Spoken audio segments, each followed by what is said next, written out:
30 cars, 72 drivers, and 6 titles on the line. Hello, everybody. Welcome to Interlagos, the most traditional circuit in Brazil, where it's all set for the final race of this year's Porsche Cup C6 Bank Mastercard Endurance Series Championship, the 500 kilometers of Interlagos. Yesterday, regular Porsche Cup driver Werner Neubauer and his guest Ricardo Zonta got the overall pole position, followed by Christian Hahn and Diego Nunes.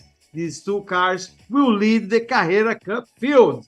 Carlos Renault, Luis Razia, and Pedro Costa will start 22nd, but their time was the best among the Sprint Challenge cars. Well, let's get to business. You'll be following the Porsche Cup C6 Bank Mastercard Interlagos 500 with me, Sergio Lago, and Carlos Costa. Pardon, Carlos. Hello, Carlos. How are you? And there we are, ready with this rain situation. We talked about that yesterday, creating very hard conditions for the drivers, Carlos. Hello, Sergio. Very big pleasure to be here with you to broadcast this final round of the Porsche Endurance Championship in the 2022 season. High expectation for the round, also because of the rain. We see that it's raining quite heavily indeed in the Interlagos region there, so we can expect something interesting from this race, and we are talking about that yesterday, as you said, Sergio, and we didn't have races with rain throughout this year's season, so it will be an extra challenge for the drivers, even the regular ones, but especially for the guest drivers, even though most of them, they know this track very well. Of course, as you said, Interlagos is the most famous Brazilian track, but a long race, 500 kilometers, of course, we can have the race throughout 4.5 hours, so it will be challenging for them in terms of climate conditions, but also in terms of strategy, because we can expect some of the duos or trios to have a driver that is a little bit more used to driving in the rain. So they can gamble on that as well. But it will be interesting to see anyway, because of the way the grid is set. Of course, we have the two categories, let's put it that way, together, Porsche Carrera and Porsche Sprint Challenge. So Boa tarde, Bruno, Thiago Mendonça. Enquanto vocês estavam falando, a chuva apertou um pouco mais. Eu tô tentando me proteger aqui, porque tá chovendo muito. Acompanhando a movimentação de boxes aqui, alguns já estavam preparados, outros estão fazendo a troca agora. E eu tô aqui, obviamente, com chuva ou com sol, a gente vai tentar falar com os pilotos, a gente vai tentar fazer o que dá para fazer daqui. Contem comigo na transmissão. Yeah, interesting what our pit reporter said there, because indeed it is raining a lot, and a very consistent rain, if you can say so, but she would try to interview the guys anyway, and she was talking about the fact that some of the duos or trios, they didn't change the tires prior to this moment, and some of the cars are changing tires in that precise moment in which she talked about the climate situation, the weather situation actually in Interlagos. So it will be tricky, and as we can see, the light, the visibility is an issue as well, because it's quite dark in the track. Exactly. Interesting, Carlos, is that it was not raining like 20 minutes before we started our transmission.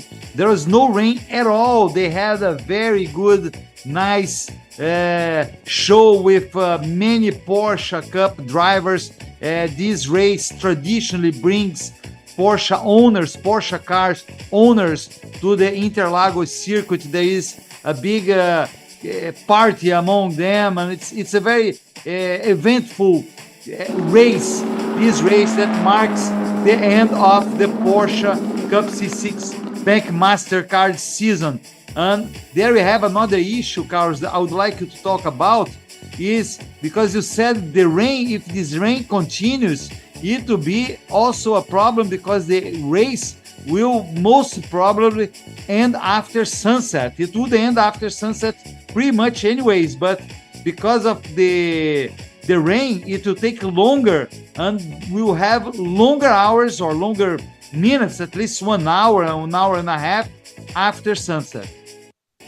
Yeah, and that's an important issue, as you said, because of course, even though we can have the race being finished after 4.5 hours, it has an impact in terms of stints for the drivers as well. And we all know that all of the drivers in duos or trios, they have a minimum amount of kilometers to run. So that's an issue, a very important issue. The matter of the light, the visibility is very important. And as far as we hear from some of the engineers of the drivers, if we have this much of rain throughout the whole afternoon, it will be very difficult to complete this race because, of course, it's an endurance race, 500 kilometer, and a lot of time on track. So if it stays like that, it will be very concerning for the series, the organizers, and of course the race director as well. We have to think about safety issues, the track marshals, and so on. So let's wait and see if the rain diminishes a bit, because the visibility issue is very important in this moment, Sergio. Yes, indeed. Alceu Feldman and Guilherme Salas with Porsche #1 lead the championship. We already have a car there on the guardrail. He lost contact. João Barbosa. It's João Barbosa with Porsche #121. It's either him or João Gonçalves who drives with him. João Barbosa is the regular Porsche Cup driver. He competes during all year. Apparently, it was not a big deal, and we see him leaving already to go to the pits, Carlos. Exatamente, a movimentação de boxe que eu tô percebendo aqui embaixo, Ivan e Thiago, é exatamente essa. O carro do Enzo Elias, por exemplo, ele saiu, acredito que ele tenha dado uma volta, voltou pra boxe, e aí a gente tá vendo, mexendo nos pneus, mexendo na calibragem, fazendo ajuste de asa, então eles estão aproveitando exatamente para isso. Yeah, interesting information that you brings us.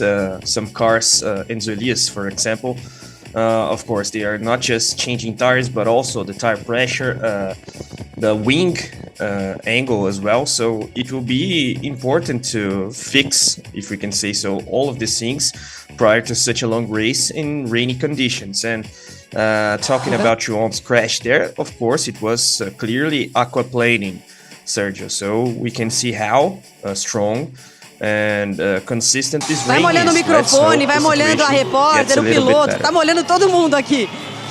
Enzo Elias, me conta, quantas voltas você deu, o que você sentiu da pista para poder passar pra gente? Eu dei 2 voltas, é inviável, não tem condição de andar, a gente não consegue passar dos 50 por hora na pista. Tem que esperar baixar, não tem como dar uma volta de reconhecimento, quanto mais uma largada para uma corrida. Obrigada, Enzo. Aí, Ivan e Thiago, acho que a gente vai ter algumas novidades aí na mudança de cronograma, viu? Yeah, that's a concern. Enzo Elias there was interviewed by Renata, and he said that even with the formation lap, the installation lap there, he wasn't able to go faster than 5 kilometers per hour. So he says that there's no condition of raining in this moment, Sergio. Yes, exactly.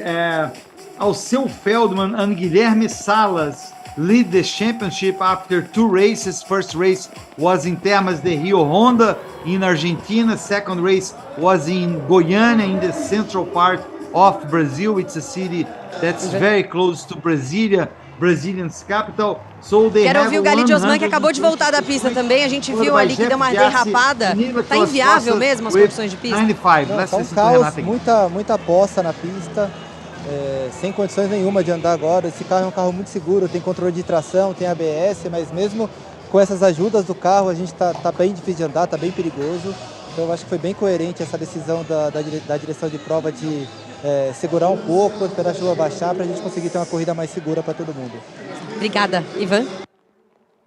Yeah, important information there brought to us by Galito Osman. It seems that the race direction postponed a bit the race start because of the rain. He was talking about track condition, and of course aquaplaning is an issue that he mentioned, even though this Porsche car is very safe, as he highlighted, traction control, brake assistance, and so on. But anyway, even with this car safety, it isn't possible to race in such a weather circumstance because it is raining indeed quite a lot, Sergio. Yes, it will be a concern, but of course, I think it's the right decision, right, Carlos, to postpone the start of the race. But as I was talking about the championship leaders, Carlos, it's a race that everything can happen because it's attributed. They have more points in this race than in the previous ones. The previous races they were of 300 kilometers. Now it's 500 kilometers, and I told about second place, which is Jeff Jass and Nicola Costa. And then we have Ricardo Zonta and Werner Neugebauer, who start in pole position. They are third in the championship, but only 29 points separate the third duo, let's put it this way, Ricardo Zonta and Werner Neugebauer, from Alceu Feldman and Guilherme Salles, who lead the championship. So pretty much the championship is totally undecided, Carlos, even more considering the hard conditions these drivers will face this afternoon. Yeah, definitely. And we are talking about just the main class of the Carrera Cup Championship. So throughout the 6 classes that we have in the 2 categories, we have a lot of championship fights. And when we talk about this main class with Alceu Feldman and Guilherme Salas, we all know how accomplished as drivers actually they are, especially Salas that is racing in the Stock Car Pro Series in this moment. Jeff Giassi is one guy that we have to highlight as well, a former sim driver that turned real driver, let's put it that way, but also keeps competing in the simulators. And apart from them, we don't have to talk that much about Ricardo Zonta and Werner Neugebauer.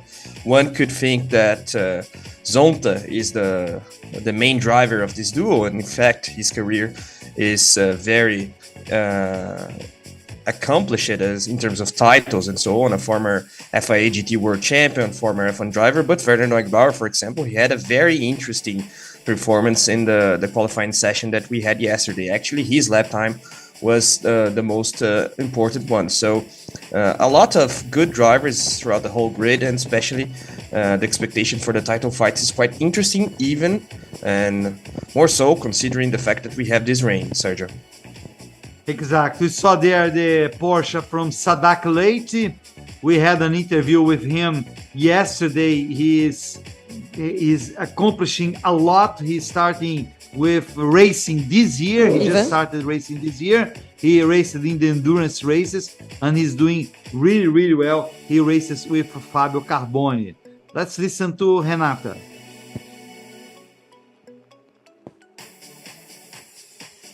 Well, she's false not alarm. There yet. Yeah, false alarm. Yeah, she was calling, but eu corri aqui para falar com o Vini Quadros e perguntei, Vini, alguma previsão? Falou, a gente vai esperar até a chuva melhorar. Não vai ter jeito, assim, eles não conseguem dar uma previsão. Mas eu queria dizer que tem uma coisa boa, a galera aqui na arquibancada pelo menos está bem animada. Eles não estão desanimados, não. Eles querem corrida.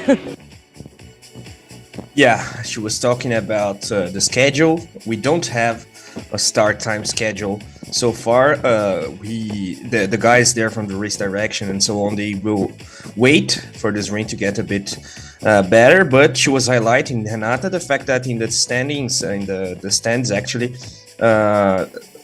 the fans are very actually enjoying quite a lot. Of course, we have a lot of actions, sponsor actions, marketing, and so on. So the guys are enjoying themselves. Of course, they are not under rain, Sergio. Yeah, everybody's waiting. It's Saturday, so there is enough time. Yesterday, they were all the drivers and the teams and the mechanics, everybody, Carlos, everybody was more in a hurry because we had a Brazilian soccer game that Brazil lost to Cameroon. But anyway, everybody had a Brazilian flag and everything. But now it's Saturday, so it's all good. We see the image. Apparently, I believe it will get better, Carlos. As far as I know from the weather of São Paulo, of course, you know better than I do about São Paulo's weather. It's something, the rain comes, but it leaves at the same time. It doesn't stay that strong for a long time. Usually that doesn't happen. Maybe half an hour, 1 hour, but after a certain time it gets better. Yeah, definitely, especially in the summer, because of course we have that kind of rain that is known as summer rain in São Paulo and other cities in Brazil. So very strong rain for, as you said, 30 minutes or so on, and then the situation gets a bit better. So we can expect that to happen. And it seems, of course, we don't have a very conclusive image to say so, but it seems that the rain isn't that strong as it was when we began our broadcast. So let's wait and see. Yes, the race will have many accomplished drivers. You probably know them. Rubens Barrichello, of course, I would say is the most famous driver competing for his many years in Formula One. He's one of the drivers. He got actually, Carlos, the best time yesterday among the guest drivers in the second qualifying session. Rubens Barrichello got the best time, and actually it was the best time overall of the weekend. So Barrichello is really in a row. He's going to race with Porsche number 3 with Franco Giappone. Franco Giappone, who is the regular driver, and they will start in the 8th position. So they will certainly, I would say, Carlos, be one of the teams that will have to pay attention during this race. Yeah, definitely. And as you pointed, Rubens was the fastest in the second session. Of course, we had 4 qualifying sessions actually yesterday, because first we had the regular drivers from the sport, actually the Carrera Championship, and then the guest drivers, and it was the same for the Sprint Challenge Championship. So first the regular drivers of the Sprint Challenge category, and then the guest ones. So it was nice to see Rubens performing so well in that qualifying session. We know that he's a good driver in the rain, but anyway, it's a very different scenario that those that he had when racing in F1 and so on. But anyway, it's the first of 2 important weekends for Barrichello in this circuit, because of course he's racing this 500-kilometer race with the Porsche Endurance Championship this Saturday, and next Sunday he has the Stock Car Pro Series final round, and he's the season leader so far. Already has 1 title from the 2014 season, and now he's fighting for the second title. And of course he isn't that happy with his racing record in this track specifically, even though he's very experienced in Interlagos. Tava lá na salinha me preparando para entrar na transmissão. Bia Figueiredo entra na sala para fazer foto, correndo. Preciso fazer foto, deu. Calma aí, a Bia vai correr, não tô entendendo. Bia, conta essa história. Tudo bem, pessoal? Estava jantando, comendo uma pizza ontem à noite, eis que o Galide me liga. Bia, Paulo está contundido, a coxa, a panturrilha, não tá bem, estamos com medo dele não conseguir fazer a prova toda. Vem pra cá amanhã, pelo amor de Deus. Eu falei, tá bom, que horas eu preciso estar em Interlagos amanhã. Fiz um shakedown de algumas voltinhas hoje de manhã, porque eu nunca andei no 992. Mas como a gente conhece tão bem Interlagos, né, que é só um carro um pouco diferente, já deu pra dar uma situada e vamos acelerar aqui, ó. Tô reserva aqui do Paulo, ó, esperando só pra ser chamada. É isso. Paulo, o que aconteceu aí? O que você aprontou? Foi um pequeno acidente doméstico só na sexta-feira passada, tive uma distensão muscular. Então o gastrocnêmio, que é um músculo da panturrilha, eu abri um buraquinho assim nele. Apenas isso, né? Então eu tô andando meio mancando. O médico falou, não vai dar para correr semana passada, né? Eu sou otimista, vai dar. Eu vim ontem, viajei semana inteira a trabalho, cheguei ontem em Guarulhos, era 7 horas da manhã, vim para cá direto para treinar e para aprender a frear com o pé esquerdo, que eu sempre fui com o pé direito. Mas tudo bem, vamos que vamos. Comecei a frear com o pé esquerdo, vi, legal, dá para fazer a prova, só que ia fazer a prova, são 500 km, é só eu e o Galide. Falei, olha, vou ficar muito cansado, porque estou em recuperação e tal. Eu falei, ó, o que vamos fazer? Arrumar mais alguém para andar. Aí o Galide, já sei, vou incomodar minha amiga Bia. Eu falei, ó, Galide, vamos lá, se ela pudesse, era ótimo, né? E graças à boa vontade dela, tá aqui com a gente. E olha, que timaço que eu tô, hein? Sou um cara que timaço, que timaço. Se bem que eu vou te falar uma coisa, eu não sei se você viu o Carlos Renault, mas ele na última prova, ele foi comemorar, pulou do carro e ele fraturou o pé. Exatamente. E veio mancando. Eu falei, vocês dois, o que vocês dois estão fazendo, pelo amor de Deus? Meu parceiro também me ofereceu uma muleta. Eu falei, não, eu consigo 100 por enquanto. E ó, cravaram a pole ontem. Então, assim, não é um empecilho, Paulo, mas contar com Bia Figueiredo, com certeza, para esses 500 quilômetros é maravilhoso. A minha força é Bia e Galide. Com esses dois, acho que vamos estar em boa posição. Paulo anda muito bem na chuva, foi sexto lá no geral, lá em Goiânia. Então, ó, tô achando até que ele vai largar. Eu já tô falando, Paulo, acho que você é bom na chuva. Vai que vai, entendeu? Boa. E agora torcer para essa chuva, falando em chuva, para dar uma diminuída pra gente começar essa prova. A gente quer corrida, né? Vai começar. Daqui a pouco vem. É isso. Obrigada, viu? Obrigado. Com vocês aí, Ivan. Yeah, nice chat there with Bia Figueiredo, also known as Ana Beatriz in the US, and Paulo Souza. Actually, Paulo Souza was originally partnered only with Galid Osman, but they invited Bia to race this Saturday as well, because actually Paulo has an injury to his foot, if I'm not wrong. But anyway, then they invited Bia Figueiredo, and now she's joining them. So very interesting trio there, a former IndyCar driver, a regular Stock Car Pro Series driver that is Galid Osman, and a regular Porsche driver that is Paulo Souza. And of course, Bia was highlighting the fact that she's new to this 992 car of the Porsche Carrera Championship, but anyway, she knows this circuit very well, so it's only adapting herself actually to the car and so on. So nice expectation there from this trio. Yeah, they were racing the Porsche number 25. There you see the image of Paulo Souza, Galid Osman, and Bia Figueiredo. One interesting thing, Carlos, that she said as well is that she was called yesterday, because after the qualifying, he said, "Oh, I might not have energy enough with my foot, with the injury in my foot, to race the 500 kilometers." So Galid Osman called Bia last minute, but it's really nice to see Bia competing in this race, which is a very important race. Carlos, we were talking about Rubens Barrichello. You mentioned he leads the Brazilian Stock Car Championship, and the final race will be next weekend. But we also have racing here Gabriel Casagrande, who is just 10 points behind Rubens Barrichello, third in the championship. We can talk later about that while we see the street trip, Renata. Bom dia, Ouro Preto, com a gente. Que honra você estar aqui. Só que assim, o negócio é o seguinte, ele veio para cantar, para fazer o final da Endurance Challenge com a gente, um baita de um espetáculo capital aqui. Sim. Tá empolgado para esse show? Sim. Bom, sábado, daqui a 2 dias. É isso. Sim, mas agora... vai ser o máximo. O show é super divertido, vocês vão se amarrar, um monte de músicas conhecidas, a gente toca músicas do Capital, a gente toca algumas músicas de outras bandas também. Legal. É super bacana. Bom, Capital dispensa apresentações, só que é o seguinte, por que eu comecei cantando a música do Passageiro?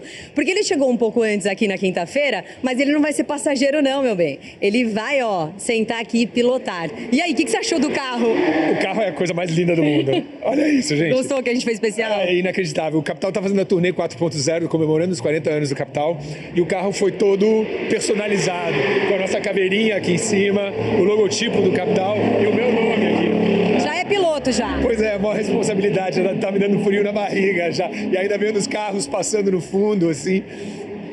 Antes de eu sair de casa, minha mulher virou para mim e falou, Dio, cuidado. Minhas filhas disseram, olha, pai, cuidado, não faça nada, não acha que você é piloto. Então eu fui instruído a ser cauteloso hoje. Mas fica tranquilo que esse é o carro de corrida mais produzido do planeta e o mais seguro também. Mas você já viveu essa experiência, Dinho? Não, eu já vi, a gente tocou no ano passado na Fórmula 1 aqui no autódromo, e eu assisti a corrida aqui de cima, eu desci, vi os carros, os mecânicos, vi o que estava acontecendo, mas o que vai acontecer, o que está para acontecer... É inédito! É inédito na minha carreira. Yeah, that's Dinho Ouro Preto, singer of the Capital Inicial, one of the most known bands in Brazil.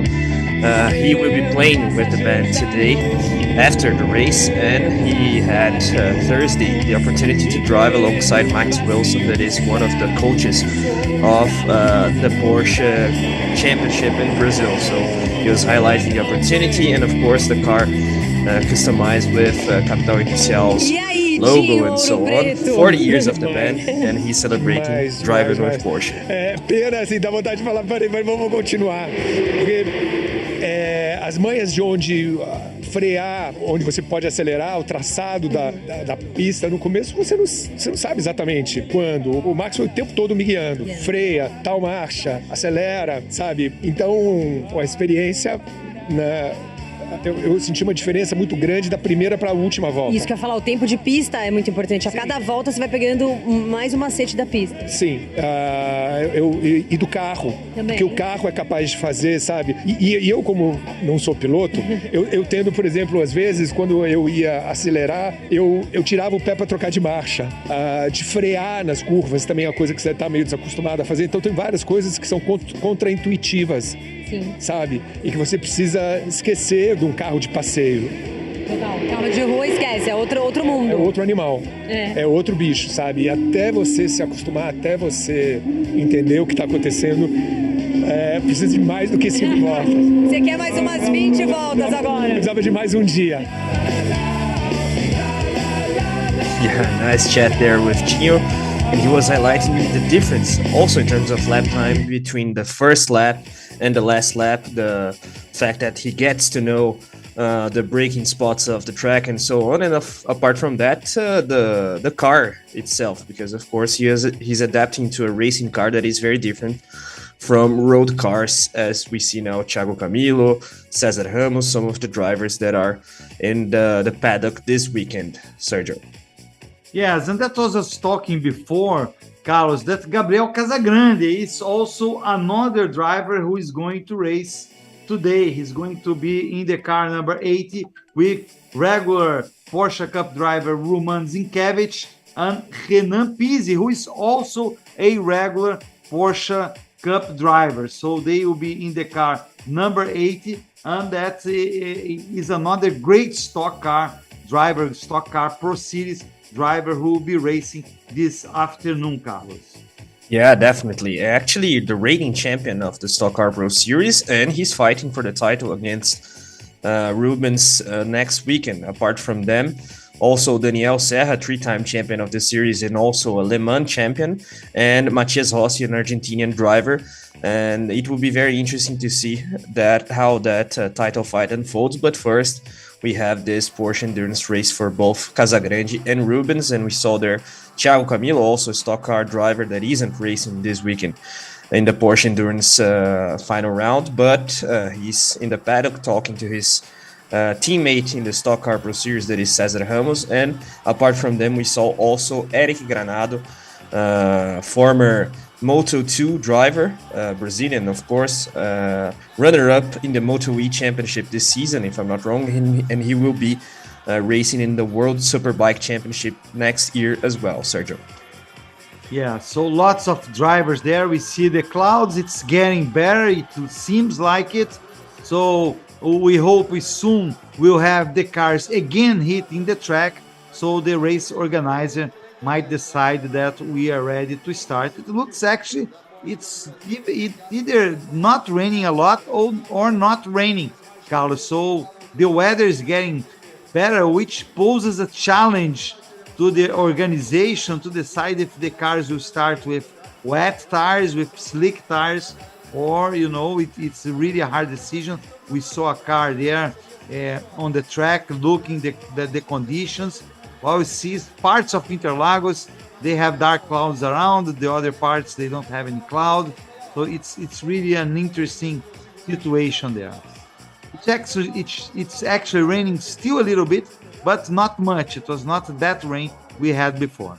Yeah, definitely. It isn't that heavy, and it seems that the cloud situation, let's put it that way, that allows the sun to give light to the track, it is a bit better. But of course, that's what we see from the camera images. We don't know how the situation really is in the circuit, but it seems a bit better. And of course, we are getting to 3 p.m. local time now, so we are late, but not that much. If the situation gets a bit better in the next few minutes, I believe we will have racing conditions, but let's wait and see. Anyway, it will be, I believe, the situation for wet tires, not for slick tires yet. Let's see if Renata... Nós estamos esperando hot news, né? Yeah, a gente quer saber como tá a pista e tal. E acho que a melhor pessoa que pode explicar pra gente é o diretor de provas, que é o Sérgio Berti, que tá aqui. Sérgio, uma pista nessas condições é impossível de dar largada. Não, na verdade, no começo da chuva foi muito forte. Interlagos tem uma drenagem muito boa. E aí a drenagem ela é rápida. A chuva nessas condições talvez a gente consiga. Eu acabei de pedir para o Max Suíço dar uma volta. Ele está chegando agora, ó. Ele deu uma volta, está chegando agora, vai me trazer a informação. E se eu não tiver muitas poças e se manter nessas condições, Com a drenagem que nós temos aqui, dá para a gente fazer a largada, obviamente uma largada com safety car, mas talvez a gente consiga largar sim. Sérgio, eu vou aproveitar, é muito difícil te encontrar aqui embaixo. É uma etapa de despedida, é isso? Na verdade, eu já vinha planejando isso, a gente vinha combinando. É a última etapa que eu vou trabalhar como diretor de provas da Porsche. E pretendo continuar no automobilismo, né? Eu faço parte da CBA, mas pretendo contribuir, mas como diretor de provas é a minha despedida. Fica aqui a nossa homenagem, a gente vai sentir muito a sua falta. Obrigado. E agora, daqui a pouco, eu vou ficar esperando para ter informações do Max Wilson pra gente saber o que vai acontecer. Eu vou falar com ele e já falo. Obrigada, Sérgio. Obrigado. Com vocês aí, Ivan. Yeah, nice chat there with Sergio Berti, actually the race director of the Porsche Championship, and he is saying farewell to the series, his last race as race director, but of course the main information was about the weather conditions. Max Wilson, one of the coaches of the Porsche Brazilian Championship, he was heating the track there and now returning to talk with Sergio about the track conditions. Sergio was highlighting the fact that the rain isn't that strong anymore, and the fact that we have good raining in this track, it allows theoretically a race start if the situation stays like that, Sergio. Yes, one other thing he said, Carlos, it's important to say that he said that the situation right now, as of now, if the race starts, it will be under safety car. But of course, we'll have to wait and see. Conditions might get Desculpa interrompê-los, vou aproveitar, Max Wilson chegou. E aí, Max, como tá a pista? A pista está bastante molhada, mas já escoou bastante água aqui. Em Interlagos a situação é muito boa. Então, se a chuva não aumentar de intensidade, daqui a uns 10 minutinhos a gente pode começar o procedimento de largada já. Aê, estamos aqui vibrando, esperando por isso. Obrigada, Max. Porque realmente a intensidade diminuiu bastante. Então, temos um novo cenário. Vamos torcer aí. Vocês, Ivan. Yeah, good news there from Max Wilson. He said that the drainage is working well, so if the rain stays like that, then in the next 10 minutes or something like that, we can have the start of the race procedure, the start procedure actually. So good news, and we can expect the racing to be held in this Saturday, Sergio. Yeah, that's it. We are watching, you are watching the final round of the Porsche Cup C6 Bank Mastercars Endurance Series Championship. Tô aproveitando que o espaço tá para mim agora, eu quero falar com todo mundo que eu puder aqui, tá bom? Aproveitei que Miguel Paludo está aqui. Miguel, você com tanta experiência na Porsche Cup, com experiência em Interlagos, você já viu várias situações de chuva, mas hoje a chuva está realmente muito intensa. Nessas condições agora, que diminuiu um pouco a intensidade, é possível? O que isso muda na estratégia de vocês se for largar realmente daqui a 10 minutos? Bom, as condições que estavam antes, realmente, eu saí para dar minha volta de aquecimento e o carro praticamente foi reto no bico de pato. Fiquei a poucos metros de bater o carro, a 70 km por hora. Acabamos de olhar na telemetria e a decisão foi totalmente acertada de não prosseguir com a largada. Eu espero que a água já drenou um pouco, visto que a chuva diminuiu e passou. E vamos ver o que o pessoal aí que foi para a pista vai dizer, mas com certeza, assim que diminui um pouco, esse pneu volta a ter gripe, ele estava com 0 gripe e mais água que para na pista, esse é o principal problema, tá com o acelerador e com o carro reto na reta ou na curva, então é isso aí, vamos ver. O Max falou que já deu uma boa secada, que você continua assim, em 10 minutos a gente... O que isso muda na estratégia de vocês, agora que é um cenário totalmente diferente dos treinos? Muda muito, né? Porque pneu de chuva, uma hora que a chuva para, o trilho da pista seca muito rápido. E esse pneu, a temperatura sobe muito rápido. Então, perde totalmente o grip, ele descabela, que fala, a borracha, ela começa a se deteriorar e não, ele perde totalmente a performance. Então, a gente tem que procurar água na pista. E o jeito que está Interlagos, sinceramente, hoje é um dia totalmente atípico. É típico de Interlagos, atípico dessas condições, bem na hora da corrida, e tá tanta diferença de estar chovendo um monte e parando. Então, com certeza, quem acertar mais do que vai acontecer vai ter alguma vantagem, mas a gente tem que play safe agora, principalmente porque são 500 km de corrida. Perfeito. Obrigada, Miguel. Uma pergunta. Tô te ouvindo, Ivan, pode falar. Yeah, we are listening to Miguel Paludo, one of the most experienced drivers in this grid. 7 isso, titles o Thiago with Porsche lembrou Brasil. Muito bem que se você alcançar a sua vitória a sua 39ª vitória, você vai empatar com o Constantino Júnior no número de vitórias. Então, que isso seja um incentivo para você, o Thiago falou. Com certeza. Acabar o ano assim é uma honra poder estar disputando com o Júnior. Isso é um piloto que ganhou tanto na categoria e poder estar chegando nessa fase aqui da minha carreira e poder fazer mais uma vitória, especialmente nos 500 quilômetros, que é uma corrida longa, de estratégia e tudo mais, é extremamente motivante para a gente tentar a 40ª na primeira do ano que vem, se der certo. Miguel, boa sorte, boa corrida. Obrigada, Ivan. Yeah, nice statistic there. Actually, if Miguel Paludo wins today, he will equal Constantino Jr. with 39 victories in this series. So that's a motivational factor there for Paludo. And before he was talking about the track conditions, he actually got very close to hitting the car in the duck big corner because of lack of grid. So in that moment, the rain was very strong. And of course, the biggest concern for the drivers was aquaplaning. But he said that if the situation stays like that, then they can start the race procedure apparently, Sergio. Yes, Miguel Paludo, that's a great number. That's considering he didn't race all his career in the Porsche Cup. He lives actually in Charlotte, USA, in North Carolina, close to Charlotte. It's not exactly in the city of Charlotte, but in the surroundings of Charlotte in North Carolina, in the US. He likes NASCAR a lot, and he drove, and his son also, Carlos, is starting a racing career. He races in go-karts, and let's wait to the future. We might have Paludo's son racing soon. He's already a teenager, an early teenager, but he is there, and we might see him soon. It seems to me, Carlos, that the weather is really getting better, although São Paulo is totally unpredictable. While we see this beautiful statue of Ayrton Senna that was inaugurated for the Formula One Grand Prix that we had in Brazil, right? That was won by George Russell. Yeah, almost 1 month ago, a little bit less than 1 month ago, we had actually the last sprint championship race of Porsche Cup, also together with F1. So very nice statue there. But I agree, Sergio, it seems the situation is quite better. I cannot affirm that it isn't raining anymore, but as we can see by the images, the situation is quite better. And I believe that the racing procedure, the start procedure, will begin shortly.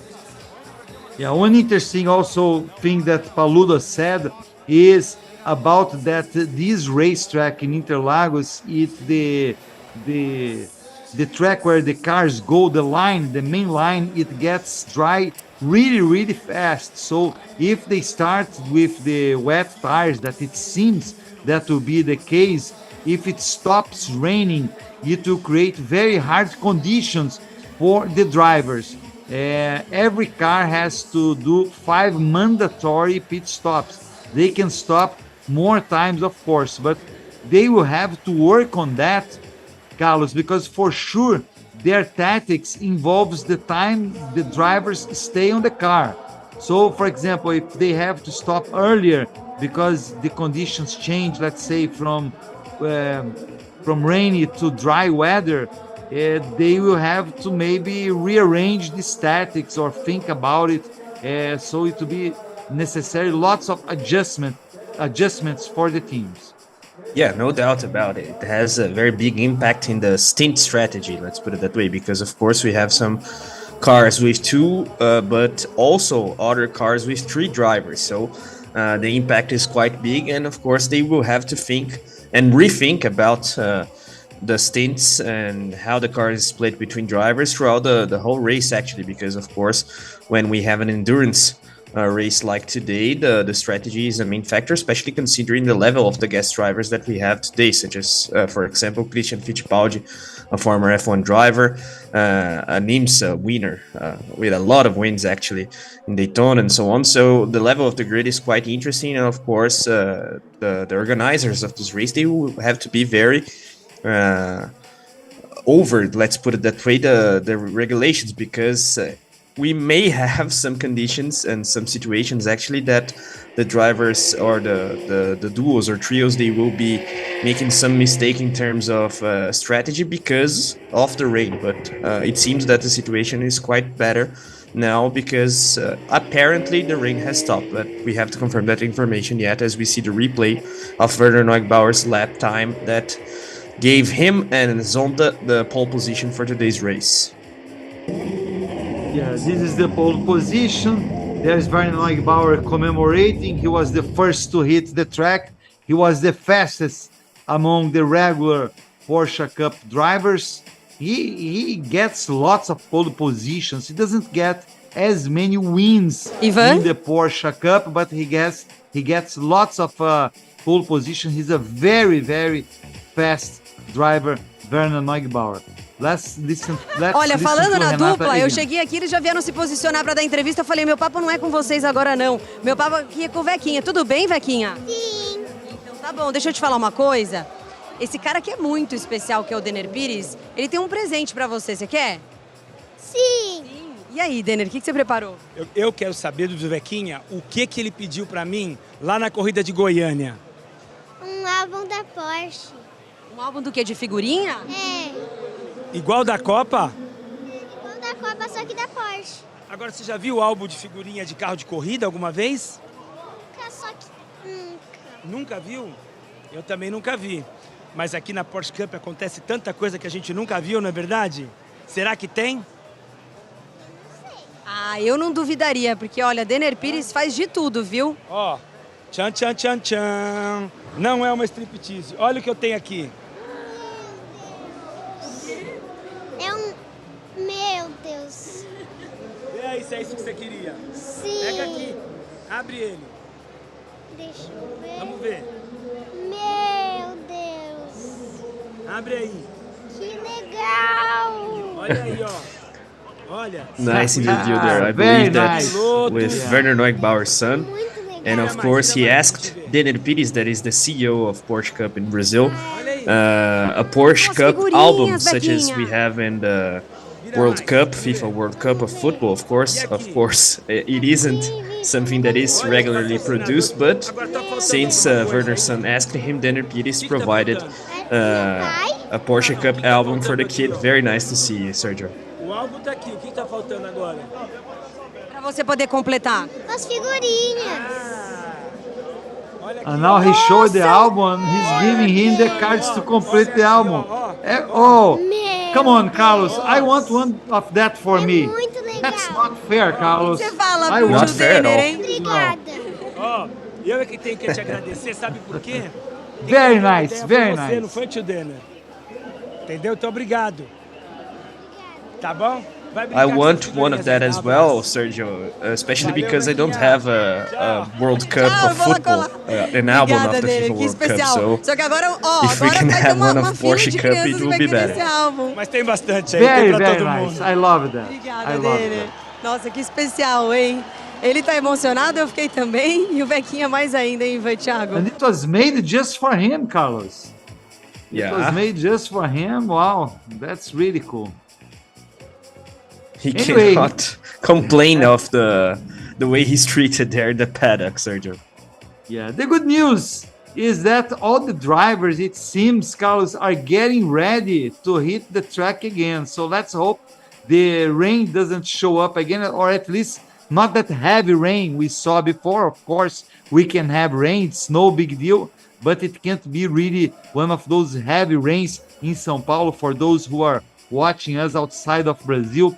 When there are these big rains in São Paulo, everything stops. It's a big confusion in the city. It's a big mess. So that's the rain we don't want to see. But a light rain or even a moderate rain, it's fine. It happens everywhere. Yeah, and the pace car is checking the track conditions there.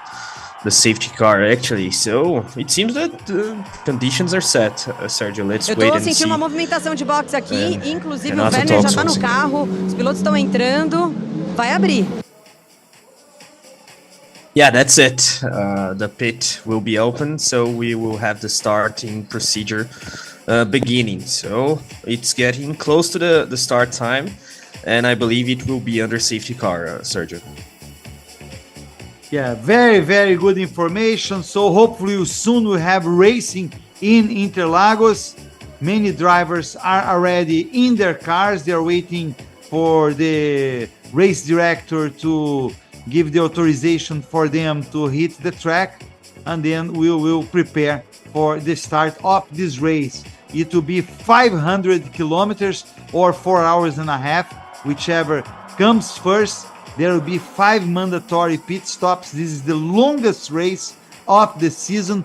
We had 300 kilometers races in Termas de Rio Hondo and in Goiânia, and we also had the Porsche Cup C6 Bank Mastercard Sprint Championship, where we had 6 rounds with 2 races in each round.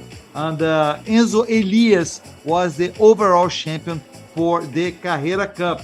Enzo Elias, who in the endurance series, he is a little bit behind. He is in the 5th position, let's say. He's 9th and 10 with Adroaldo Weisheimer, but when we talk about the duos, the 2 drivers together, he's in 5th position with 74 points, way behind Alceu Feldman, Guilherme Salas, who lead the championship. But who knows, Carlos? Many things can happen during this race. Yeah, especially with the wet conditions of the track, even though it seems it's getting a little bit more dry. Yeah, that's pretty much it, because it seems that it isn't raining anymore. So with the train of cars, the racing line, I believe, will be dry shortly, but the moment of the pit stops, as we have been talking about, will be very important, also because of the mandatory driver changes, but because of the tires itself in terms of performance. So we can expect something interesting for this race, no doubt. Yeah, let's hope. Let's wait and see what the drivers say about the conditions. Now we saw there the golden painted or livery car for Eamon Darwich, the number 555. 777 should be with Josimar Jr. Of course, we'll have still to figure out which drivers will start the race. It's free, the choice of the teams, which driver will start, which driver will finish. Of course, they have a minimum time of driving. And let's talk a little bit about the rules, Carlos. This year we had a difference in changing rules that the cars they get points for their position in the middle of the race. So we could say we have 6 segments for the year. It's 3 races, but with points being given in the middle of the race. We have 6 opportunities, let's put it this way, for the drivers to get points. One of these 6 segments, let's say like that, is going to be discarded. So that's a difference for rule from last year to this year. That's really giving a new spice to the championship. Yeah, definitely. And it is interesting because the duos or trios, they are focusing on getting a lot of points. So if they win the middle race stages, as we have in NASCAR racing, for example, of course, the points situation will be interesting. But that's a sort of a trade-off, let's put it that way, because you can compromise your whole race strategy because of the stage win. So it's a very interesting and a bit tricky to plan yourself for that kind of point system, even though for us watching it's always interesting because we have fights for the lead actually of the classes and categories throughout the whole race. There will be also 6 titles that to be disputed: the main Carrera Cup title, then the Carrera Cup Sports class, the Carrera Cup Rookie class, and then the Sprint Challenge overall, and then Sprint Challenge Sports class and Sprint Challenge Rookie class. So there are many trophies to be distributed, and that's also one of the nice things about this championship, because we have, Carlos, very different levels of drivers. We have professional drivers, but we have also gentleman drivers. We have drivers like Sadako Leite, who is starting this year. We have gentleman drivers who have many years of experience. So it's many different drivers or skill levels that we have in one race. Yeah, and that's why we have the balance of performance regulations. For example, the guys with the higher BOP grade, let's put it that way, they are in the car for less time. So, for example, Rubens Barrichello, I believe he has a very high BOP grade for obvious reasons. So theoretically, he won't drive that much compared to Franco Giaffoni, his car mate. So that's an important factor, especially for the guys. The cars actually that have 3 drivers. So it will be interesting to see, even though we always have a guest driver that is widely known in the track. So we can always expect something interesting in terms of names in this grid, especially with so many cars as we see on the screen right now. Yes. This BOP, the balance of performance, also determines certain drivers who have a lesser BOP or don't have any extra weight. Not, that they are able to stop less time during the mandatory pit stops. The 6 mandatory pit stops have 6 minutes each mandatory pit stops, but certain drivers will be able to stop a little bit less, 5 seconds, 10 seconds, 15 seconds, depending on their skill level. Yeah, that's pretty much it. But since we have a lot of different levels, we cannot have the whole information. Ivan, deixa eu fazer destaque rapidinho. Eu vim falar com o Werner, encontrei o Pedro Lobo, que está fazendo trabalho não só com ele, mas com vários pilotos. Um trabalho que cuida do mental do piloto, certo, Pedro? Principalmente numa corrida como hoje, né, que vai chover, safety car. Então, manter esse equilíbrio, esse centro, para a gente poder performar bem e aproveitar as oportunidades durante a corrida de hoje, né? Manter o equilíbrio, é muito importante um dia como o de hoje. Isso, ele estava passando umas instruções ali, que eu nem vou perguntar o que era para o Werner, mas que com certeza vai ajudar bastante. Obrigada, Pedro. Eu que agradeço. Vamos que vamos, a corrida vai ser boa, curte aí, gente. Valeu, obrigada. Ivan?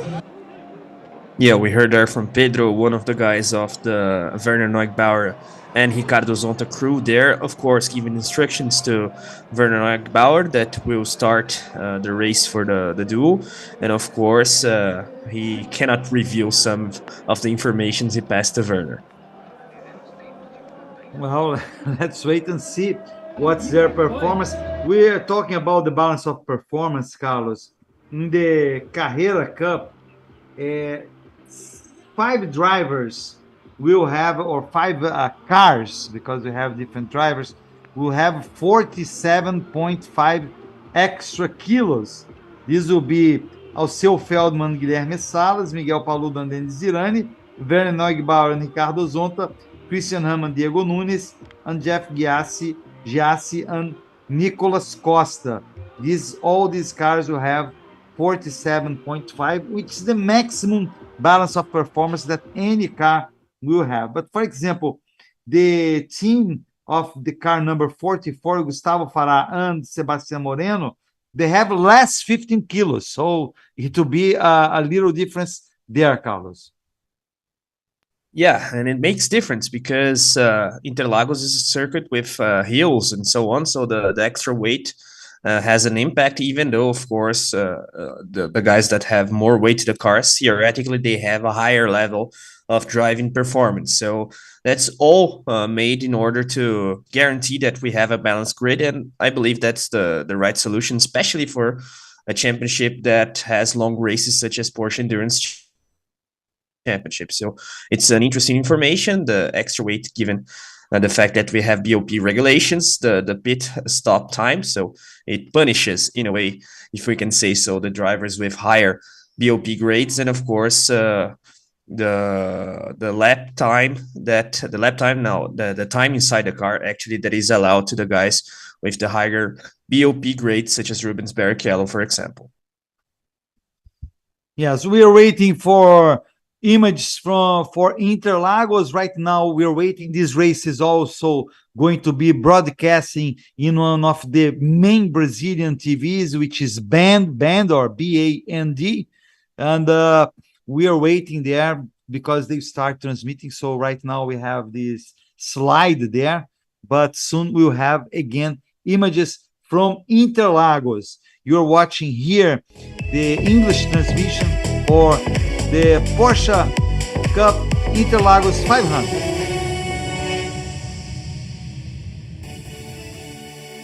And then again, we have images, live images from Interlagos. The field is set for the start of the race. And Carlos, one thing is that we're not having all the ceremonies that we would have before the race because of this rain delay. So the cars are all aligned there, waiting for the pace car to start rolling so we can start this 500 kilometers race, which marks the end of this year of 2022, the Porsche Cup C6 Bank MasterCard Championship Endurance Series. So there we have 30 seconds for the start of the race. Everybody's ready. So we have Vernon Neugebauer, who is the pole position on the right side of your video. Alongside him, we'll have Christian Hahn with the Porsche number 26. And there we have the cars are already rolling. So this is really the start of the race. Let's wait and see, Carlos, if they are going to do. Of course, this is Boa the tarde, meu Bruno. warm-up Thiago lap. Mendonça agora vai, né? A gente ficou nessa Renata. expectativa gigante aqui. A chuva estava muito intensa no início, na previsão de abertura de box. E aí agora que melhorou, vamos ter a largada. Eu tô por aqui trazendo todas as informações para vocês. Mas olha, já vou falar, tô sentindo uma garoa um pouco mais forte agora. Vamos ver o que vai acontecer. Yeah, Renata was there celebrating the fact that we will have racing, but she gave us a warning. She's feeling slight rain there, but some of water drops. So let's wait and see how the weather situation will be throughout the whole race, Sergio. Yes, and the race started officially. We now get the information that's the start of official start of the race. It's under yellow flag, of course. It's under the safety car. That's the information that Sergio Berti said during his interview. He is the race director. He said the race would probably start with the pace car, with the safety car, and then we have 25 degrees centigrade the temperature outside, 31 degrees centigrade the track temperature, 11 kilometers per hour the wind speed. Now we have the starting grid. It's Vernon Neugebauer and Ricardo Zonta pole position, Christian Hahn, Derden Salles, Suzuki, Fran Lara, and Alceu Feldman and Guilherme Salles on the second row, Jorge Frangulis and Cesar Ramos alongside Miguel Paludo and Denis Zirani, behind them Marcelo Ram, Alan Kodair, then Franco Giafone and Barrichello, Jeff Giassa, Nicolas Costa alongside Lineu Pires, Beto Gressi and Vitor Meira, then Eduardo Menossi, Pedro Boesel and Sérgio Sete Câmara, Francisco Horta, William Freire and Pedro Aguiar, then behind them Roman Zinkiewicz and Gabriel Casagrande and Renan Pizzi, then Adroaldo Weissmeier and Enzo Elias, then Nelson Monteiro, Alan Helmeister, GP Mauro and Léo Sanches, Atila Abreu and Marçal Mira, Paulo Souza, Carido Osman, Bia Figueiredo, last minute competing. Then here we have João Barbosa, João Gonçalves, Edu Guedes, Renan Pizzi and Caio Collet, Gustavo Farah and Sebastián Moreno, then Renault, Luis Azian, Pedro Costa. These are the pole positions for the sprint challenge race. Then Josimar Júnior Ramalho, then Fontanari there, Tadaka Leite and Fábio Carboni, Nelson Marcondes and Renan Guerra, then Eyman Darwich, Sérgio Jimenez, André Gaizinski, Nasser Abultaif and Gabriel Robi, and finally Piero Cefali, André Bragantini Jr. and Júnior Rinaldi and Yuri Alves. 30 cars there, Carlos, racing this afternoon in Interlagos in the last race of this year for the Porsche Cup C6 Bank MasterCard. Yeah, and one information that is very important you brought to us, Sergio, is the fact that the race has officially started. So if we could expect some postponement in terms of date of the race, I believe that's not the situation anymore. Of course, we have to be wary of the weather situation. It seems that it's raining once again. and the situation of the visibility, even with the lights on in the cars, it isn't that good, but compared to the start of our broadcast, it seems raceable to say the least. But let's wait and see how it unfolds. And of course, the amount of time in which the safety car will be ahead of the pack, because so far we don't have racing properly, if we can say so. Yes, as Sergio Berti, racing director, said, training is really good in Interlagos.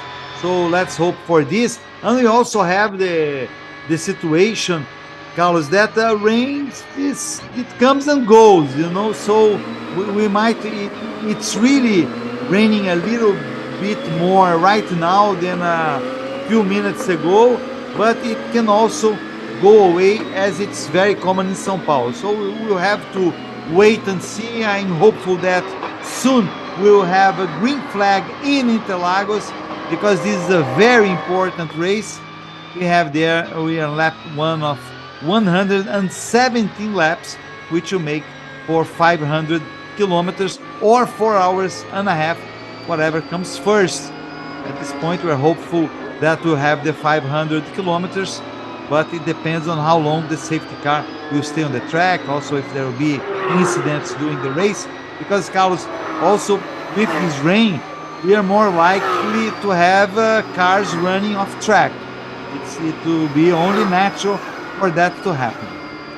Yeah, no doubt about it. Not just because of the aquaplaning and so on, but driving mistakes and so on, because they are also normal when we have rainy conditions in every single motorsport category. So that's something that we can expect. But as you said, Sergio, the rain might come and go. So we can rely on the drainage of this track. The race director highlighted the fact that we have a good drainage.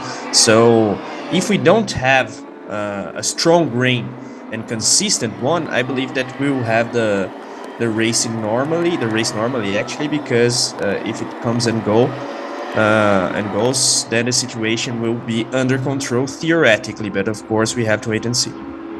Yeah, Werner Neugebauer leads the field. He got the pole position alongside Ricardo Zonta. Then we have Christian Hahn in the Porsche number 26. Lucas Salles, he had a great effort during qualifying, all together with Suzuki. Suzuki and Lucas Salles, they make a very, very nice team. Rafael Suzuki, who races as well for the Stock Car Pro Series. And in the fourth position, we have Guilherme Salas. He races along Alceu Feldman. And then we have Cesar Ramos in the car in the fifth position. He races with Jorge Frangulis. And then Miguel Paludo in the sixth position. So we see there, Carlos, different choices for the teams to start the race. Neugebauer in first, and Christian Ham in second, and Lucas Salles in third are the regular drivers for Porsche Cup. But Gui Salas and Cesar Ramos in fourth and fifth are the guest drivers. Yeah, and that's something that we have to pay attention throughout the race, because of course some of the cars, they have three drivers, as we have been talking about. So knowing which driver is inside the car after one particular pit stop or another, because of the mandatory stint driver change, it will be a challenge. But of course, it's only natural that we have different strategies, considering that we have a lot of drivers, and some of the cars, they have one regular driver and two guest ones. So it will be interesting to see as well. And as you said, Werner, Christian and Lucas Salles regular drivers, but Guilherme Salas, Cesar Ramos, for example, guest drivers. If we look throughout the whole grid, there will be one or other particular strategy there, and it will be very interesting to see, especially the cars with three drivers. But let's wait and see if the rain will allow racing, and of course competitive racing, because under safety car we only have the cars following each other and trying to check the track conditions as well. I believe that if the rain diminishes a bit and then they are following each other, then the racing line theoretically will be shortly established there, even though they are trying to hit the tires at this moment. That give us also a hint that the rain is a bit stronger than it should be for the ideal racing condition. But so far, so good for the race to go under safety car. We are following the car number 9. That's the car for Edu Guedes, Carlos Ambrosio, and Caio Collet. We didn't talk much about Caio Collet yesterday during qualifying, Carlos, but that's another driver that it's a very young driver, and he's working to go up in the ranks. Well, maybe, who knows, to race in Formula One, and he's participating in this race here in Brazil at the end of the year. Yeah, Caio Collet, one of the most promising youngsters that we have in the Brazilian motorsport scene, member of the Alpine Driver Academy, backed by Renault, of course. So he's one guy to watch in terms of driver academies from the F1 teams, actually. So, of course, affiliated to a brand that is so known and so strong, such as Renault, we can expect something interesting for him. He competed in the Formula 3 this year, and I believe that will have green flag, Sergio. We are ready to go. We start racing. We start racing now with Werner Neugebauer. Werner Neugebauer leads the field, but Christian Ham is right behind him. Let's see the drivers in the S of Senna. This S was designed by Ayrton Senna, and everybody's being able to do there. It's to do the turn, and very nice beginning. And we see Lucas Salles staying far behind. Lucas Salles is lost one position there. Werner Neugebauer leads the field. Then he has Christian Ham, and actually Lucas Salles is right behind him. Yeah, it's the car from Lucas Salles, and Miguel Paludo is trying to get positions with the Porsche number 7. So now finally we have racing, Carlos. Let's enjoy it. Let's enjoy it. And clean start, actually, after the green flag was waved there, because, of course, when we have such a tricky track condition, we all can be worried about incidents, crashes, touches, and so on, but clean start. And for Lucas Salles, the most important thing is to be ahead of that purple car that we see on the screen, because both Salles and Jorge Strangoulis, they are from the sport class, even though in the purple car in this moment we have Cesar Ramos, that is the car mate of Jorge Strangoulis. But that particular fight is one that is interesting to watch, and we have already an interesting beginning of race under the green flag condition there, Sergio. We'll follow the onboard there. Wow, we have there Cesar Ramos right behind Lucas Salles. Cesar Ramos on the outside. Cesar Ramos on the outside trying to get the position from Lucas Salles. He gets it. And right behind him comes car number 1 with Gui Salas. Wow, Cesar Ramos and Gui Salas getting the position from Lucas Salles. So he lost 2 positions. And now comes Miguel Paludo right behind him. Yeah, tricky restart for Lucas Salles there, but we have to consider that Cesar Ramos, that is his class rival there, is one of the most accomplished drivers of Brazil in this moment, a Stock Car Pro Series driver and a professional driver, actually. So Lucas Salles, that is a gentleman driver, he cannot be that worried because he lost that position. With the strategy, he can recover that spot there, but interesting fight in that moment. And also Guilherme Salas, the leader of the season, actually in the main class of the Carreira category, overtaking Salles there. So nice beginning of race, and another fight there that is interesting. I believe that is Jeff Jassy. Exactly, that's Jeff Jassy overtaking Lucas Salles, and Miguel Paludo is already ahead of Lucas Salles. Actually, it's Nicolas Costa in the Porsche number 99. It's not Jeff Jassy. Nicolas Costa is starting, and he's right behind Miguel Paludo. So he already got some positions, Nicolas Costa. Lucas Salles is behind. The leader is Werner Neugebauer. Werner Neugebauer leads the race, but Christian Ham is right behind him. We see here Neugebauer, then Christian Ham, and a little bit further, we see Cesar Ramos, and behind Cesar Ramos, Salles, and look how Nicolas Costa gets right behind Miguel Paludo. The battle for 5th position here. This red Porsche number 7, and right behind him, the Porsche number 99 of Nicolas Costa. There they are.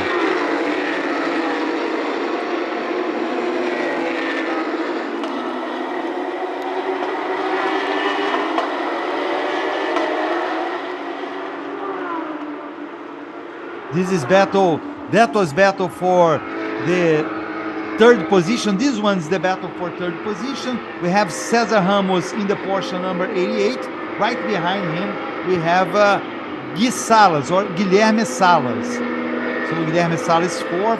Cesar Ramos is 3rd. And Carlos, Werner Neugebauer and Christian Ham are way ahead.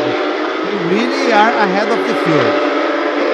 Yeah, and that's good for them because a lot of the guys that were behind them were fighting for position, from Lucas Salles until Nicolas Costa there. So Ramos, Salas, Paludo, Nicolas himself, and Lucas. So Werner and Christian, they were able to open a bit of a gap, even though they are quite close to each other. The gap between Ham, that is P2, to Ramos, that is P3, is quite big, but the two front runners, they are close to each other, so we can expect a fight for the lead in the next few moments, Sergio.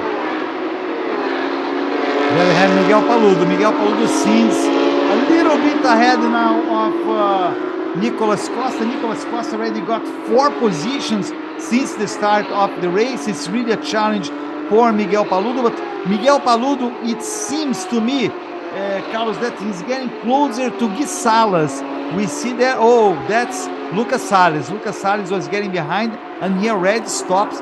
He might have had a problem there because he started in the 2nd row, and now, or they are already maybe making one of the mandatory pit stops. Carlos, I think they are making a mandatory pit stops.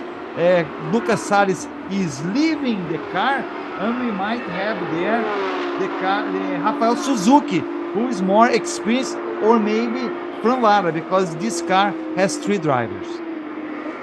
Yeah, an aggressive strategy anyway, because they are changing drivers actually in the beginning of the race, only 7 laps so far. So let's see if it is Rafael Suzuki or Fran Lara. It would be comprehensible if we had Rafael Suzuki, because he's also a Stock Car Pro Series driver, so theoretically his pace and speed will be good in terms of catching up the pack there. But nice Carlos, battle for the 1st position. Battle for the 1st position. We have Christian Ham, very aggressive on the inside. On the inside, Christian Ham. He might get 1st position from Werner Neugebauer. Christian Ham leads in Interlagos.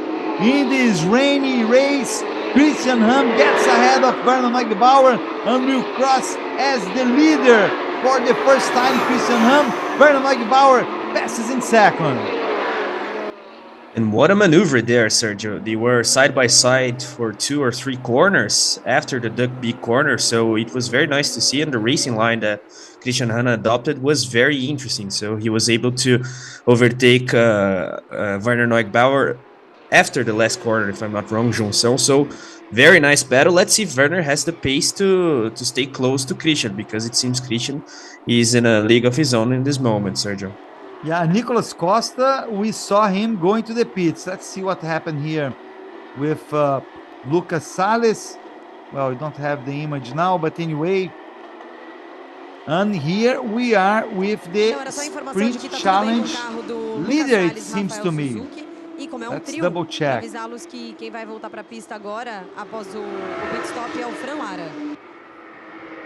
Yeah, that's Fran Lara. We have the information from Renata that Fran Lara will come in the car number 70. So it's the car that was being driven by Lucas Salles. It has Lucas Salles, Fran Lara, and Rafael Suzuki.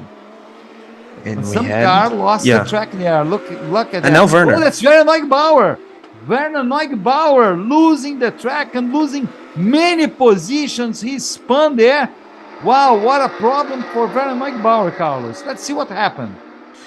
Yeah, not good at all. He already had lost the lead of the race, and now we see in the intermediate section of the track, now he losing the car, and of course a lot of positions. We will have to wait and see which spot he's occupying in this moment. But we had prior to that another incident, if I'm not wrong. Let's wait and confirm. But what a blow for Werner's race after such a magnificent qualifying session yesterday, especially from him, not that much from Zonta, but now the race doesn't start the way he wanted, as we see another overtaking maneuver there. Yes, we saw Leo Sanchez there trying to get the positions. This is Werner Neugebauer again. He doesn't look that his car is good. He's having a little bit of an issue there, and he will surely go to the pits. And that's Ricardo Zonta that might take charge of car number 8 after Werner Neugebauer spun. Yeah, let's see if there's any damage to the car, because the way he was driving back to the pits there was a bit strange, to say the least. We have there the car of Francisco Horta, number 77. That's the battle happening behind the field.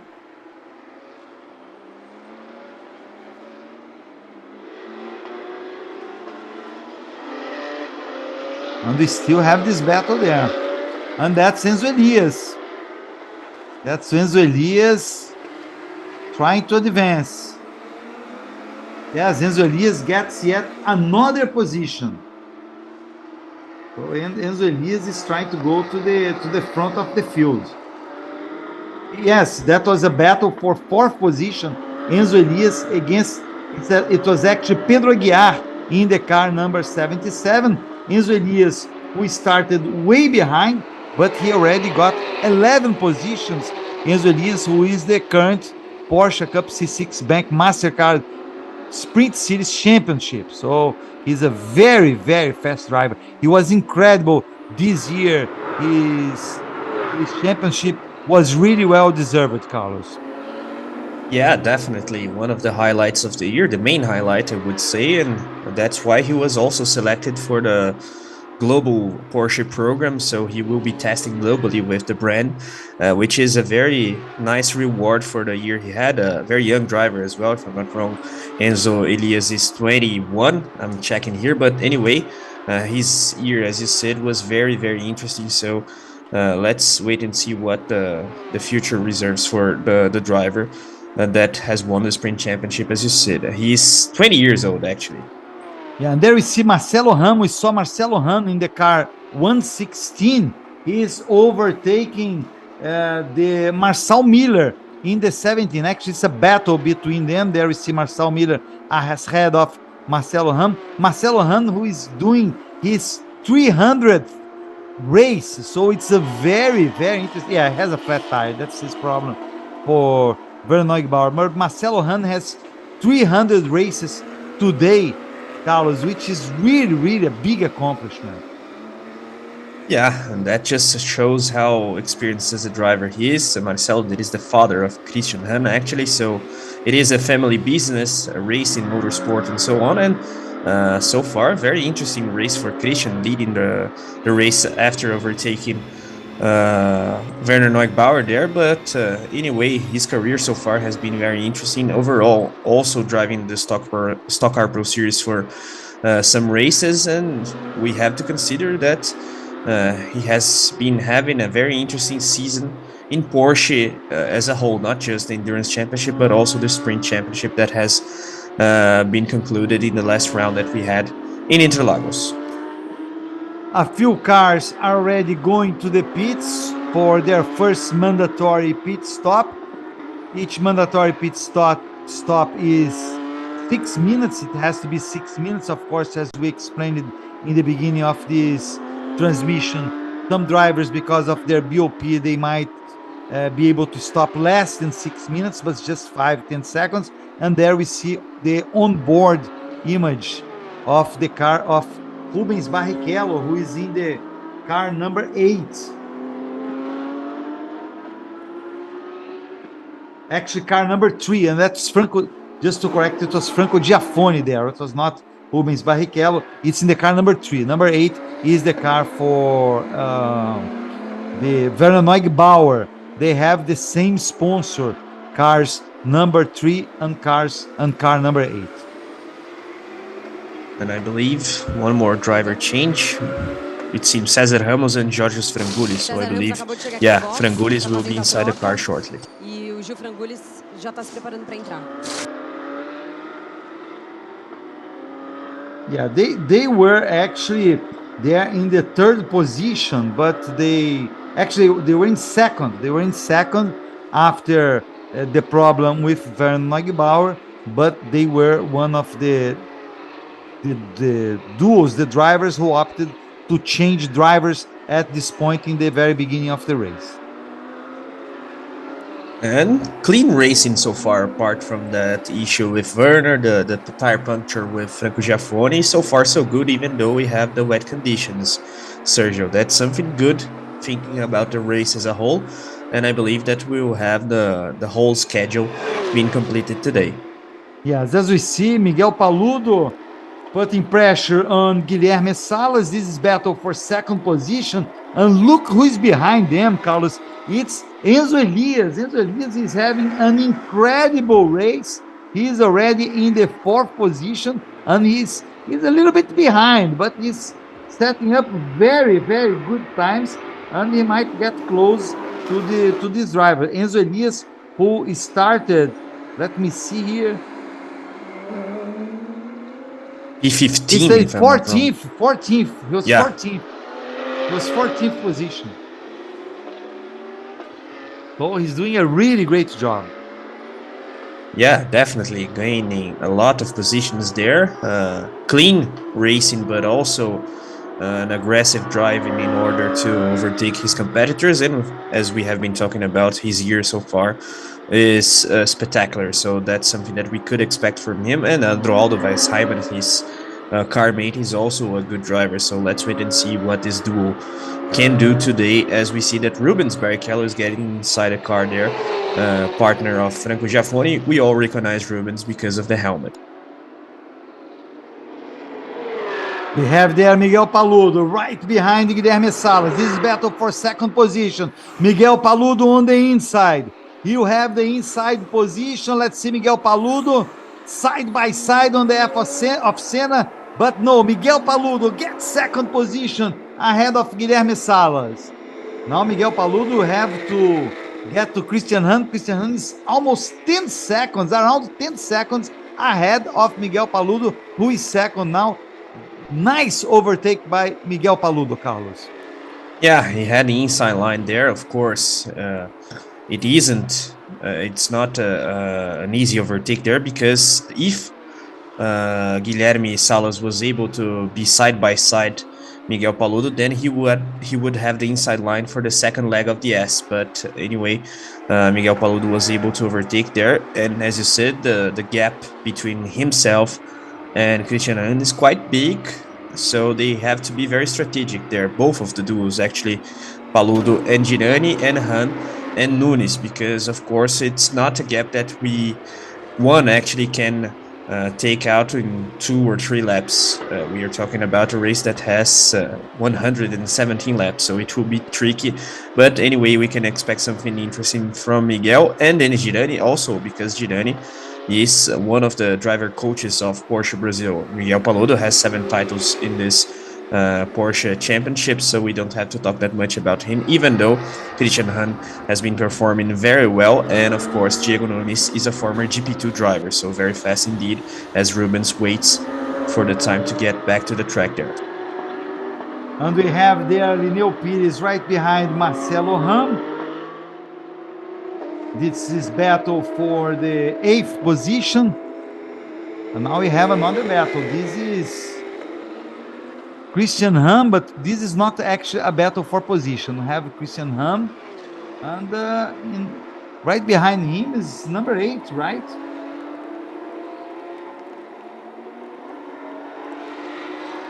And there we see Diego Nunes waiting. Yeah, it must be us. Anyway, you have there the leader, which is Christian Ham. And it was number 8 indeed, but one lap behind. Exactly, yes. Actually, a few laps behind because he had to stop for 6 minutes. Double check. Yeah, it's Ricardo Zonta driving there. He's 3 laps behind. So that's the difference now. But we have to remember that the leader will have to stop. Every driver will have to stop 5 times. Every car will have to stop 5 times. So the car number 8 with Ricardo Zonta, it already did 1 mandatory pit stop.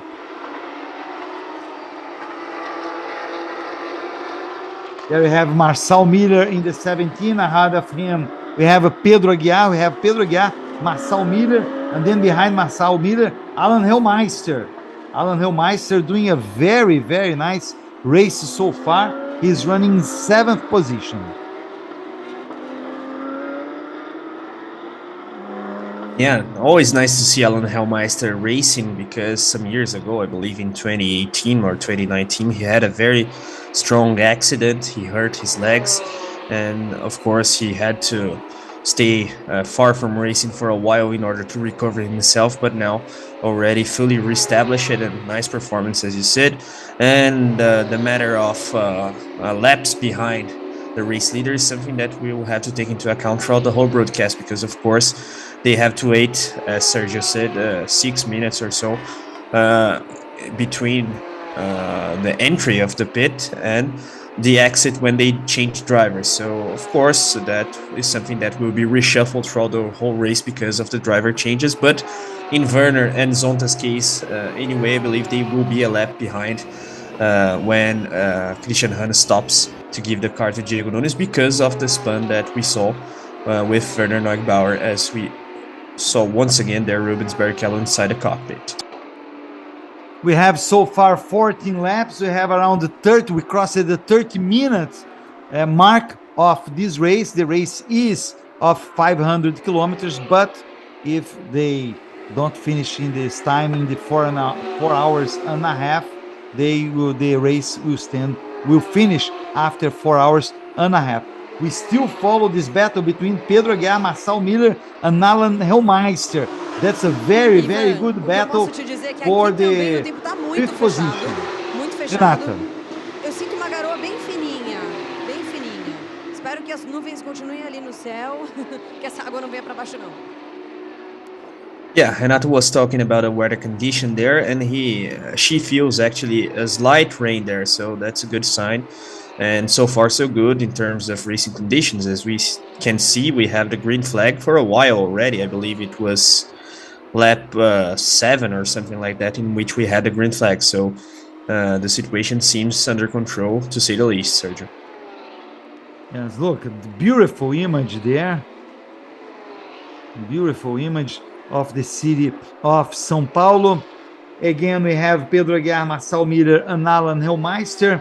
Christian Hahn leads the race. He started in the first row alongside Werner Neugebauer. Actually, we had a start under safety car, so Werner Neugebauer started first, then Christian Hahn in second, but Christian Hahn was able to get the second position. There we have Alan Adroaldo Weisheimer and Enzo Elias lead the sport class for the Carrera Cup, and then Pedro Aguiar leads the rookie class for the Carrera Cup. So actually Enzo Elias leads the rookie class. Pardon me. It's because Enzo Elias, the thing is, Carlos, because Enzo Elias, he's the champion of the Carrera Cup, but he's in the rookie class because he races with Adroaldo Weisheimer. So that's why I thought, wow, it's strange for us that follow the championship during all year, and while we see there Denis Irani again. Yeah, the matter is that Enzo is racing in different classes in the sprint championship and the Carrera endurance championship, so that's why we have this confusion. But it is indeed very weird to see Enzo Elias not in the main class, given the fact that he's a very accomplished driver and has won the main category in the sprint championship of short races. But anyway, very nice performance from him there. Also from the other leaders of classes, especially of course Christian Hahn, but also it seems that Sergio Ramalho has a nice pace there. Let's wait and see, because of course the tire degradation will be an issue shortly, because of course we have the wet tires. So in theory, the degradation is an issue, and of course we have already a lot of times, a lot of laps there. And that was Marçal Miller. Marçal Miller getting the 5th position from Pedro Aguiar. Great work by Marçal Miller. And right behind is Alan Hellmeister with the Porsche number 87, also trying to overtake Pedro Aguiar. He gets it, and Alan Hellmeister now is in the 6th position. So Pedro Aguiar, who was 5th, now he falls to the 7th position. Marçal Miller is 5th. Alan Hellmeister is 6th, and ahead of them, we are seeing another battle. This is battle for the 3rd position, and Enzo Elias gets the 3rd position from Guilherme Salles. So Enzo Elias now is in the 3rd position. We see Miguel Paludo there on the Porsche number 7. Miguel Paludo, Carlos, who is slowly, really slowly, but he's getting closer to Christian Hahn. He was almost 10 seconds behind Christian Hahn, and now he's around a little bit over 9 seconds. Let's see if this pattern stays like that. Anyway, that's the situation as of now. Yeah, and consistency is the key to success in such a long race. So if he is able to close the gap lap by lap, even though slowly, it will be important, considering also the other stints, as we see the replay of the overtaking maneuver made by Enzo Elias over Guilherme Salas. And it seems that Salas is struggling a bit with the front end of the car, as we saw there in the apex of the corner. So let's see if there's something with Salas' driving style not being that good in these racing conditions, or if Alceu Feldman will struggle as well. So we can assume that it is an issue with the tire setup, or the car setup, better saying. But anyway, nice driving there by Enzo Elias, as we see the car number 17 as well. Yeah, Enzo Elias had a very nice lap. He had the best lap among the top 10 drivers. He running 1:48.012. So for you to have an idea, Miguel Paludo had 1:48.849, and actually Miguel Paludo lost almost a second to Christian Hahn. So Miguel Paludo right now has to pay attention for Enzo Elias, who is just 2.5 seconds behind him in the 3rd position. Guilherme Salas is still 4th. Then we have Marçal Miller, Alan Hellmeister, and Pedro Aguiar rounding the top 7. This is the leader of the race, Christian Hahn. Yeah, and we saw their car number 888, I believe, from Lineu Pires, Beto Gressi, and Vitor Meira, making his first pit stop. So let's see who gets behind the wheel there. And Lineu Pires is one of the highlights of the season as well, especially considering the whole year in this Porsche championship. And of course, nice guest drivers there, experienced drivers and very accomplished ones with Beto Gressi and Vitor Meira. This is the car from André Gaidzinski, Nasser Abu Taif, and Hobby going to the pits. Gabriel Hobby actually going to the pits. Well, we see the leader. The advantage of Christian Hahn is really huge, and now Miguel Paludo is not having good laps. The difference, look at Enzo Elias. He's getting really close to Miguel Paludo. Miguel Paludo is on the car number 8. So, but Miguel Paludo really have to pay attention there with Enzo Elias behind him. And actually, Carlos, Enzo Elias is getting really close to Miguel Paludo. Now they have Ricardo Zonta in between them.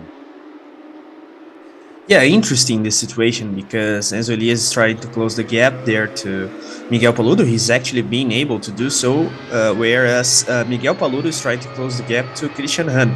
So this situation might be interesting for Christian, especially because if Enzo is able to attack, then we can expect both of them to lose time compared to Christian Hahn. So the situation tends to be a little bit more tense in the next few laps, especially considering the situation there of Miguel Paludo trying to stay ahead of the yellow car that is currently being driven by Enzo Elias, Sergio.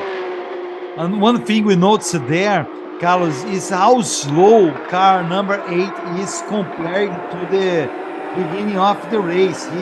His last lap of Ricardo Zonta was 1:55.966, which is way slower than the other drivers. We could see by how easy Miguel Paludo and Enzo Elias overtook him. And we see that Ricardo Zonta is way behind now. So that was certainly a consequence of that spin that car that Werner Neugebauer had in the beginning of the race. Yeah, and that's a shame because the race started very well for them, actually, the whole weekend because of the pit, actually the pole position that Werner got yesterday. But as you said, the situation isn't good at all in this moment. And that we had a replay of Rubens Barrichello doing an overtake, but Rubens Barrichello actually is the last car at this point. He's 4 laps behind, and look how Enzo Elias got to Miguel Paludo. This is battle for the second position. Last lap time, Miguel Paludo ran 1:49.430, and Enzo Elias 1:48.598. So it's a huge difference there, over almost of a second. And Enzo Elias, will be able to overtake Miguel Paludo. Miguel Paludo is not having the same performance he had in the beginning of the race. I think it was the car from Georgios Frangoulis and Cesar Ramos going to the pits there. Let's just confirm who is currently driving the car, because I believe that they already had made one driver change, because the car started with Cesar Ramos and was now being driven by Georgios Frangoulis. So let's see if Cesar Ramos will be back in the car in the next few moments, and Enzo Elias closing the gap very significantly there, Sergio. Yes, this last lap, the difference in lap times was just 0.2 of a second. But Enzo Elias is definitely getting closer. He might attack now. No, not really. Miguel Paludo stays in second. And then we have Enzo Elias right behind him. Marcel Miller is in a distant fourth, not that distant, but he's 5 seconds behind these two drivers.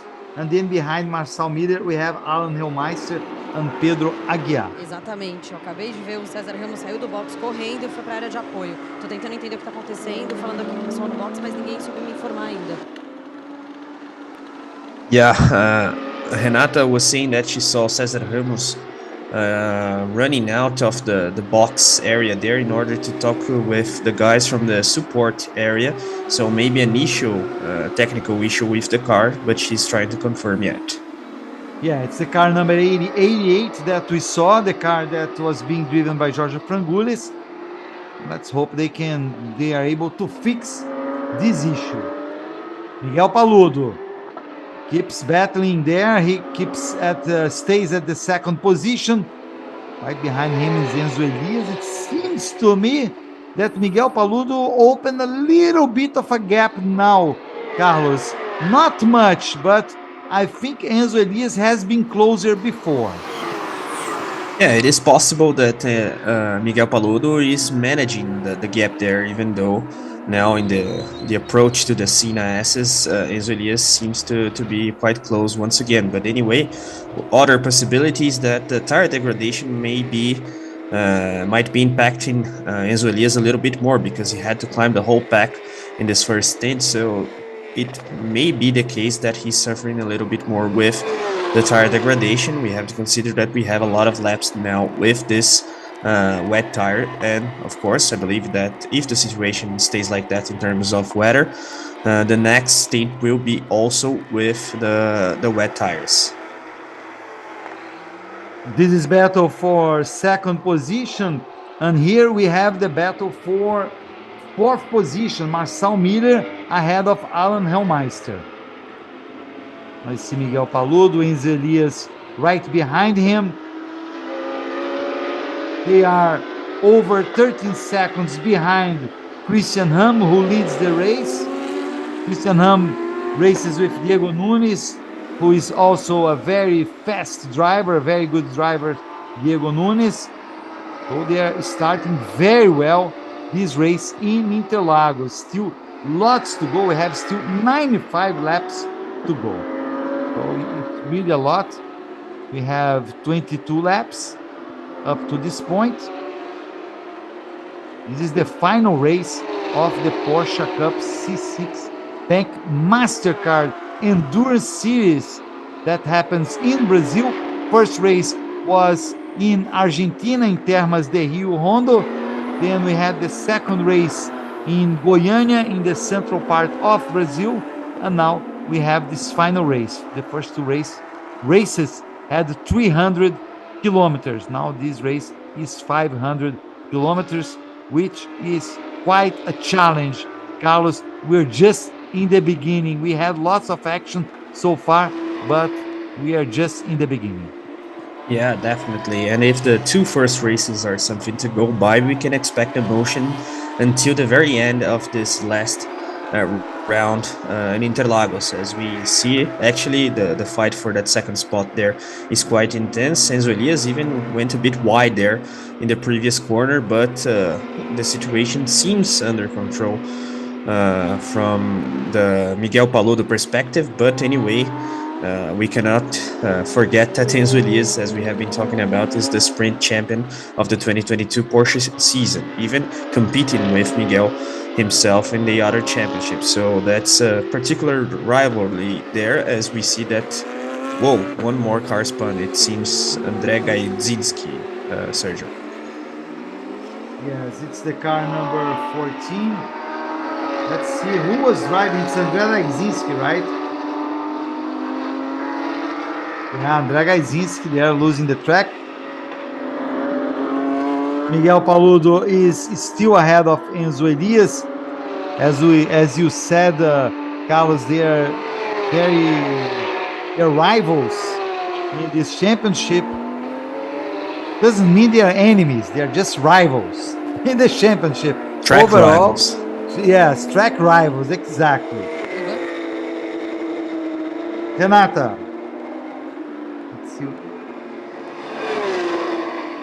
No, she called, but she didn't say anything. Oh, now the Christian Ham's difference to Miguel Paludo and Enzo Elias is over 14 seconds. It's really increasing. Last lap from Christian Ham was 1:48.005. His best lap so far was 1:44.649 in the sixth lap. Yeah, that's a tricky situation, especially in an endurance race, because sometimes... let's hear from Renata first. Quem eu tava olhando a carinha concentrado, assistindo a corrida, Adroaldo. E aí? Você nunca guiou esse carro na chuva? Tá muito apreensivo? Não? Vai com cautela? Eu tenho que ir com cautela, né? Não adianta, eu nunca andei na chuva. É a minha terceira experiência da Porsche só. E a gente, por mais que o Enzo esteja num nível acima, o nosso objetivo é a categoria nossa, né? Então, eu quero fazer uma corrida limpa, tentar manter um pace confortável, não arriscar, mas eu tô bem concentrado. Obrigada. Ivan? Yeah, we heard there from Adroaldo Weisheimer, carmate of Enzo Elias. He will be only in his third appearance in the Porsche Brazil, so he is new to the series. Actually, he has made his debut in the series in the Termas de Rio Hondo endurance round, and of course it will be his first time driving in wet conditions, so he said that he will be very cautious. And even though Enzo Elias' performance level actually is very high, of course they are focusing on their class, that is the rookie class of the Carreira Cup category. And now Miguel Paludo has gone to the pits, Sergio. Yeah, so with that, Enzo Elias is second position. Let's see if he's able to get closer to Christian Ham. Difference now is a little bit over 16 seconds, but he had Miguel Paludo ahead of him, and clearly, at least in my opinion, Carlos, he was a little bit faster than Miguel Paludo, at least when he got close to Miguel Paludo. After that, they might have got even in their speeds, and then Denis Irani will take over Porsche number 7 over Miguel Paludo. This is a case where just the two drivers are competing. There you see Miguel Paludo talking to Denis Dirani, certainly talking about the track conditions while they prepare car number 7 to go back to the track. Christian Hahn is still there. Carlos Costa is still there, leading the race. Yeah, the situation is quite comfortable for the Christian, actually, also because of the fight that we saw between Paludo and Enzo Elias. Of course, both of them, they lost time.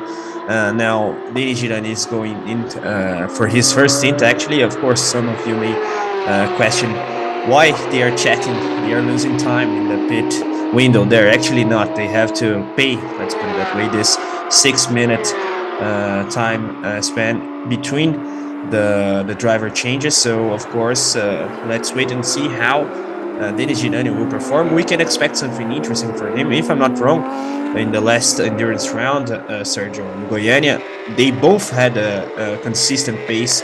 The gap between Miguel's lap times and Denis' lap times wasn't that big. Of course, when we think about an endurance race, that's something that is very important. So I would say that Miguel Paludo and Denis Girani, they are fighting for this race win. And we saw there also Fabio Carboni preparing to go to the track. We see Christian Hahn leaving one more car behind. Of course, it's not a battle for position.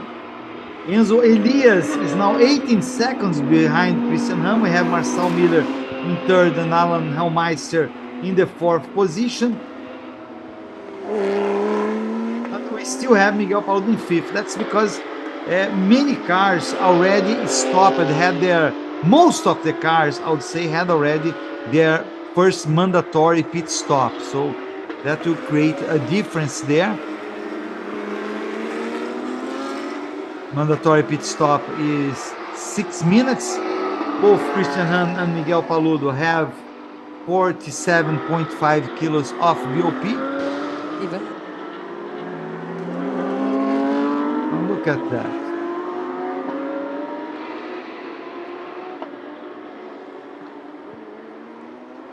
That's Christian Hahn. Christian Hahn is leading so far. Let's see the detail of his performance. He raced a little bit. That was good at all, Carlos. Yeah, he got very close to missing completely the apex of the corner. Actually, he went wide and stepped on the grass, to say the least, but he was able to control the car in order to go back to the racetrack. But it seems that he's making his pit stop right now, as we hear from Renato Diniz once again. E eu tava falando, tomara que não chova amanhã. Aí ele falou, não fala isso não. Eu gosto da chuva, me dou bem na chuva. Então, não sei, acho que agora pode ter sido uma escapadinha. Mas ele falou que ele prefere na chuva.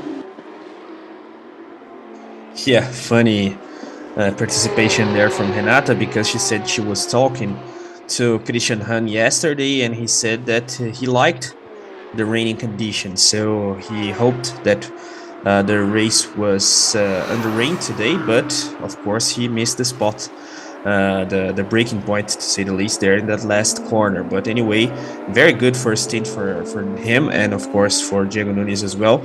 They started the race in the second spot, now leading, and he opened a bit of a gap there, 18 seconds if I'm not wrong, the last time you talked about, Sergio, considering Enzo Elias. So we see that his pace, Christian's pace at least, is very good. Let's see if Diego Nunes is able to do the same. And of course, we are talking about one of the most accomplished duos of this Porsche endurance round in Interlagos.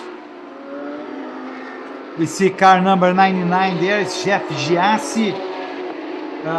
Nicolas Costa was his partner, was one of the first drivers to hit the pits. Jeff Giassi is the 18th position. He's also a very, very fast driver. As you said, Carlos, he comes from the online world, from the virtual racing, but he is really, really good. He has really impressive performances. And you also have the detail of Fran Lara with the car number 70. Lucas Salles started with this car number 70. We remember he fell behind. He was also one of the first drivers to stop. And right now, Fran Lara with number 70 is in the 19th position.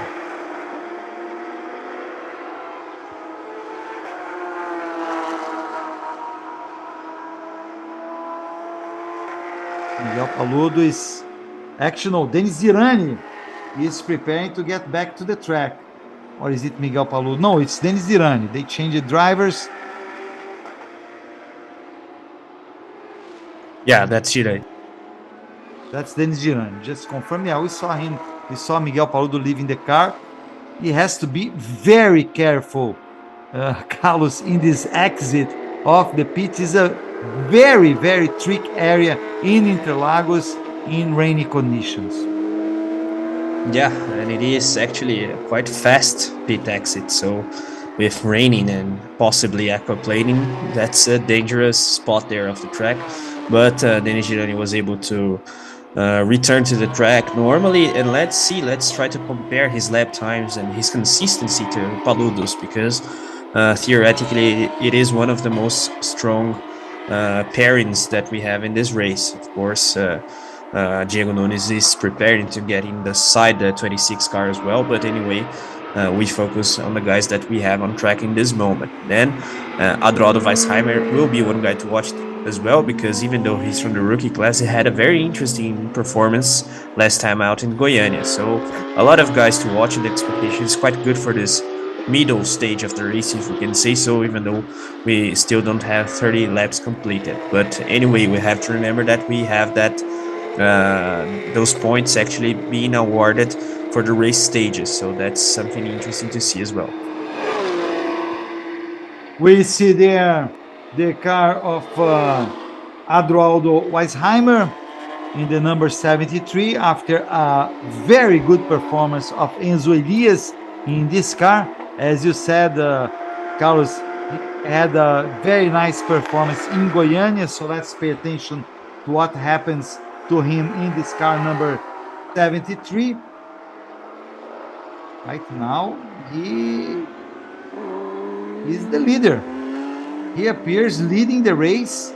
And apparently we have still Enzo Elias there, or it's Adroaldo. I have here Enzo Elias in the first position. Elias. If you could confirm, it's Enzo Elias.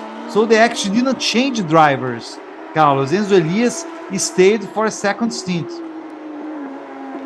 Yeah, of or course. He didn't stop yet, or am I mistaken? He didn't stop yet. I think he didn't stop, but he didn't anyway. stop yet. Pardon me, he didn't stop yet. It's Enzo Elias. Yeah, it's but Enzo that's Elias. He didn't stop yet. But had he stopped and stayed in the car for another stage, it would be something that wouldn't break the rules, because of course then Adroaldo Weissheimer would have to stay in the car for a longer stint in the second period. But anyway, they didn't stop yet actually, and let's wait and see, because the tire degradation, as we have been talking about, is an issue as well. 30 laps, and we see that Adroaldo is getting ready to get inside the car there. But anyway, we have to consider that we had 7 laps or so under safety car. So theoretically, it's not 30 laps of tire degradation, as we see the car number 26 now being driven by Diego Nunes getting back to the track.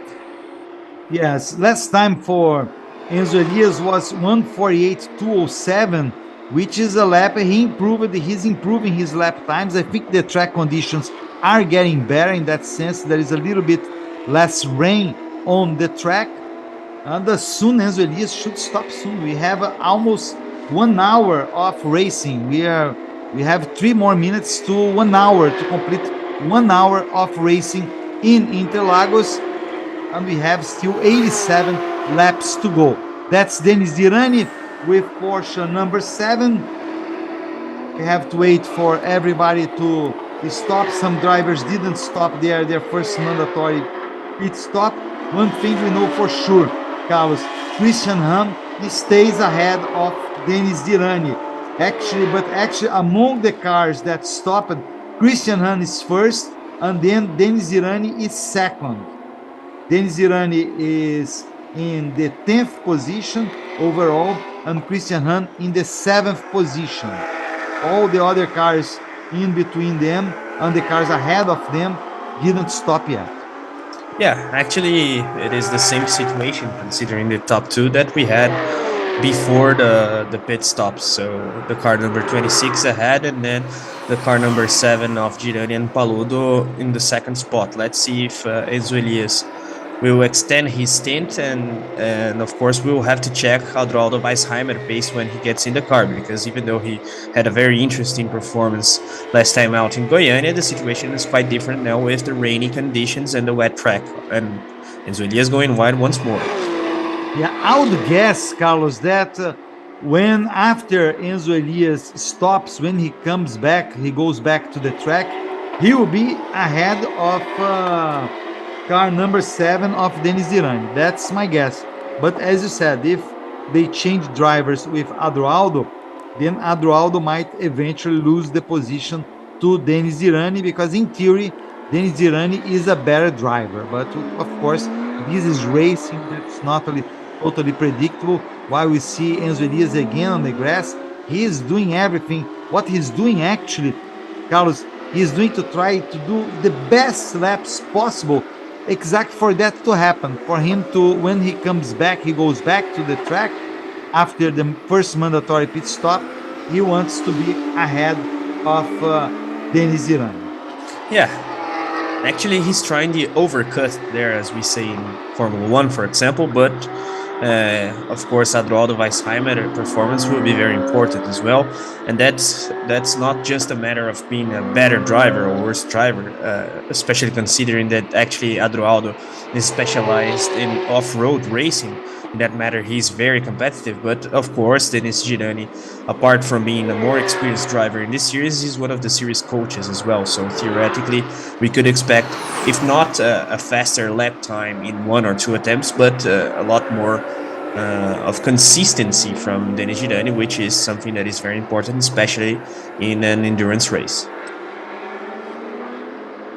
There is the race leader, it's Enzo Elias, current Porsche Cup C6 Bank MasterCard Sprint Series champion. It was a great championship by Enzo Elias, very young driver, 21 years old. Não torce para não chover não, que eu gosto de chuva. E aí, Crisan, tá mostrando o resultado na pista porque gosta mesmo, né? Eu falei pra Renatinha faz a dança da chuva, aí ela falou, tô com a cara meio desconfiada, mas acho que agora ela viu que realmente na chuva a gente tem chance aí de levar o campeonato da mão dos concorrentes. E o Diego Nunes gosta de chuva tanto quanto você? Ele também morou muitos anos na Europa, né? Morei 3 anos na Inglaterra, lá chovia muito, mas acho que ele já pegou muita chuva na vida também. Estou confiante no trabalho dele. Ele é um piloto que tem calma dentro do carro, sabe pensar, sabe procurar onde está o grip. Então, estou bem confiante aí que a gente pode ganhar o primeiro e o segundo segmento. Obrigada, Cris. Ivan. Yeah, we heard there from Christian Hahn, race leader. In this moment in the car 26 we have Diego Nunes, but Christian Hahn was giving a funny interview there to Renata, considering the thing that he said yesterday to her, that he would like to have the race under rain because he likes the rainy conditions, and now he said, he joked about that he's proved his point for her, but anyway, he said that Diego Nunes is also experiencing the rainy conditions, especially because of the time that he lived in England, but let's wait and see as Enzo Elias go to the pits in this moment, Sergio. Enzo Elias going to the pits, so Marcel Miller will take up the lead. No, Marcel Miller, I think, is already going to is also going to the pits. Let's wait and see. But and we soon will have Diego Nunes leading after all the cars make their first mandatory pit stop. There we have Diego Nunes. Diego Nunes, car number 26, Porsche number 26. There he's right now at P6. No, he's at P4 right now. So he's improving there with the other drivers stopping. Because actually it shows ahead of Marcel Miller is on the pits. The only driver who is not on the pits, Carlos, is Bruno Campos with Porsche number 33.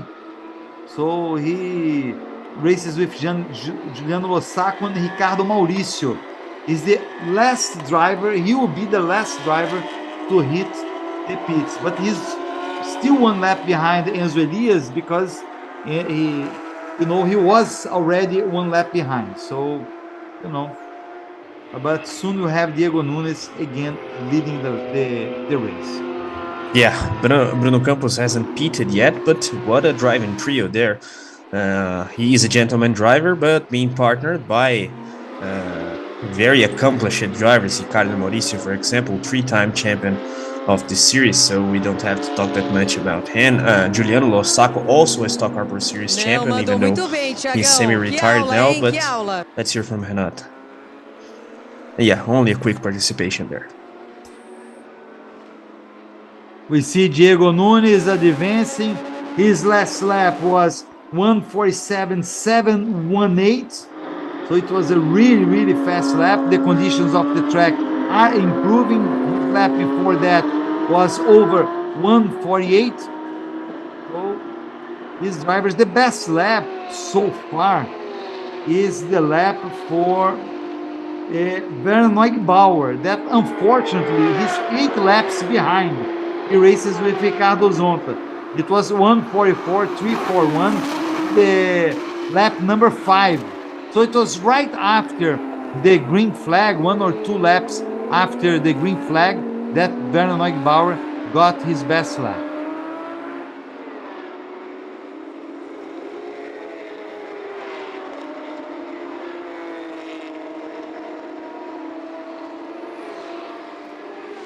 We see a car, Porsche number 17, going back to the track.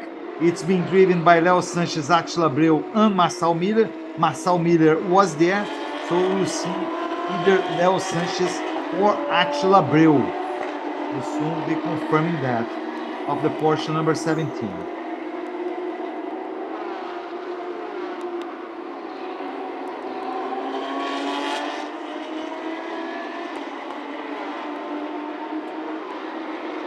It's right behind Alceu Feldman in the Porsche number 1.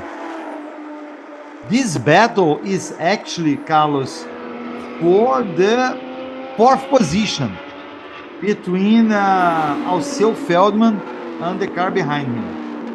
Yeah, interesting fight there. And actually, Alceu Feldman and Guilherme Salas' situation wasn't that good because they seem to have a bit of a struggle in the front end of the car, but anyway, also Feldman is a very experienced driver and will be able to manage the situation. And we saw a car, I think, retiring there. Yeah, number 17. Yeah.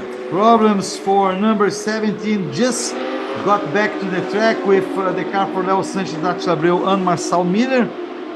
It's being able to go back to the track.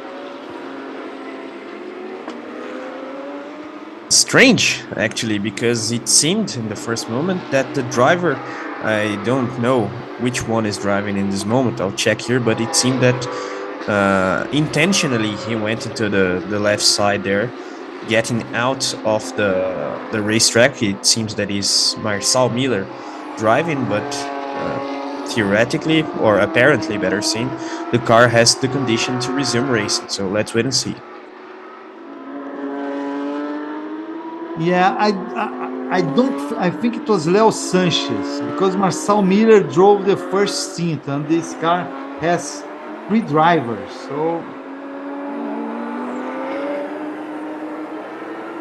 But yeah, I think so. I think that's Léo Sanches. Because because this car has 3 drivers: Léo Sanches, Attila Abreu, and Marcel Miller.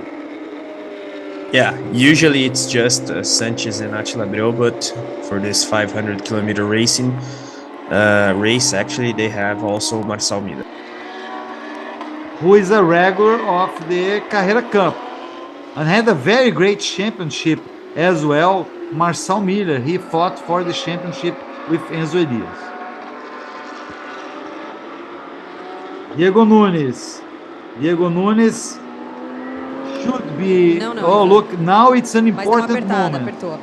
We have car number 73 going back to the track. We still have to confirm if it's Adroaldo Weisheimer or Enzo Elias. But we see how it fares against Diego Nunes and against Denis Zirani. Oh, but at this point, Diego Nunes goes back to the pits. So it comes for his second mandatory pit stop. So we will not be able to know actually how the car number 73 fared against car number 26, Carlos. Yeah, strange that pit stop from Diego Nunes. Maybe he's changing tires to the slick ones, but it seems that the track is still wet. But let's wait and see. Or, in the worst scenario, a mechanical issue there with the car. But anyway, I don't believe that is a slick situation there, because Renato was even saying that the rain comes and goes, so it would be both. Oh, a puncture. That's it. Yeah, that's a Right puncture, rear. as you said, yes. But I think they might take the opportunity to do their mandatory pit stop, as they will have to do them anyways. Oh, I think that would be the best option. Yeah. And wait for the 6 minutes and then try to nem é visível, have a assim, longer não vai nem pra stint perceber, sabe? afterwards. Então eles vão aproveitar para fazer o pit stop agora, mas realmente foi um stint muito curto. Enzo Elias, it shows Enzo Elias is still in the car number 73, but we will have to confirm that, Carlos. But anyway, he Sandrinho. went back to the track way ahead of Denis Zirani with the Porsche number 7, but way ahead. So that was a really good tactic so far by Enzo Elias, staying on the track. Now see if it's still Enzo Elias, we'll be able to see by the track times. He just did 1:56.301. Let's wait and see how he'll fare against Denis Zirani. Yeah, the overcut strategy worked, because actually we have to consider that the track is getting better and better theoretically, because the racing line, if the rain doesn't get heavier, it obviously will be a little bit more close to dry conditions, as we see there that Christian Hahn is indeed returning to the car, I believe. So they will use that tire puncture in order to make the mandatory pit stop with the driver change, because of course they already lost time, so it makes all of the sense. But anyway, the overcut strategy worked, and let's see if Denis Zirani will be able to catch up. Bruno Campos leads the race, but he still has to do his first mandatory pit stop. Then we have Alan Hellmeister. Oh, it's Adroaldo Weisheimer. Actually, not Alan Hellmeister. It's Adroaldo Weisheimer.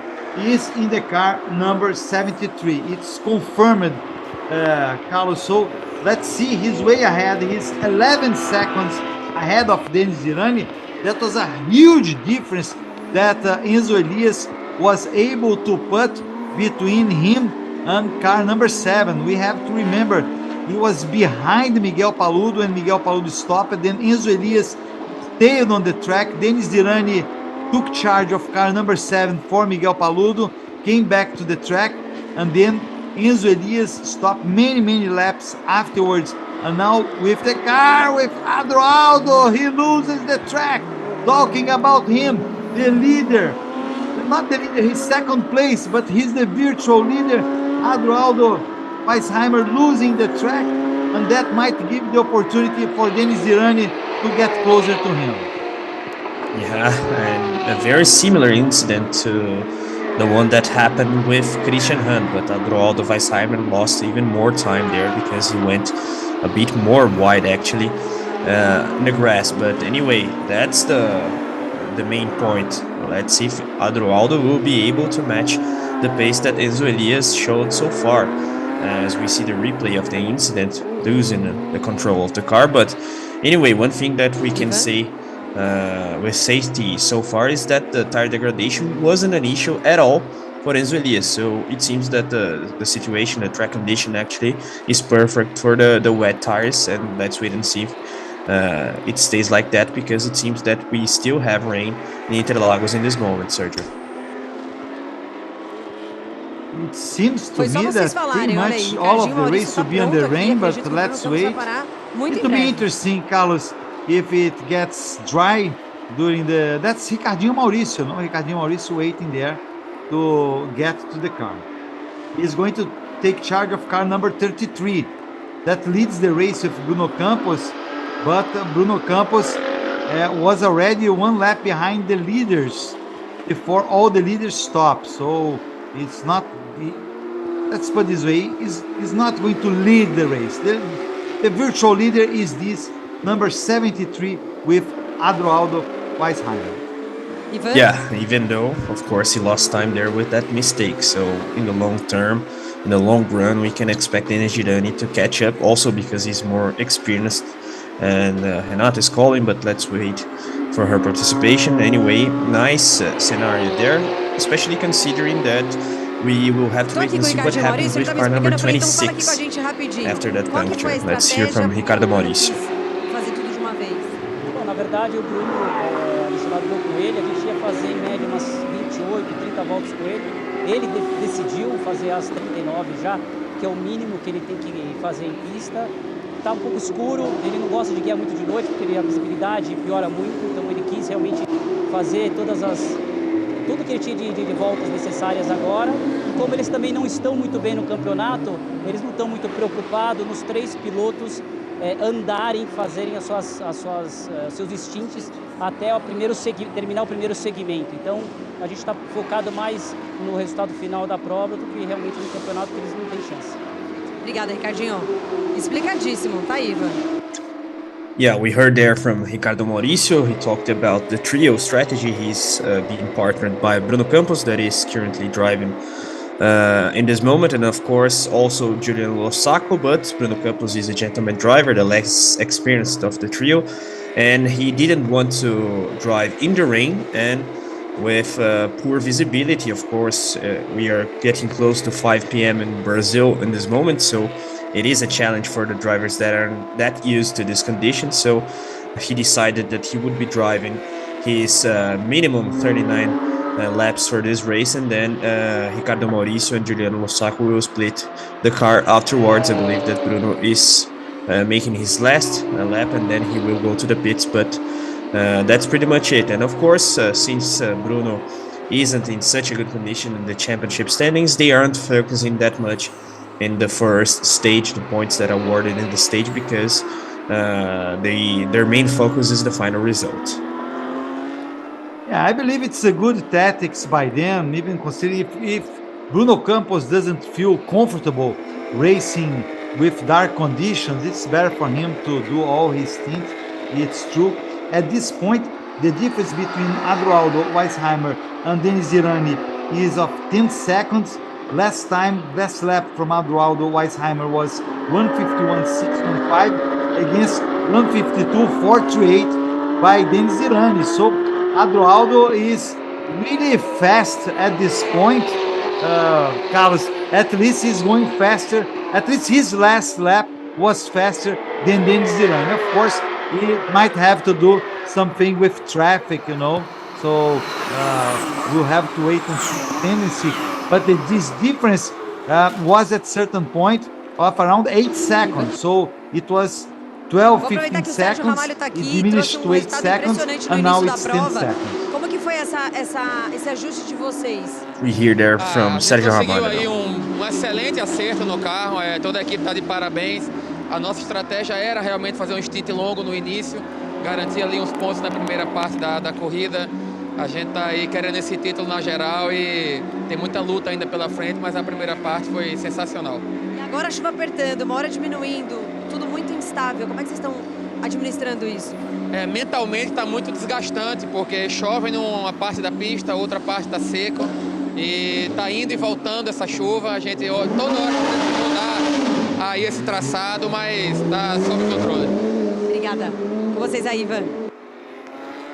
Yeah, we heard there from Sergio Ramalho that is being partnered with Josimar Jr. Actually, they are leading. They started leading.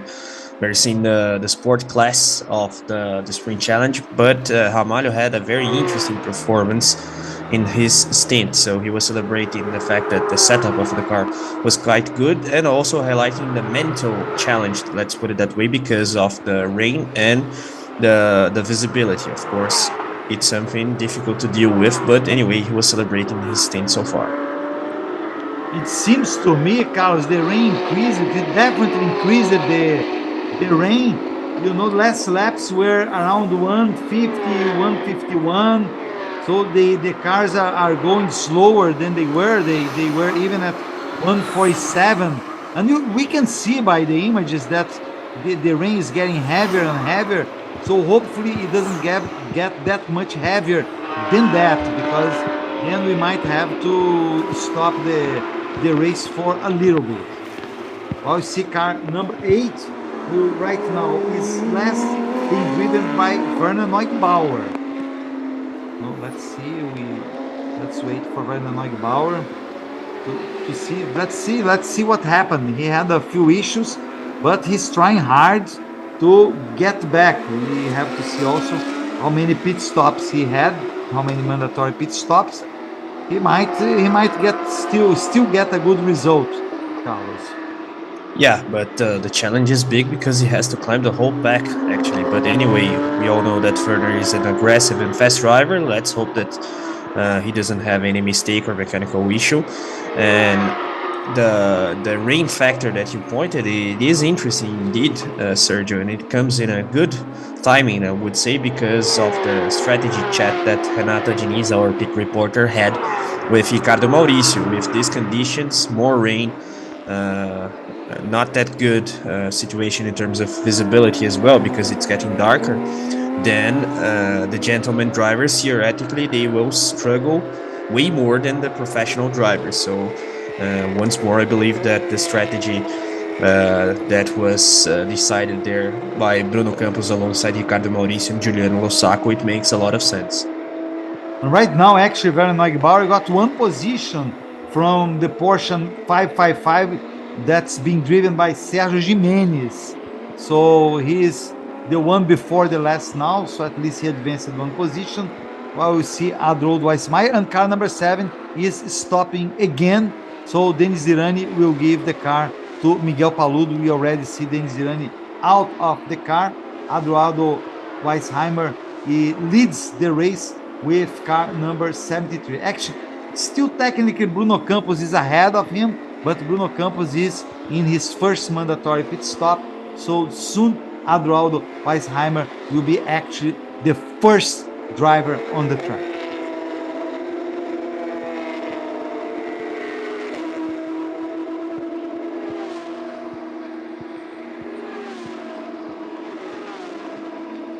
You see there car number, the drivers from 199, it's Nelson Marcondes and Renan Guerra. Nelson Marcondes wasn't that good during the qualifying. He races for the challenge. He's actually leading the main sprint challenge class, if I'm not wrong. So important race for them. And of course, Nelson Marcondes is being partnered there by Renan Guerra, also an experienced driver coach in Brazil. Yeah, he was very unhappy yesterday with his result during qualifying, but he's a very accomplished driver. So he got positions already during this race.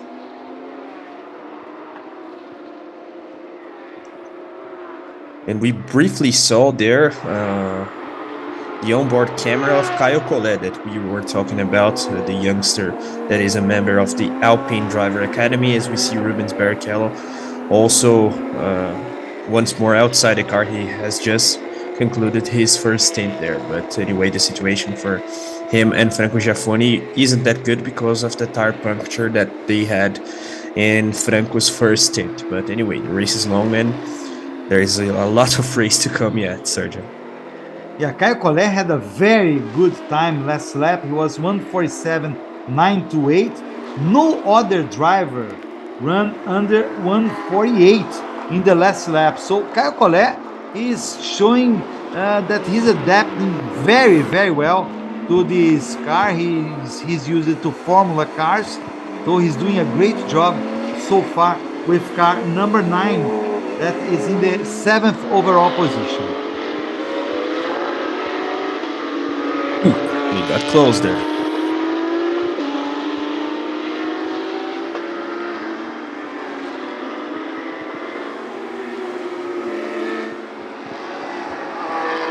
Let's see again.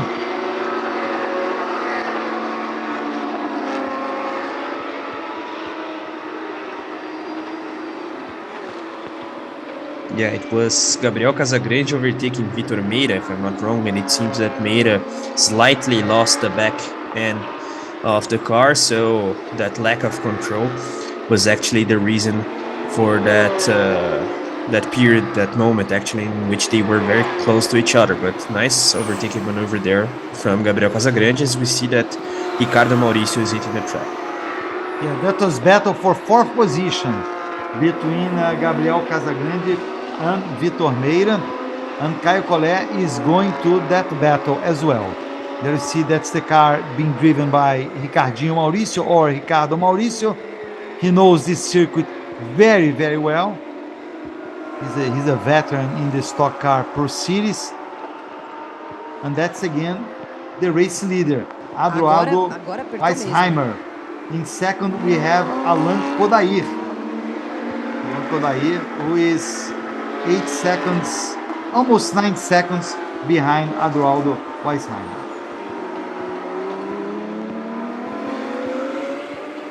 And this race with guest drivers, it gets even more interesting because we have different generations of the Brazilian motorsport hitting the Interlagos track. For example, when we talk about driver academies, we have Caio Collet, that is from the Alpine Driver Academy, so backed by Renault, and Ricardo Mauricio in the beginning of his career, beginning of the 2000s, he was one of the first members of the Red Bull Junior team, so he got to work with Helmut Marko and so on, so that's always something that is interesting to ask Ricardo Mauricio about. So anyway, let's see if his pace will be interesting, and of course the strategy that they adopted seems to make sense, but the rain and the visibility conditions are always a challenge even for professional drivers.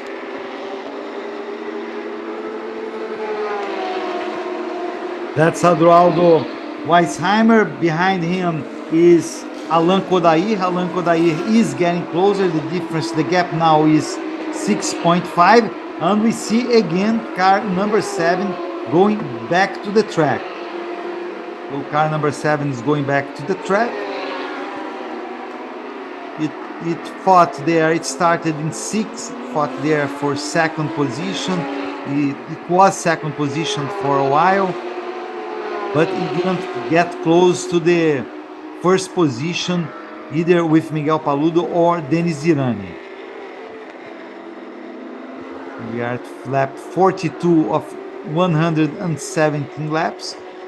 We have almost 1 hour and a half of racing.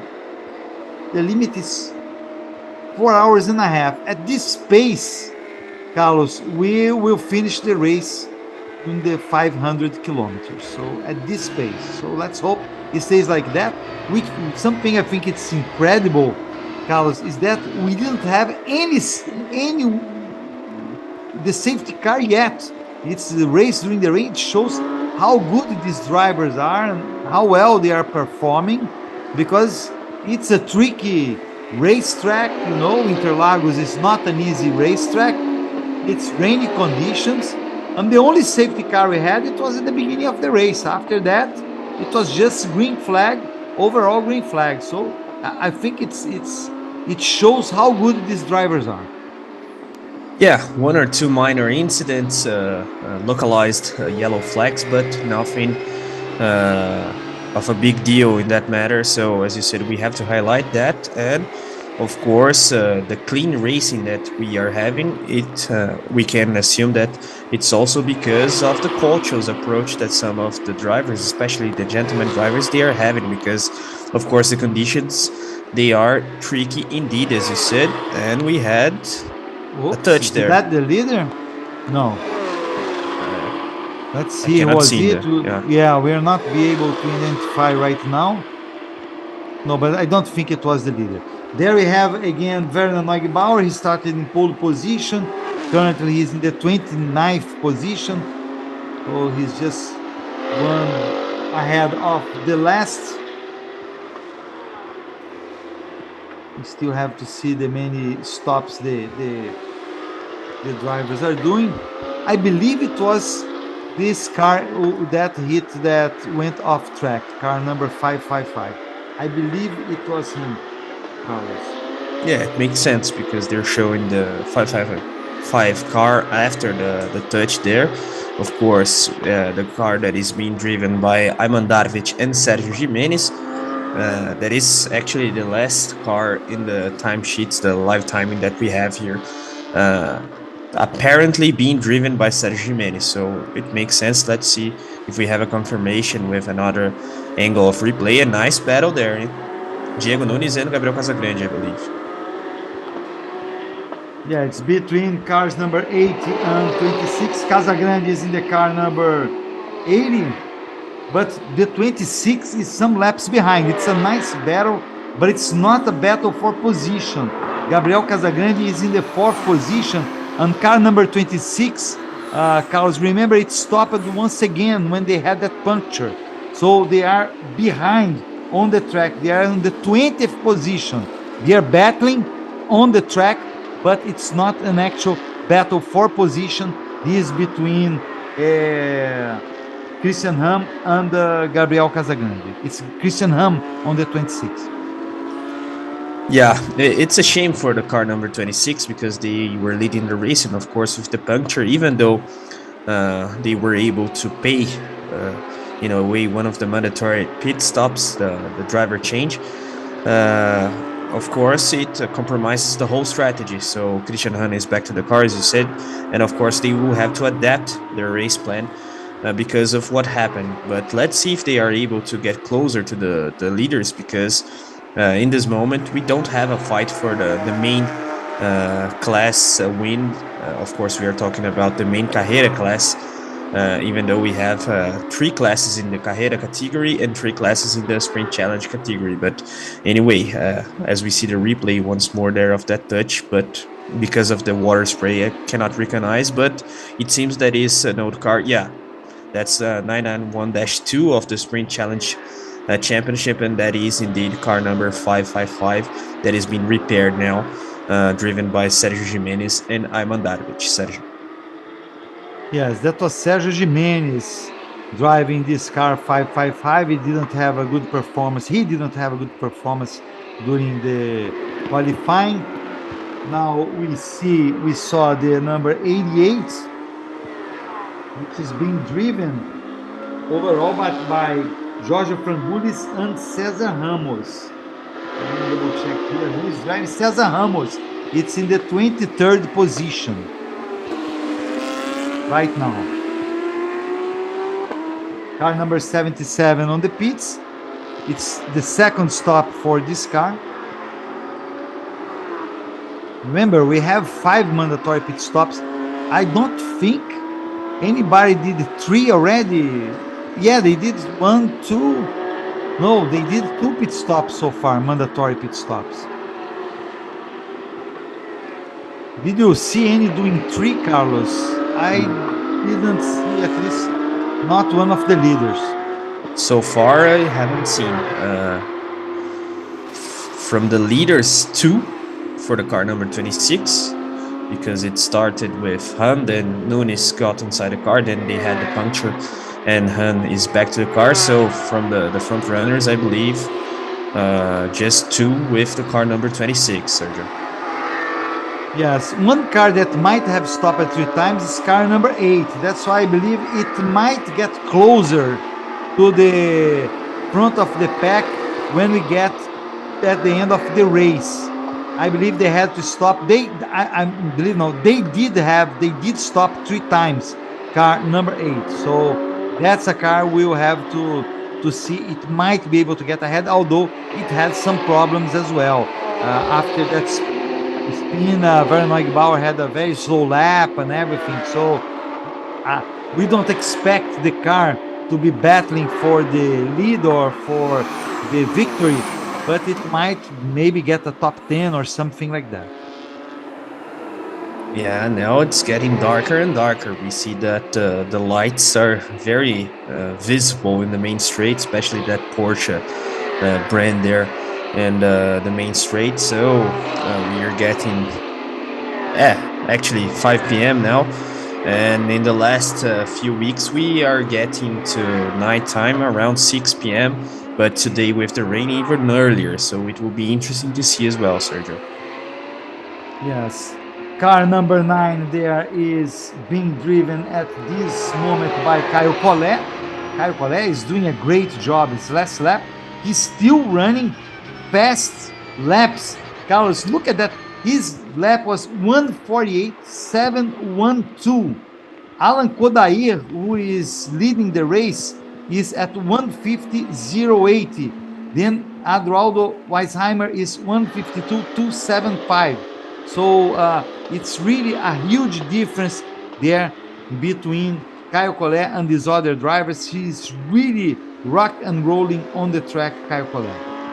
Yeah, and we have to highlight that because to adapt between single seaters to GT cars with these Porsches, it is a challenging task. And of course, Caio Collet is a very young driver, so theoretically, his learning curve would be, let's put it that way, slower because he doesn't have that much of experience. But of course, we all know that he's able to be fast straight away, and that's the case today. So very nice pace from Collet, that is an Alpine member, Alpine Driver Academy member, and of course has raced in the FIA Formula 3 Championship this year. Let's see if he gets out of the car right now.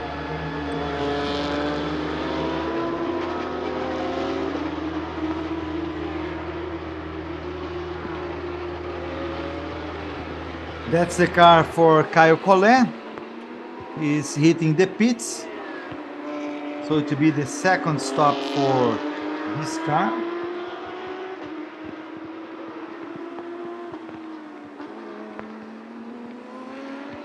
And there we have again car number 88. It's actually a nice lap. Car number 88 is being driven by Giorgio Frangulis and Cesar Ramos. Actually, it's a little bit behind car number 88.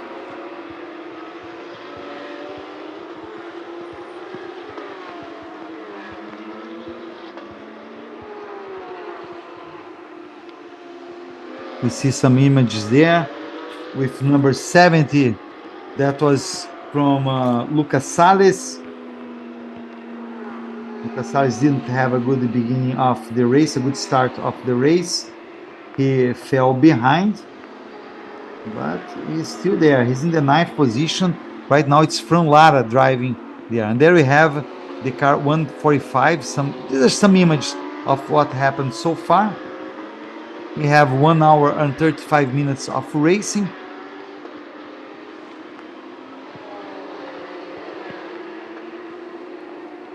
Yeah, that's Sadaki Leite and Fabio Carboni's car, if I'm not wrong.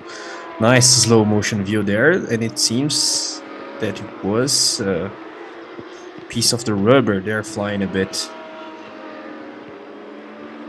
Yeah, after all, Carlos, Adroaldo Weisheimer, who got the car in a very good situation from Enzo Elias, is really losing lots of times. At that moment, that I thought it was car number 26, but it was 116 of Alan Kodair.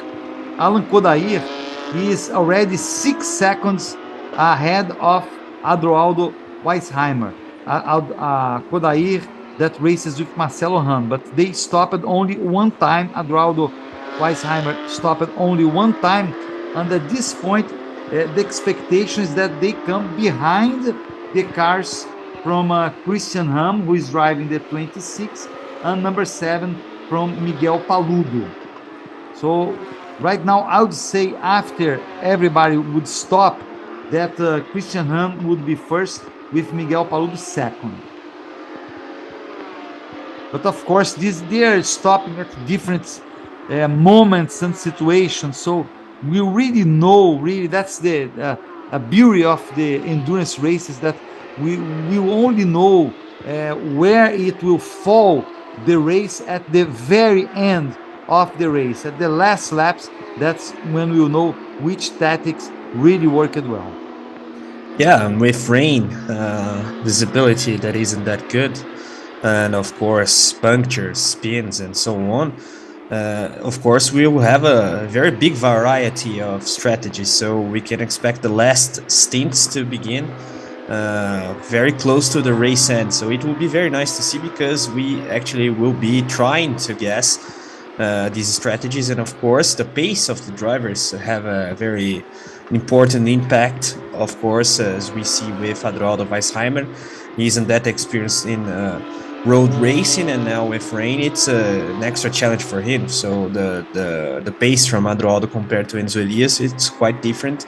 And of course, that plays a very strong impact on the race results so far. But let's see if Denis Girani, Miguel Paludo, and these guys will be able to have a good strategy as well, because the overcut worked quite well for Enzo Elias in that first stint. But of course, they are from the sport class, if I'm not wrong. So theoretically, they are not fighting for the main class win, even though Enzo Elias has the pace to do so, as we see the car number 66 going to the pits. Actually, Adroaldo and Enzo Elias are running in the rookie class. Oh, yeah. Yeah, so remember the lower that class. I made a confusion before, but they are in the rookie class because of that, because it's the first year that Adroaldo Weisheimer is competing. He's competing just in the endurance series. So, that's what happens. And I think he's doing really well considering he's inexperienced, as you pointed, in road courses. Né? He's accomplished rally driver, while we see on the right side of the screen, we saw Enzo Elias preparing himself to take charge of this car number 73. So Adroaldo Weisheimer is going to the pits. He didn't go yet. Probably he's going the next lap. His partner, oh, look at that. Attention, Adroaldo. He was able to. That was almost, Carlos. Almost he lost track at the end of the straight, at the start of the. Oh, look at that. Who was that? That's. Let's see who is driving that car. Number 85, Edu Number Menossi. 85, yes. I think so. But it's actually Sérgio Sete Câmara. Sérgio Sete Câmara, yeah. Sérgio Sete Câmara, who races in Formula E. Yeah, so we see that when we have Caio Collet that is adapting quite well to the Porsche cars, even though he's used to single seaters, Sérgio Sete Câmara struggled a bit, at least in that quarter. But the situation is very tricky indeed, and we saw there with Adroaldo once more, because he lost the apex of the corner, and actually he had to prevent that track exit there, because he would lost a lot of time, and he's already losing a lot of time because of the track conditions. So I think that in the middle, we are already in the middle stage of the race, Sergio. So maybe the mental side will be important, and in that matter, we may have some incidents, some mistakes of drivers that aren't so adapted to racing in wet conditions. There we see car number 9 being driven by Caio Collet, Edu Guedes, and Carlos Ambrosio. They're having a very nice race. It should be Ambrosio now in this car. It should be Carlos Ambrosio, because Edu Guedes already was in this car, then Caio Collet as well. And it's right behind Miguel Paludo there. Or he got behind Miguel Paludo.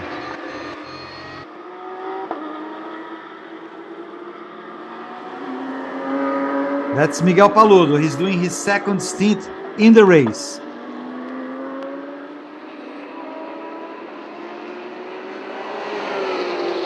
And it was interesting because Denis Girani's stint wasn't that long, Sergio. Yes, I agree with you. It was, I think Denis Girani was not doing that well during the rain. It might have been that. But anyway, they had choice, or maybe they want to get Denis Girani to finish the race. This is car number 8 going back to the track. Gabriel Casagrande was there. I believe now Renan Pizzi is in this car number 8. We still have Gabriel Casagrande showing here, but Gabriel Casagrande just did a stint, so it should be Renan Pizzi there.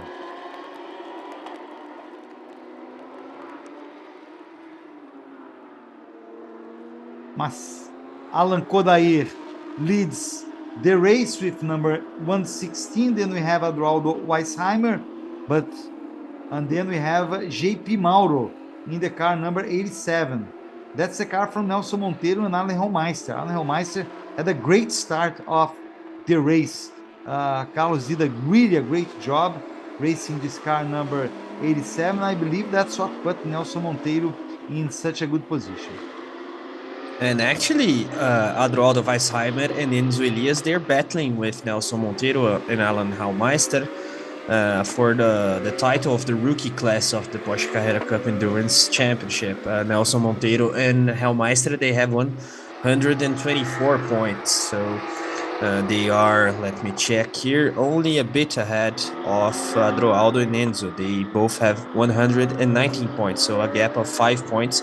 And then they have Lineu Pires and Beto Grassi right behind in P3 with 115 points. So this class has a very interesting title battle, of course, with other drivers participating as well. Vitor Meira alongside Beto Grassi and Lineu Pires.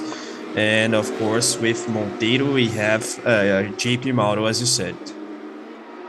And a Blau car there lost. We have to check if it was the 26 or 116. That's where I made the mix in the battle for first position. But the 26 is being driven by Christian Hahn, is in 7th position, and it's battling for the lead. It has 2 stops already. Oh, that was the 26, Christian Hahn. Second time he goes off track for Christian Hahn. That might be a problem for them, Carlos, because they got a great lead in the beginning of the race, but they're twice already now. Christian Hahn went off track. He has to take care, because after all the mandatory pit stops, he might still be ahead, but he can't have problems like that. And they had a puncture already with one of their tires. Yeah, quite an eventful race actually for car number 26. As you said, 2 minor mistakes there from Christian Hahn, but of course they lose time with that. So he went wide twice, one in the last corner, if I'm not wrong.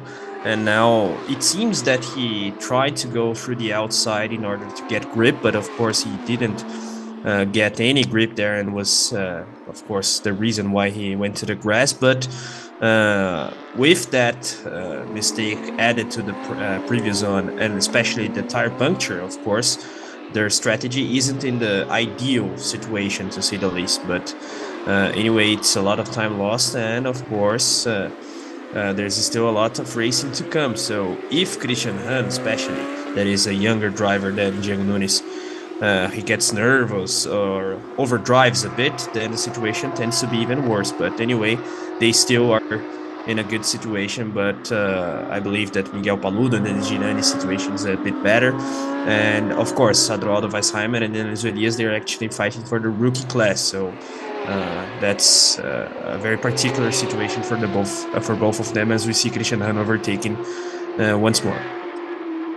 Yes, but Adroaldo and Enzo Elias, I think they still have a shot also, because Enzo Elias, he showed he might be the fastest driver on the track. If not the fastest, he's one of the fastest, at least among the regular drivers. So I would see this car 73 at least getting a top 5, a top 3, something like that.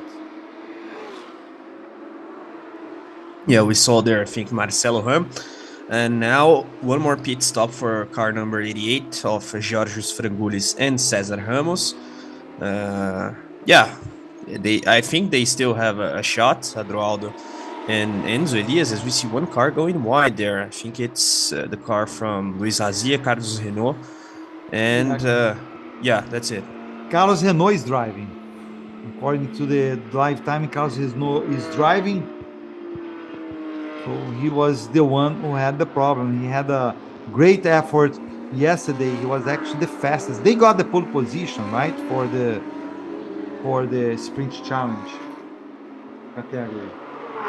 Just double check. Yes, they were the pole position for the sprint challenge. And a great effort by Carlos Renault yesterday during his qualifying time.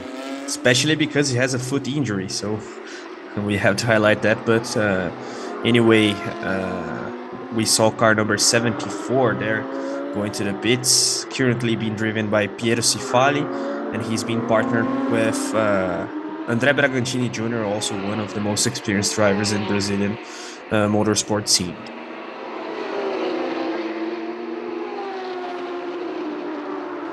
Ivan? Renata. Let's listen to Renata. Well, she's not there yet. Why she doesn't talk to us? Alan Kodair leads the race. He still has to make his second pit stop, mandatory pit stop. Marcelo Ham is the driver who started. Marcelo Ham is having his race number 300 in Interlagos here today. Existe stand vendendo o livro do André, que realmente é uma história impressionante de superação. E a Porsche Cup apoiou o trabalho dele, o livro dele, o lançamento. E aqui hoje, quem estiver aqui no autódromo pode, inclusive, adquirir o livro se tiver interesse. Então, só para completar essa informação. Yeah, nice information there regarding André Bragantini Jr. that we were talking about. He has a book, and of course, the book can be bought in the paddock. It's a book about his disease. I'm trying to check exactly which is the disease. It's Tourette syndrome. And so he talks about his fight with the disease and how he is able to have such a successful motorsport career even with that syndrome. But nice interview there, nice information actually brought to us by Renata Diniz. We see Christian Ham there, number 26, trying to get ahead of the car number 70. Is not a battle for position. Rafael Suzuki is in number 70. Todos os carros em pista, né? Não tivemos nenhuma dupla fora, nenhum trio fora da corrida. Então, sensacional. Todo mundo apreensivo e todo mundo mandando muito bem no fim das contas. Yeah, and nice participation once more by Renata. She's highlighting the fact that all of the cars are on track, so we had no retirement so far, which is something very interesting, especially in such a tricky condition because of the wet track and the dark visibility. And that was Alan Kodair with Porsche number 116 getting to the pits. He was the race leader. He's going to give his car to Marcelo Ham. We saw already Marcelo Ham getting ready to go to the car. There we see Alan Kodair. And then we'll have Leo Sanchez will be the new leader.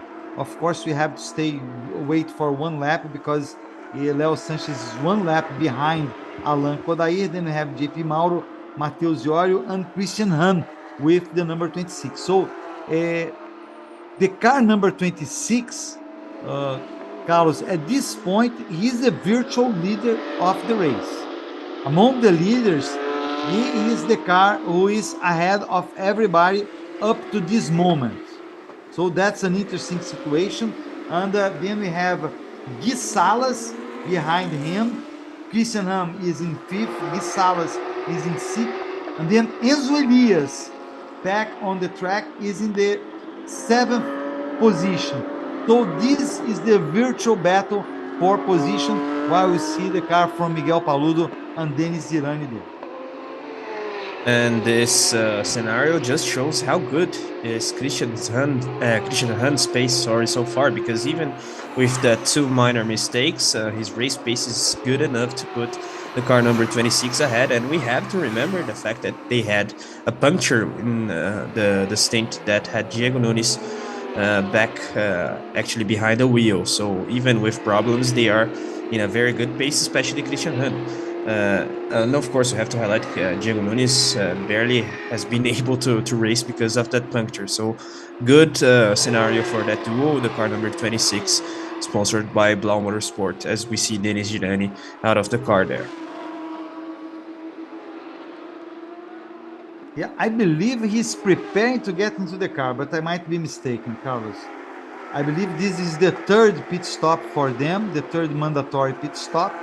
Then we had the Paludo, Dirani, Paludo, and I believe it to be Dirani now, but let's wait and see. Let's Yeah, that's double it. check. Miguel Paludo in the car, and then we will have Denis Girani. And there we see Christian Ham with number 26. He's the virtual leader of the race. But I'm curious too, Carlos, to see what to be the position of Porsche number 116. Because Alain Kodair had a great stint. He's going to handle the car to Marcelo Han. And of course, Marcelo Han will tend to be slower than Alain Kodair. But Alain Kodair had a great stint. He's a really fast car driver.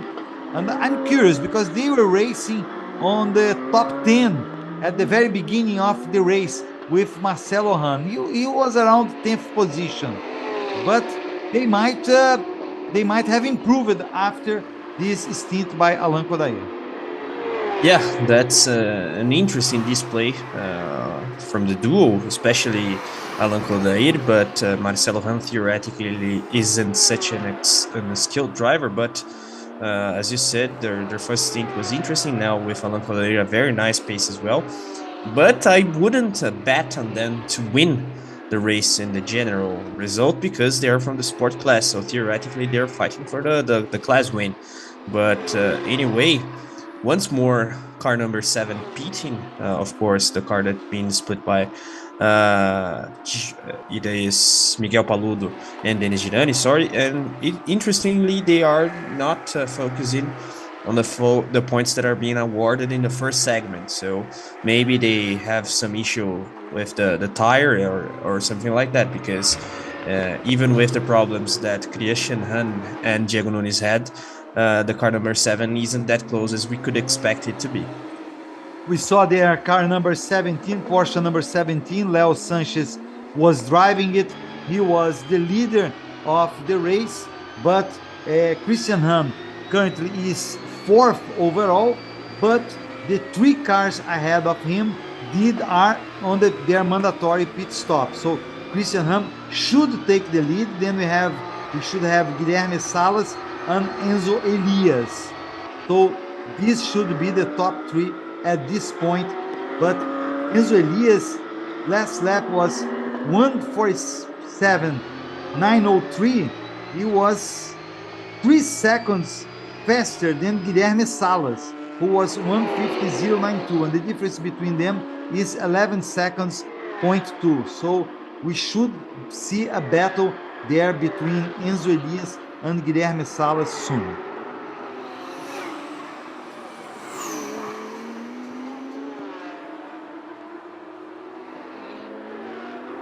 That's Werner Neugebauer.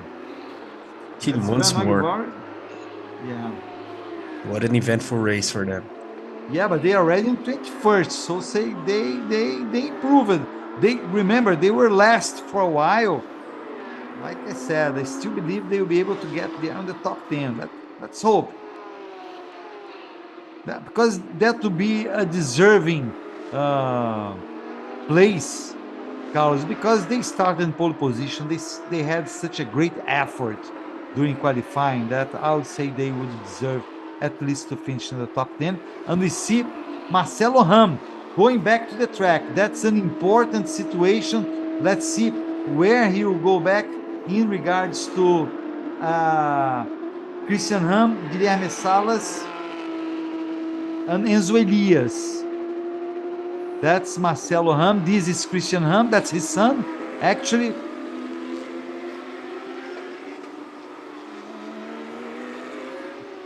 And nice. We have Marcelo Han completing 300 races, and he has a very big chance to celebrate his with his son, because Christian Han has the whole condition to win this race. So Marcelo Han is back with the car number 116. We have Christian Han there with number 26. Should be getting the lead now. So it will cross the line in the lead. So Christian Han, actually Leo Sanchez in the 17 is still the leader, while you see car number 7 again going back to the track.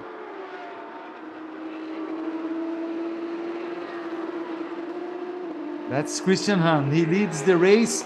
He's the virtual leader because Leo Sanchez is in the pits. Car number 17 is on the pits.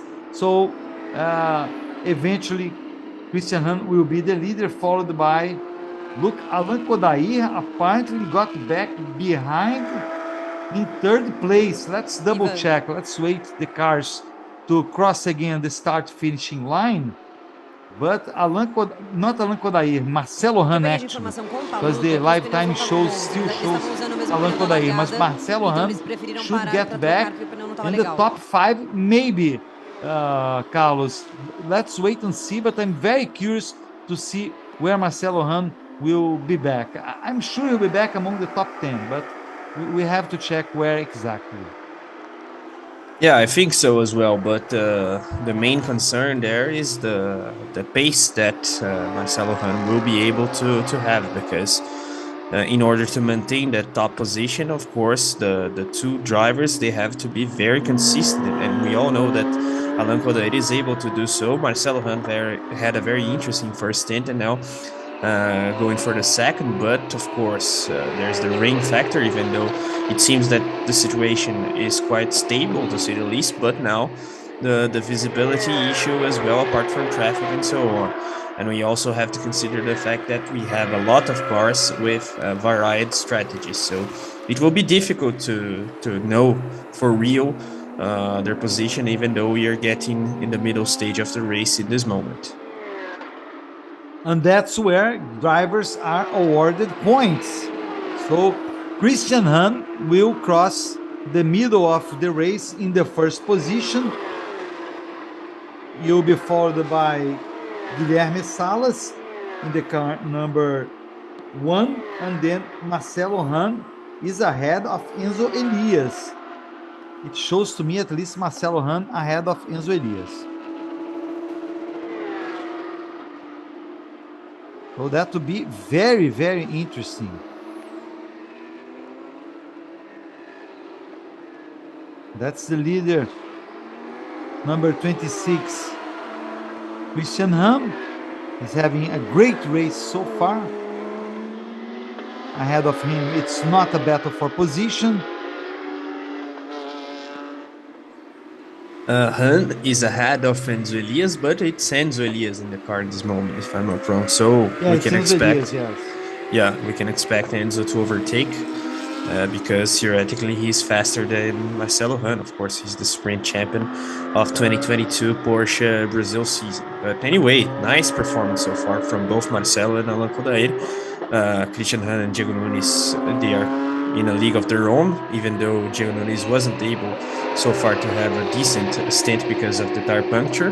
And Guy Salas and also Feldman, they have an interesting consistency as well, because of course they are fighting for the title. Actually, they lead the main class of the Carrera Cup Endurance Championship, and they won the two previous rounds, both in Termas de Rio Hondo, Argentina, and Goiânia. So nice to see them there ahead of the pack as well, even though Christian Hahn is leading in this moment. And we see there confirmed that Christian Hahn and Diego Nunes were winners of the first segment, so they can commemorate some extra points there.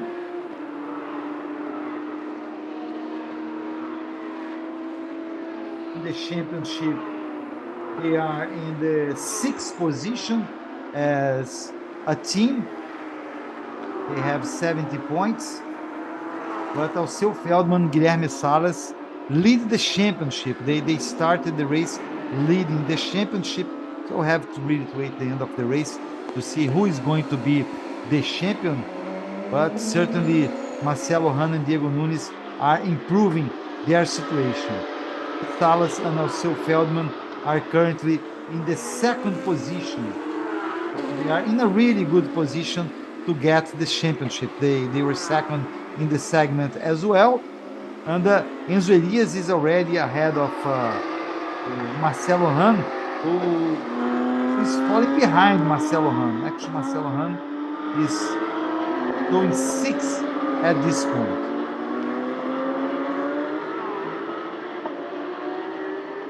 Christian Hahn leads the race so far. We already passed the half mark of the race. Half of the race is gone. We had 2 hours and 2 minutes. So we are definitely on pace to have a race less than 4 hours and a half, which is the limit for this race. And Christian Hahn is again on the pits, Carlos. So Diego Nunes will once again take charge. He had a little bit of a problem there, but he was able to control his Porsche, and I think all is good. Yeah, luckily all was good, but I think that a little bit of a problem was an understatement because he almost lost control, and he would have crashed for sure, no doubt about it. But anyway, he was able to save the car there, and now I think that Diego Nunes will have the opportunity to drive properly because his first stint had that tire puncture, as we all know. But anyway, it seems interesting because Christian Hahn has a very good pace, but maybe he's forcing way too much. He had that incident right now in the pit entrance, and apart from that too, driving mistakes, but he was able to prevent the car from crashing and so on, as we see Enzo Elias overtaking. I think it's car number 1. We have to check. Yes, that was going to say, Carlos. It was the battle. It was the battle for the first position, but car number 1 with it went to the pits. So car number 1 went to the pits. The car for Alceu Feldman and Guilherme Salas. So now Enzo Elias leads the race. We have a problem with car number 87. It's Nelson Monteiro. He was able to go back to the track, and no major problems so far. I'm still appalled that we didn't have any major accidents so far. These drivers are really doing a good job, while we see car number 1, who is fighting for the championship. He started the race as the championship leader, and is doing a great job so far, keeping themselves in the top 5, top 3, Alceu Feldman and Guilherme Salas. While we see the car number, I lost the number there. What was? I think 888. 888, yeah, it was car number 88. And let's see what happened. Marcelo Hahn. Look at Marcelo Hahn. That's why he lost so many positions. He lost alone the track. Too bad for Marcelo Hahn. I was looking because he was not far from the leaders, but then he went way behind, and that's explained right there. He spun and now lost some position. And talking a bit about Alceu Feldman, that is going to be behind the wheel in the next stint, and Guilherme Salas, they have to be strategic, have a clean race. Of course, they have a good points advantage because they won the previous rounds, so they have 122 points. That without considering the points awarded in this stage that we had in this middle stage of the race. But anyway, Enzo Elias, actually Christian Hahn and Diego Nunes, they only, if we can say so, have 70 points. So the situation is quite under control for Alceu Feldman and Guilherme Salas, Sergio. Yes, Enzo Elias leads the race. We see there again number 88. As you said, we have the detail of it. That's the car for Lineu Pires, Beto Grassi, and Vitor Meira. And then we have, this is the race leader, Enzo Elias. Look at how beautiful this image is, and how, the smoke there. Apertou mesmo, tá bem mais forte agora. And Renata says the race is way stronger. This is a Mandarwich racing with the 555. And then we have also the detail of Renan Guerra in the Porsche 199. Yeah, and that information that Renata brings as we see the replay of Darovic's spin there, it's quite worrying because, of course, if we have a stronger rain, then theoretically we can expect crashes and issues, mistakes, and so on, especially considering the cars that are currently being driven by gentlemen drivers, apart from the fact that it's getting darker and darker and darker. So we may have an eventful second part of race, Sergio. Yes, there was some debris there we saw when on the track. Hopefully, it's not any major thing, but the race director probably is paying attention to that. He saw it as well. Hopefully, it's not any won't bring any major problem. Ivan? We have the detail of the car of Alceu Feldman and Ele Guilherme pediu chuva, Salas. teve chuva e agora tá vindo mais chuva ainda, Cris. Feliz com esse primeiro resultado no primeiro segmento?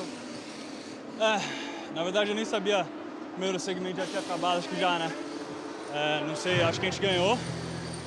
E é isso, a gente tá... O sonho do campeonato voltou pra gente depois das dois furos de pneu lá em Goiânia. Aqui foram também, mas graças a Deus foi perto já da entrada do box, entrou, a gente fez a troca obrigatória, então não afetou a gente em nada.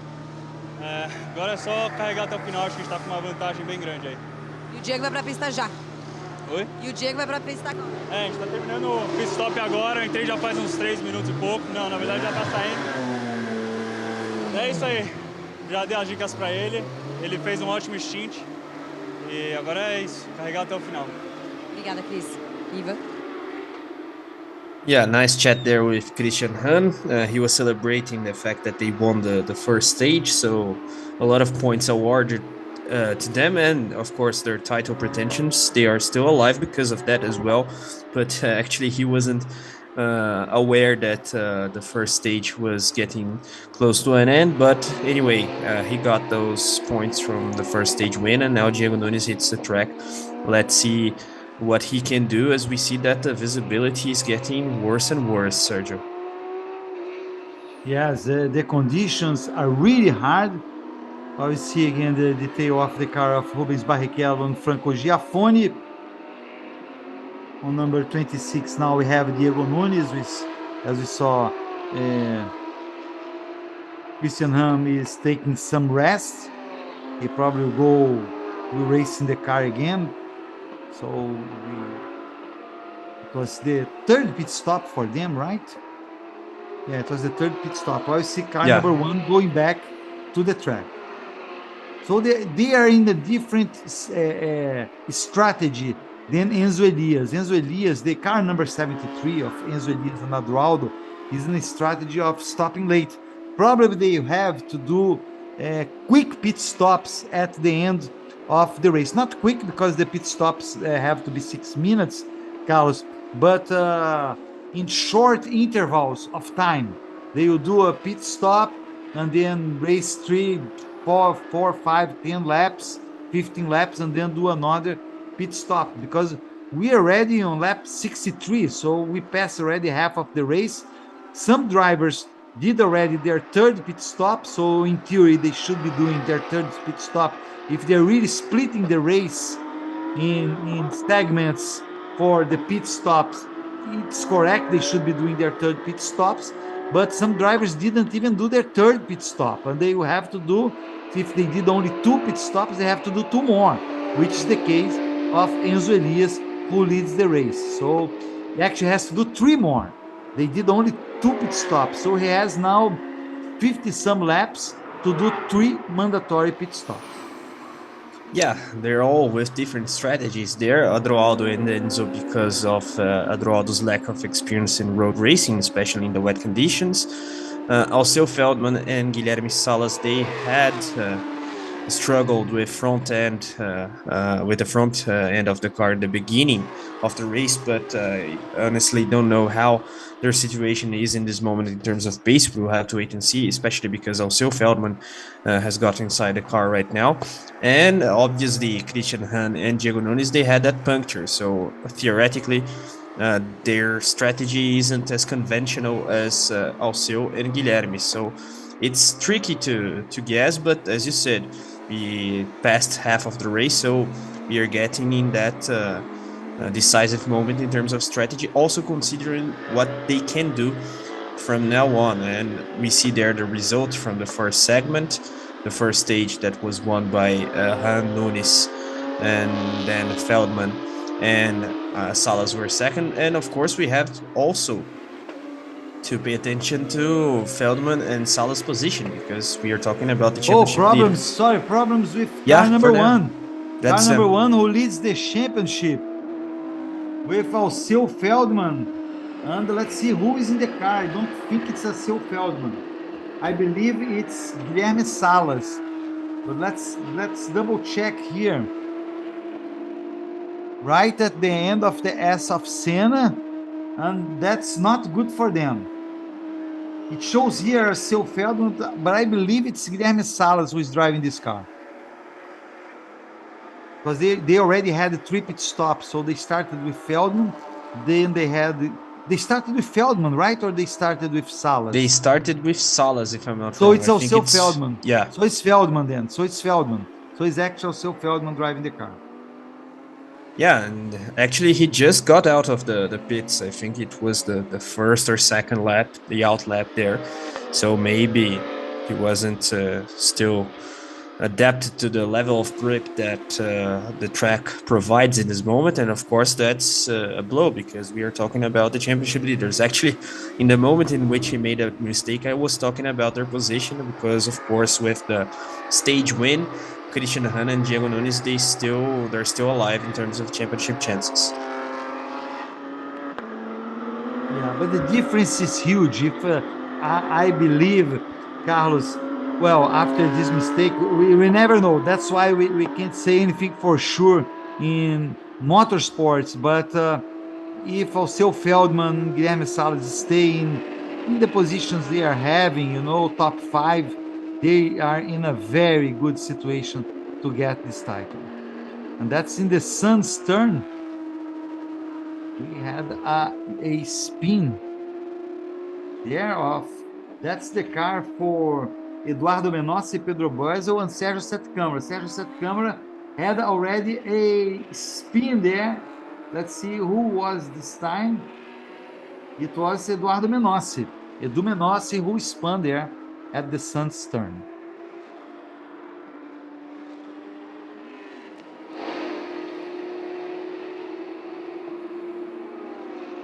Pace now of the leader is 1 minute 51.564. His best lap was 1:45.302. It was on lap 7, so it was right at the beginning of the race. Conditions were better then. We still have some rain. We had worse rain than that during the race, but it's still raining somewhat. And Enzo Elias is doing a great job there, staying ahead up to this moment, but he has one less mandatory pit stop than Christian Horner.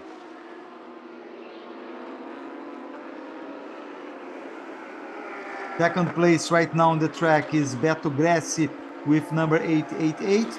Then we have Renan Pizzi, Wilson Freire, Rafael Suzuki is in fifth, and then we have Marcelo Ran.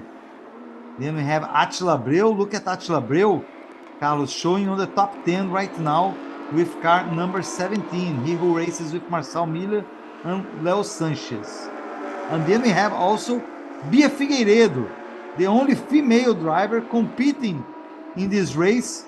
She's right now driving the car number 25. We saw, if you were not in the beginning of our broadcast, we had an interview with Bia Figueiredo, and she said she was called to race yesterday because Paulo Souza, he had an injury and he was not feeling comfortable to race during the evening hours. So they called Galido Osman, who is from the same team, knows Bia Figueiredo very well.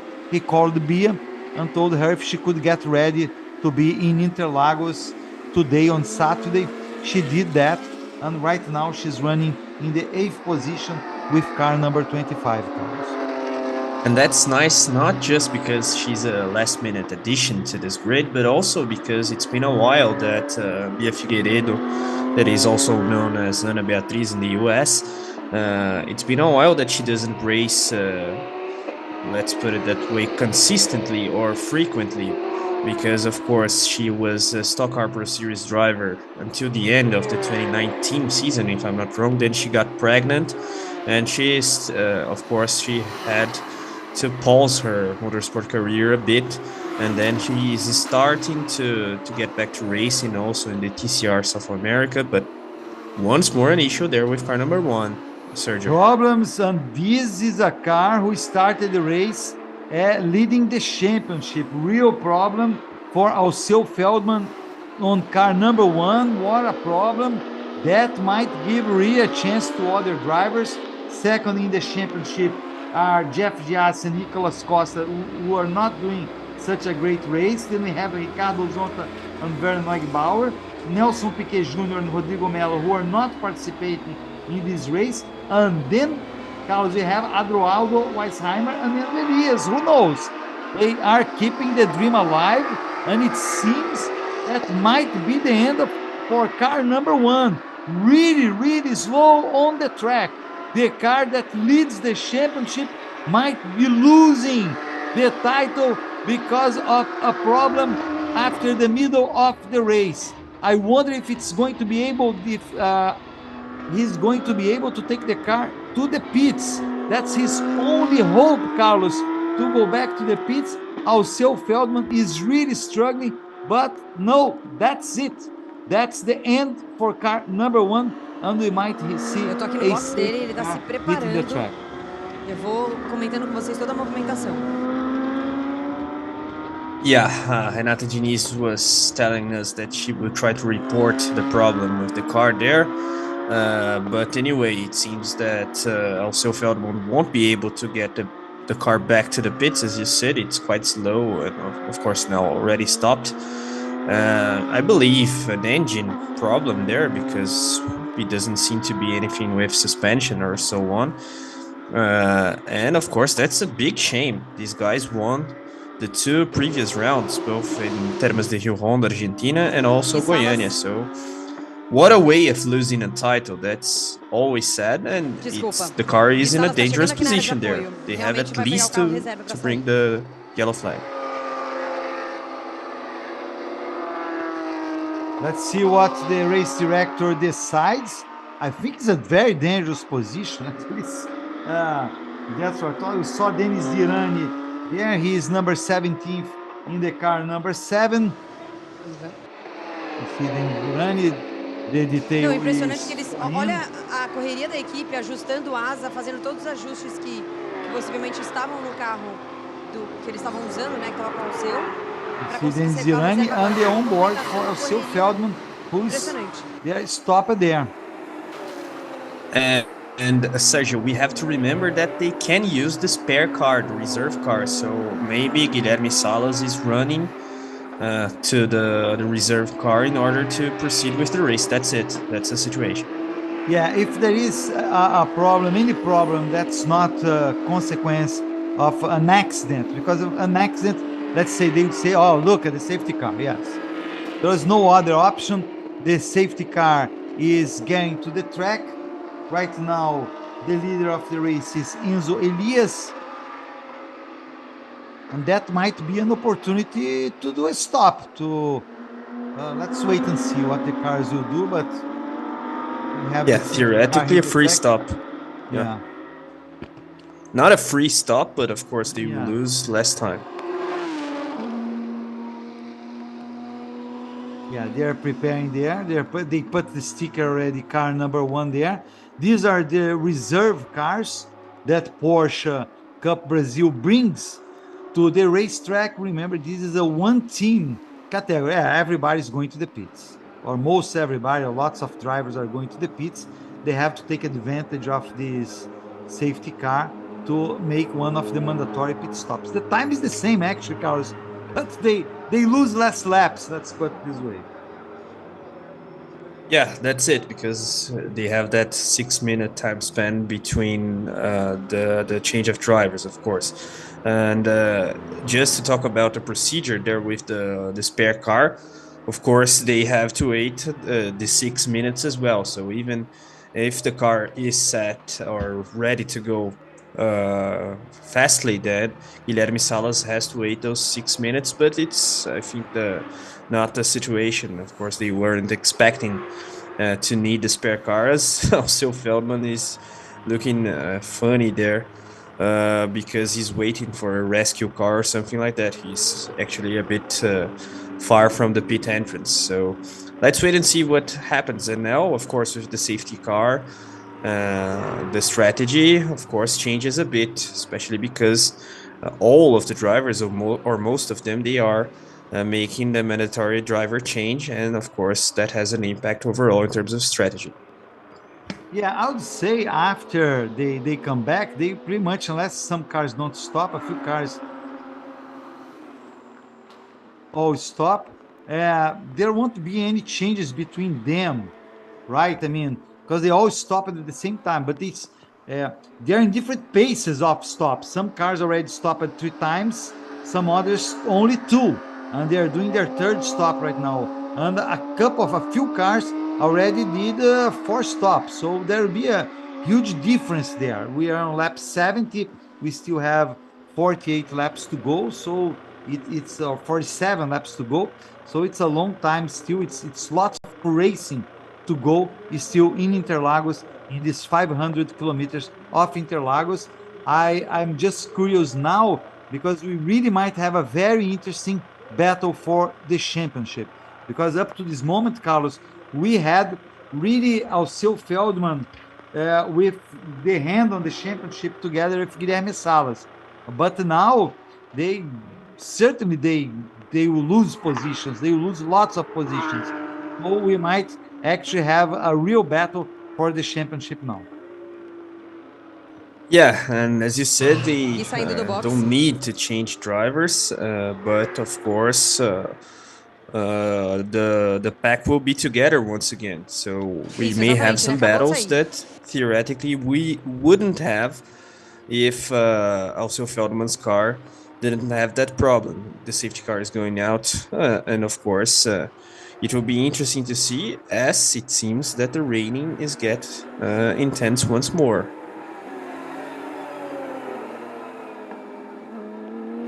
Wow, one brave car there. It's Nelson Monteiro, Alan Helmeister, and GP Mauro. They're still there. It's Nelson Monteiro in this car. And now we see, look at the car with Guilherme Salas driving car number 1. So Guilherme Salas will try to make for the lost positions. Because we are again doing green flag, Carlos. We are ready, green flag. So we see car number 9 is stopping there. It's a Duguedes who is driving car number 9. We saw an impressive performance by Caio Collet. Yeah, and it's interesting because we saw there the issue with car number 1, the regional number 1 car, being driven by Alceu Feldman, but of course with the safety car deployment, everybody went to the pits, and so the rescue team had an easy task there in order to remove Alceu's car. So actually we had a very short period of safety car in which apparently most of the cars, or all of them, they hit the pit lane in order to do the mandatory pit stop. So it's quite funny indeed, as we see some images of that Interlagos scenario there.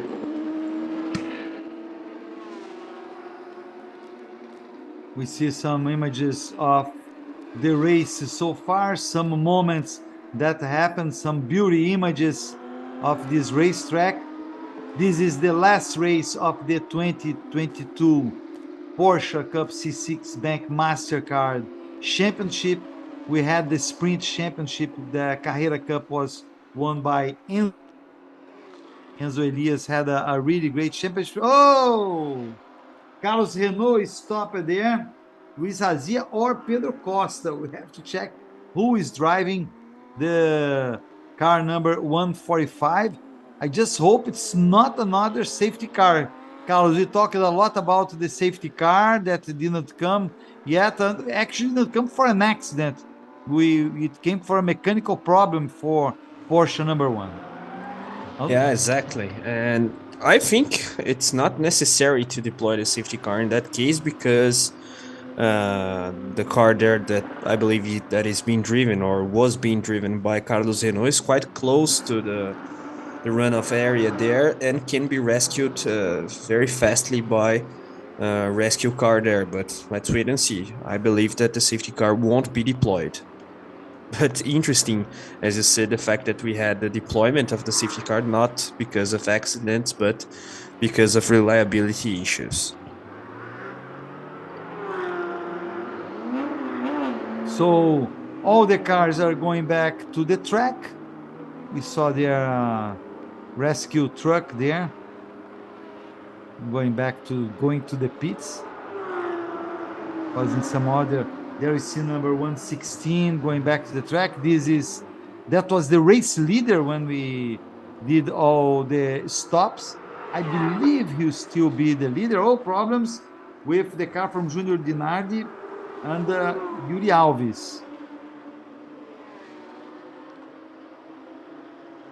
Let's see this car. Junior Dinardi was driving that car. And it's very dark in this moment, Sergio. We are approaching 6 p.m. already, so the visibility will be a concern, a challenge for the drivers, no doubt about it. Yeah, and we still have 47 laps to go. So it's a lot to go. We have more than 1/3 of the race. We did not finish the 2/3 of the race yet. And really, I agree with you, to be a big challenge for the drivers because they are very much used to race in Interlagos, but not under dark conditions. Pretty much they are all great drivers, but they are not used to that. It's not a common situation for them, and it's dark and it's wet. So they are going to sweat, pardon the term, but it will be hard for everybody. Yeah, definitely. And as you said, not just dark, but wet. And if you were chasing the car ahead, then you have the issue of the spray. Of course, it's not a single seater, an open wheel car, but it doesn't matter. You don't have the water in your face, but of course the visibility gets worse and worse and worse. And then they almost touched there. It was Paulo Souza's car. I don't know who's driving. I'll check. The other car didn't see. It looks Paulo Souza. At least in the lifetime, it's Paulo Souza. Bia Figueiredo was there. Oh, yet another problem there at the end of the. That was at the end of the S of Senna. No, it was not.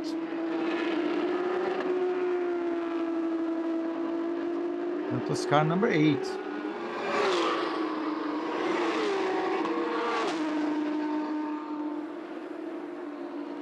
Car number 8 with Ricardo Zonta right now is in the 12th position. Yeah, that was at the S of Senna. A touch there happening. Yeah, there was not space for the two cars there. And Ricardo Zonta ended up having a problem. He spun. Too bad for this car, who started in the pole position. Another little problem for the Porsche number 8. Seems there we have an on board with him. Yeah, and we are getting close to the final part of the race, so we can expect the drivers to get a little bit more aggressive, to say the least, because of course it is the final moment or the final moments of this 2022 Porsche Brazil season, and a lot of them, they are fighting for the title. So we have an interesting mix that is a bit concerning, but anyway, competitiveness, of course, we are talking about title fights, also the rain and the dark conditions. So we can expect an eventful final part of race, but so far they are behaving themselves quite well, I would say. It's really dark now. The conditions are really hard. Enzo Elias leads. Actually, it's Adroaldo Weisheimer leads the race. He's 38 seconds ahead of Vitor Meira. So Vitor Meira is right now a little bit faster than Adroaldo Weisheimer. And then we have Gabriel Casagrande in the 3rd position. And again, we have an image of car number 80 with Ricardo Zonta. Ricardo Zonta trying to improve his position. It's nice to see Gabriel Casagrande there in the third position. Of course, we have to wait and see if he has to do one more pit stop than, for example, Adroaldo Weisheimer. But it's a good position for him, Renan Pizzi, and Roman Zinkevich.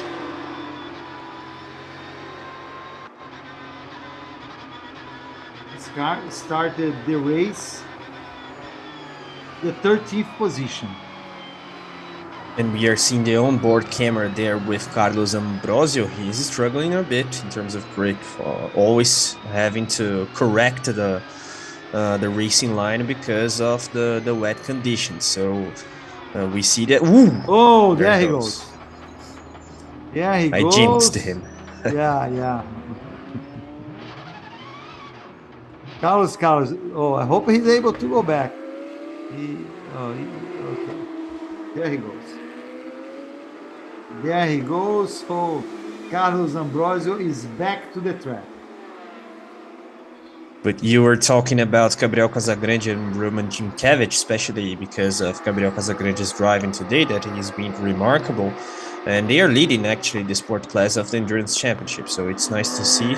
And of course, they have actually an interesting margin, an interesting gap there to Francisco Horta and William Freire. They have 105 points, tied with Cesar Ramos and Georgios Frangoulis. But anyway, as we always have actually, especially this endurance championship of Porsche Brazil, because we have only 3 rounds, the title fights throughout the whole grid, the different classes is always very tight, as we see another car spinning there. Number, I didn't Carlos see. Renault, that was 145. That was Carlos Renault. He's already with car. The reserved with the spare car, exactly. He's also with a spare car. So as far as I know, there are 2 spare cars, number 1, Porsche number 1, and Porsche number 145. They had a problem, I don't know if you remember, Carlos, they were stopping, they were losing, they were really slow. And look at Ricardo Zonta again. He's really having to fight hard with his car. Yeah, it seems that the rain is a bit worse now. And of course, aquaplaning is always an issue. I don't believe it was the case with Carlos Ambrosio's spin, but anyway, we see that such an accomplished driver as Ricardo Zonta is struggling a lot to have grip. It seems that the ring is stronger in this moment. That's at least the impression that I have seen the images. Yeah, last lap, the leader, Carlos, had 204. We've seen 147, so it's really the rain that's getting heavier and heavier, and we've seen more and more cars having problems during the race because they are not being able to hold the cars. So I think that was number 25, no, that had the spin. It was either the 9 or the 25.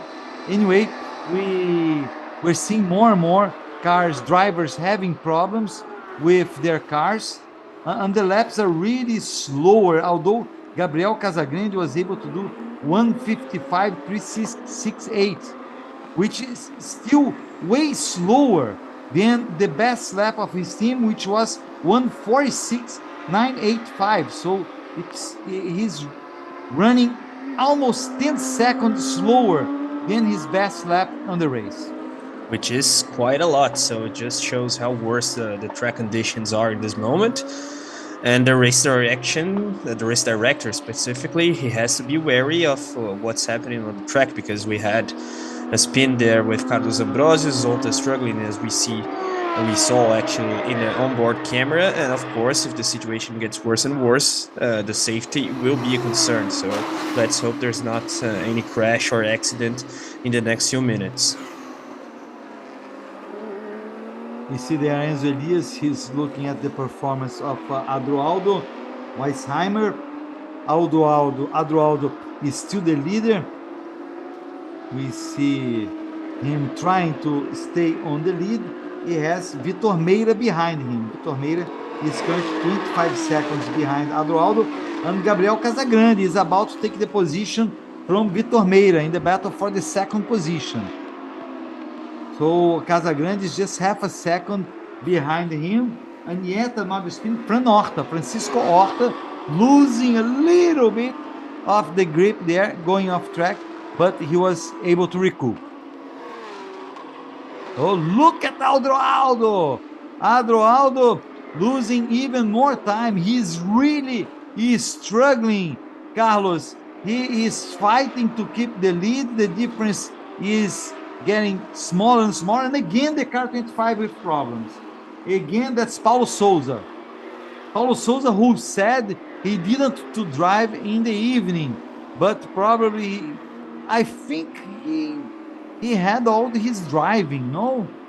Anyway, it shows here that's Paulo Souza, and we might have yet another safety car. Yeah, according to our lifetime link that myself and Sergio have access, that's Paulo Souza. Whoa, once more. Yeah, one more. Who is that? That's 145. I think I it's believe. Carlos Renault again. I think that was Carlos Renault. We have the safety car. The white spare car. Yeah. That's Renault, and they have to deploy the safety car. We can see that the track condition is not raceable in this moment, Sergio. Yeah, and now, Carlos, I believe we are getting close to the final stop. Some drivers might get close to their fifth and last stop. If someone already did their fifth stop, you have to stay running under the safety car while other drivers stop with the safety car. So that might go to the Adroaldo Weisheimer and Enzo Elias hands. And we have again now number 02, Junior Dinardi, another. Oh, we're having some images of what happened before. Junior Dinardi, this is Carlos Renault with the 145. Then in the car 25, we have Paulo Souza. Vou te falar que eu acho que agora tá Car chovendo, 9 also going lá wide no a bit. começo, sabe? Porque apertou 77. demais, Ivan. Tá muito, muito forte. Yeah, the 77 that is from Francisco Horta, William Freire, and Pedro Aguiar. And Renata said that it is indeed raining a lot in this moment in a manner that is similar to what we had in the beginning of our broadcast almost 4 hours ago. So yeah, it's a very big concern. And of course, we all have to think before anything about the safety conditions, as we saw there a fast chat of between Gabriel Casagrande and Roman Ginkiewicz. But anyway, it seems that at least without a safety car, the race is not, the track actually is not raceable in this moment, Sergio. Yes, I agree with you. It's really, really hard conditions. Look at the image from car number 3. I wonder if it's Rubens Barrichello driving car number 3. We have to double check here. I don't know if we get this information there. It's Franco Giaffoni. Franco Giaffoni is driving car number 3. He's right behind the safety car. And it's really hard. I think the safety car will have to stay there. I wonder if they will bring all cars to the pits, but then there will have to do a big math there, because to see who stopped, who didn't stop, how long the car stopped, and all that. Yeah, as I said, the race direction, the stewards, and so on, they have to be on top of the regulations, also the BOP regulations, because... O Enzo Elias está dentro do carro, já se let's hear from preparando, mas o Renata Adroaldo first. falou uma palavra muito forte para mim aqui, tá perigoso. Tá bem perigoso, vai ter parada de boxe, de safety car toda hora. Eu acho que a organização de prova já tem que repensar um pouco aí, porque começou a ficar um pouco em risco, né? A prova tá muito loteria, mas aí a decisão é deles, né? Obrigada, Adroaldo. Ivan? Yeah, we heard there from Adroaldo Weisheimer highlighting how dangerous the situation is in this moment, and he thinks that the race direction has to think about that. Of course, the situation in terms of track position for them is quite interesting. So one could argue that he's saying that because of his own benefit, but we can see that indeed the track condition isn't ideal. Actually, far from that. Even though we have these lights in these Porsche cars, of course, the circuit isn't, how can I say, prepared to have night races, at least not throughout the whole circuit. So the visibility is an issue. It's quite dark apart from the rain that is getting heavier. And of course, we have to consider the fact that theoretically the race start would have been around 3 p.m. So we had almost a 30 minutes delay, and now with the safety car, I don't know if it is an interesting decision to have the whole race, the rest of the race in this case, under safety car, because that's a lot of laps left, Sergio. Yeah, but on the other hand, Carlos, we have to consider that the cars had different pit stop strategies. Of course, that's part of racing. If it rains, too bad for you if you did the pit stops before doing green flag racing. But I don't know. I mean, if the safety car stays there, you still can do the mandatory pit stops. But if you interrupt the race, there will be a difference there. So you never Definitely. know. So that I don't know how they will handle that for sure. I'm sure they will know how to handle that if it is the case, but that's something we have to wait and see what the situation really will be. Yeah, no, your point is very important, but we have 41 laps left, so It's a of lot. course, yeah, it's a lot, and of course the strategy issue, actually the regular the reg yeah the regulations the regulation, sorry, concerning the driver changes, the mandatory driver changes, it is an issue, but of course they have to think about what's reasonable, because will we have 41 laps under safety car? We could, for example, have some laps under safety car in order to complete the mandatory driver changes, the pit stops as well, and not just the mandatory driver changes. And we were talking about that actually prior to that last interview that Renata made with Adroaldo Weisheimer, because theoretically all of the drivers, they have a minimum quantity amount actually of kilometers to race. So that's something that I believe is being talked about now in the race direction with the stewards and even the series organizer, because if the situation stays like that in terms of raining, it makes no sense to have more than 40 laps under safety car. Yeah, I was looking at the weather in São Paulo. There's prediction for heavy rains until 10 p.m. local time.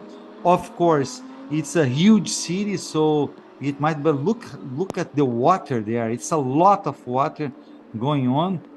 I want to be surprised, anyways, Carlos, if they give a red flag there, at least to regroup, to think about it, and to give some time to the drivers.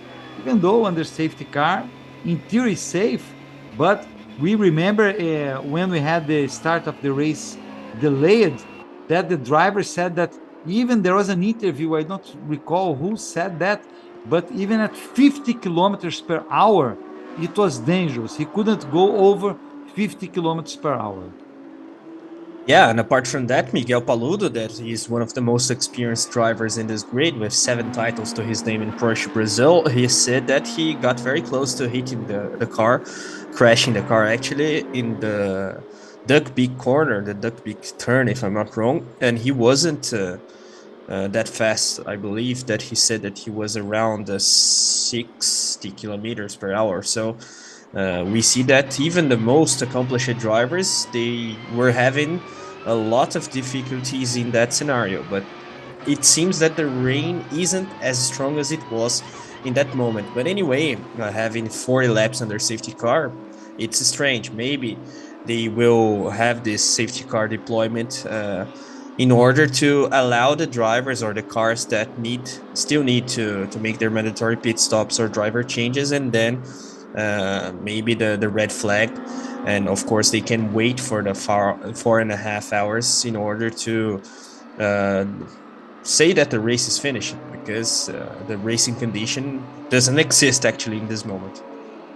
Yeah, that's a real possible scenario for us to go to the 4.5 hours. We have already 2 hours and 47 minutes of race. So it would be 1 hour and 43 minutes, around 1 hour and 43 minutes to get to 4 hours. The laps are being done at around 3 minutes. Last lap from Giorgio Frangoulis, who leads the race, was 3 minutes. Of course, the car is behind the safety car. So at this pace, let's say in theory, Carlos, that we would go to the all the final laps, around 40 laps to go in the with the safety car. We would have more than 2 hours. So it would end really at the 1 hour, the 4 hours and a half mark. Giorgio Frangoulis at this point leads the race. He partners with Cesar Ramos, car 88. Fran Horta in number 77. He races with William Freire and Pedro Aguiar is second, and they are followed by Alan Kodair, who is again in car 116, in Porsche 116. Alan Kodair, who races with Marcelo Ram, we already mentioned, is in his race number 300, a very big accomplishment for this veteran driver. Then we have Paulo Souza in the car number 25, Christian Hahn in the car number 26, Enzo Elias, Roman Zinkiewicz, Lineu Pires, Rafael Suzuki, and Leo Sanchez. These are the top 10 at this point, Carlos, but again, we still have to see the mandatory pit stops. Some drivers have done more mandatory pit stops than others.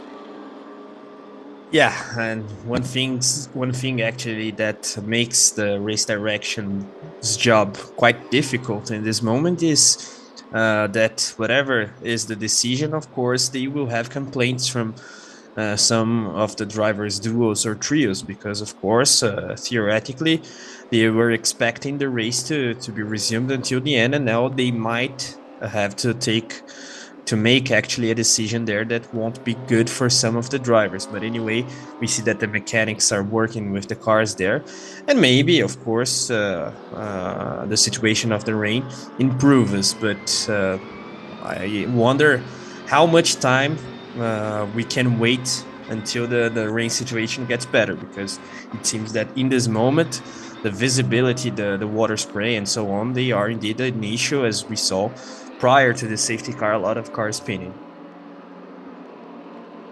We can only hope for the safety car to leave the track eventually. I mean, we can only hope for the rain to give a break to these drivers. We are going to have one more lap under the safety car. I'm sure also, Carlos, that the race director, the Porsche Cup organizer, they are all looking into the weather. They have a lot of means to see what's going to be exactly the situation over Interlagos. They will be able to have a better grip, of what might happen with the weather. Because as we said in the beginning of the race, weather in São Paulo is very, very unpredictable. I would say it's a crazy weather. It's a kind of like a totally crazy It is. weather. It is, right? So you don't know. Many times in São Paulo, there is a problem. It's hot and warm, and then it's cold, or it's cold and it gets hot and warm. Besides the rain at the end of the day, that's very common. So who knows, Carlos? I believe that this rain might get better. We might have a little bit less of rain, and the safety car will leave the track. Yeah, we have to We have take to hope. this. Yeah, we have to hope and take this weather background of São Paulo into account as well, because as you said, it changes very fastly, and of course, as you said, the race direction and the series organizers, they have access to weather information that we don't have. Actually, we have to remember that the race control room of the Interlagos circuit is the same that is used by FIA in the Formula One Grand Prix. So technology is available there for them to check the weather conditions. But anyway, we have to wait and see, hope, and of course, from what we see on the screen, the situation is the same for the last, I would say, 10, 15 minutes.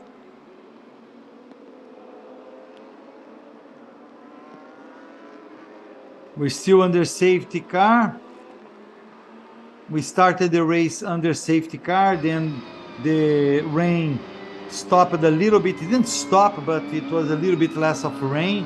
That's when the drivers got their best laps. All the best laps are in the beginning of the race. Lap number 6, 7, 5, 8. You can see that for most of drivers, just a few drivers got the best lap way after that. For example, car number 9 got their best lap on lap 26, but pretty much because Caio Collet was driving the car, and he's on his way, or he's trying to find his way to race in Formula One. So that's when he got his best time. But other than that, most of the cars got their best laps with 6, 7, 8 laps to go after the beginning of the race. I mean. Yeah, and we see some cars going to the pit, so maybe that's the scenario. The race direction will deploy the safety car in order to allow the drivers, the cars and the duos or trios to do their mandatory driver changes or pit stops. And then if that's the case and the race direction thinks it's the best solution, then we can have the red flag. But if everybody is able to make their mandatory pit stops or driver changes, then no one can complain about possible red flag after this driver changes. So I believe that's the situation, and in the meantime, we hope that the rain situation gets better as well, because if the rain stops, then the race can be resumed. Yes, that's a very good thing. And again, that's what I say, Carlos, that car number 73, by having less mandatory pit stops, it might really have the final advantage there. I would say, because the other cars stopped before. At certain point, the other cars will not have any more mandatory pit stop. I believe, for example, for car number 7, it's the last mandatory pit stop. So, on car number 73, I'm quite sure they still will have one more mandatory pit stop to do after that. And the same will go to car number 26. Yeah, that's an important factor that you pointed, Sergio. But we also have to remember the fact that theoretically every single driver there has a minimum amount of kilometers. So even the cars actually that have two drivers, theoretically, these two drivers individually, let's put it that way, they have to run more in terms of kilometers than some of the guys that are splitting the car with three drivers. But anyway, it will be very difficult to have this maths done immediately, and of course that's an extra concern, an extra challenge for the race direction and the race organizers as well. But it seems that the rain isn't diminishing at all. Lap number 80 of 117. We are almost hitting the 3-hour mark. This is Rubens Barrichello. There he is. I would say the most accomplished drivers among all the drivers that are on the track. Not saying bad about any other driver, but Rubens Barrichello had a great career in Formula One. He raced a little bit in Indy. He's the champion. He was champion in the Stock Car Pro Series one time. He might get the second title this year. Tá trânsito aqui que vocês não imaginam.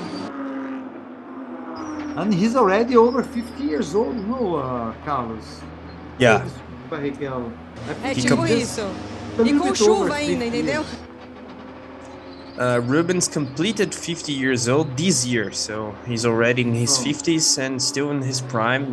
That's why actually he's the Stock Car Pro Series championship leader, então eu tenho que ficar and bem atenta aqui he's pra não... getting close to his second Eu title. não cometi nenhum erro, sabe? Yeah, I was checking here. He was second. Go ahead. Go ahead. Oh, Renato was talking about the fact that the pit lane is quite busy in this moment, and one of my colleagues here sent me an important information, Sergio. When we have 88 laps completed, then it's 75% of the race, and Ivan? with that, it's full points awarded. Não. So maybe tenho hot the race news. direction is waiting for the 88 laps to be completed, but Acabei de that's falar com only o an Enzo assumption. Morroni, ele me falou que a decisão foi que vai ser Yeah, I would encerrada say com probably is 75%, that mas que todos precisam that's cumprir happening. os 5 pits. Por isso que estão todos aqui I'll no say box. that most probably that's the situation that they are waiting, and it makes sense, Carlos. So everybody will have to do their mandatory pit stops by then. If not, they might be penalized, but they will be able to do that. So that's not going to be an issue. And I think that's what Renata was saying, because she was talking about the 5 mandatory pit stops, and apparently our colleague that is covering the race from the paddock, he said that that's the situation. They will resume race with the safety car deployed until lap 88, and then of course until that moment, all of the cars, they are allowed to do their final pit stops for driver changes. So that's the situation, it seems. Já avisaram no rádio pra gente. Vai ser encerrada com 75%, mas eles precisam cumprir os 5 pits. Então, é isso. That's it. She's just confirming. Yeah, exactly. Exactly what you said, Carlos. So they're waiting for 75% of the race direction, for 75% of the race, and the race will be over then. But the drivers were all told about that, so they are going to be able to do their mandatory pit stops. So I would say, Carlos, for sure, the drivers who left their mandatory pit stops for the end, they will take advantage for that. I'm very curious to see who is going to be first after the mandatory pit stop, after at the 75% of the race. But I don't know. I have a sense it might be car number 73. I might be totally wrong, but I guess they are in a somewhat good situation, very good situation for that. No, I agree. And theoretically, they lose less ground with the pit stops. But of course, that's a matter of bad luck or good luck, and no one can complain about that, because the race organizers and the race direction, they don't have control over the weather, even though, of course, they had the conditions to check that it was the most likely scenario, the heavy rain today. Actually, we were talking about that yesterday already, if I'm not wrong, Sergio, because we had that final part, the last of the 4 qualifying sessions with rain, and then we were speculating about how the race would unfold under wet conditions. And I think that the race direction is doing a good job in terms of safety issue. There's nothing to complain, and the show has been done, even though, of course, we will have the conclusion of the race prior to the time or the kilometers that were established initially. But anyway, we had a lot of overtaking, of course, interesting maneuvers from the drivers, apart from crashes and so on, because that's also part of the motorsport entertainment for the fans, Sergio. Yes. So far, Giorgio Frangoulis leads the race, but he's on the pits. In the pits, Franz Horta is in the pits as well. Marcelo Ham, look at Marcelo Ham. Marcelo Ham is not in the pits. He might assume the lead. Is with car number 116. Then we have Romancing. Then pretty much all the drivers, not all the drivers, but lots of the drivers are on the pits. So let's wait and see. We really have to wait and see what happens. the championship, as we said, started with Alceu Feldman and Guilherme Salas leading the championship, but they started 27 points ahead of Jeff Gyasi and Nicolas Costa, and then 29 points ahead of Werner Neugebauer and Ricardo Zonta. So I would say, Carlos, Ricardo Zonta and Neugebauer might have a shot there at the title because car number one, even though car number one seems ahead now, it's in the 27th position. So I don't know. I can see, Carlos, maybe car number 8 having a shot at the championship, or maybe car number 99 as well. Yeah, the situation. Car number 8, pardon me, car number 8 or car number 99. Car number 1 is the championship leader. But we have to see if some of these cars has already done the 5 mandatory pit stops. I confess that I cannot check this information right now, but one colleague says to me that the situation of pits for Jeff Gyasi and Nicolas Costa, that is car number 99, was better than the situation of their competitors. But anyway, yeah, but we have to confirm this information, and of course with the this crazy race that we are having, maybe that's not the case. And of course Christian Hahn and Diego Nunes, they also have an interesting condition, but we will have to wait and see how many laps do we still have. 81 of 88.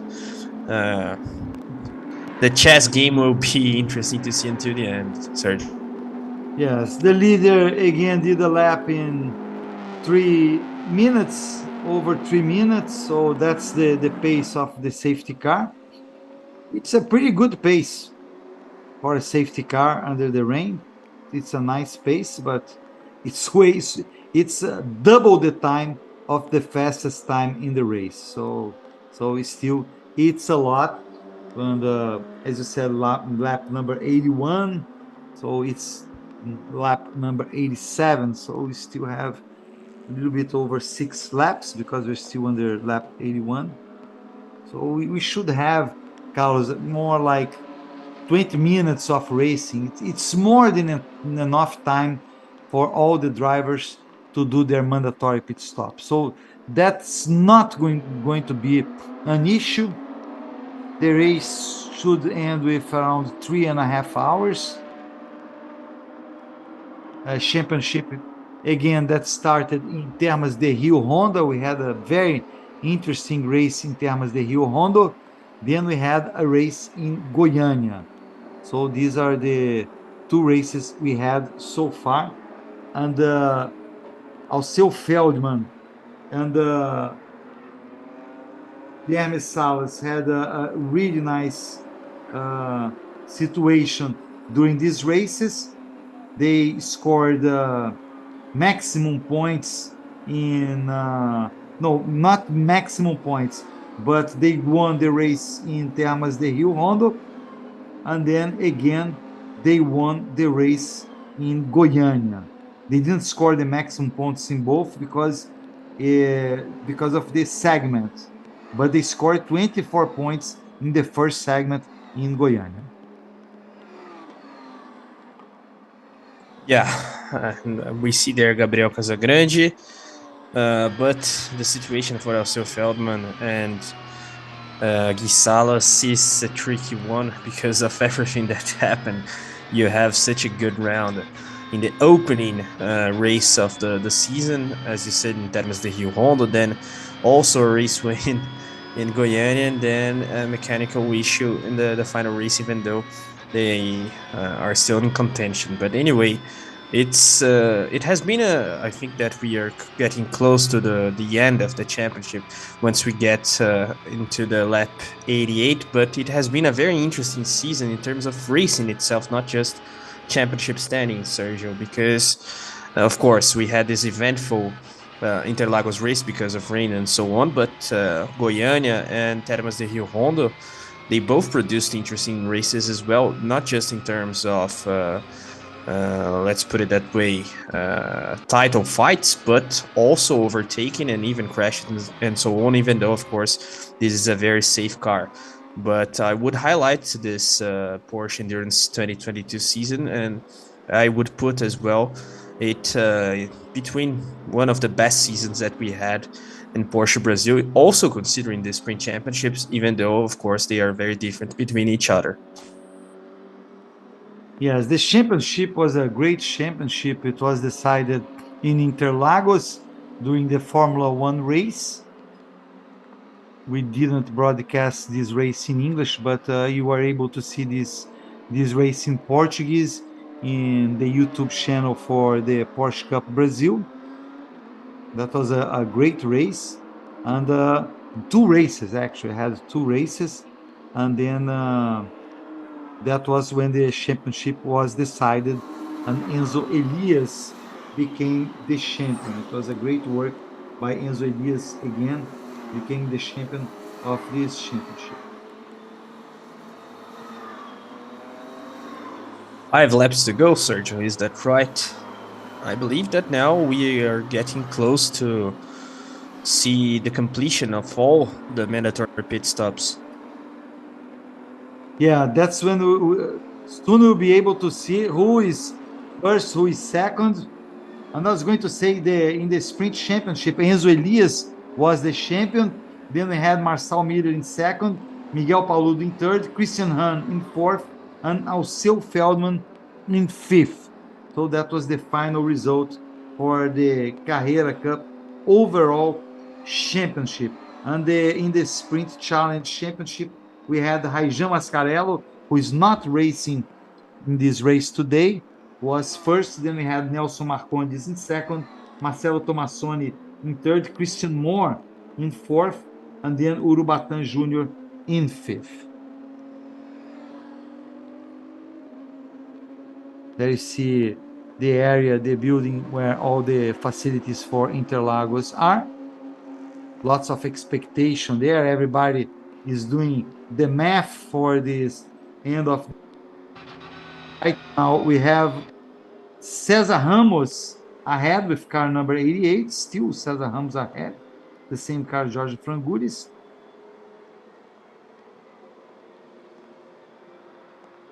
But again, you have to wait. Diego Nunes is fourth now. And Adroaldo Weisheimer is fifth. So we still might have Diego Nunes in first, Carlos. It seems, although Marcelo Ram is in third, because I think Cesar Ramos and William Freire, that are first and second, Porsches number 88 and 77, I'm doubtful. I think they still need to do some pit stops. Actually, William Freire in the car number 77 is on the pits. Marcelo Ram in third actually is on the pits. And then we have Diego Nunes in fourth, and then Adroaldo Weisheimer and Enzo Elias. So this race might go to Diego Nunes, Carlos. I think so. I guess. And with Adroaldo Weisheimer and Enzo Elias in second, of course, Diego Nunes and Christian Hahn in first. Ivan? And then in third, we might have Fran Lara, Olha o Lucas clima como Salles, tá and aqui. Rafael Suzuki. That's it. Documento aberto, regulamento aberto, todo mundo lendo, fazendo contas.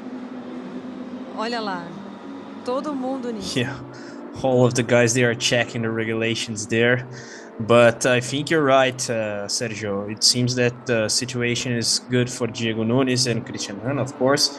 I'm checking the live time here. Cesar Ramos and Frangulis, theoretically, they still have to pit once more.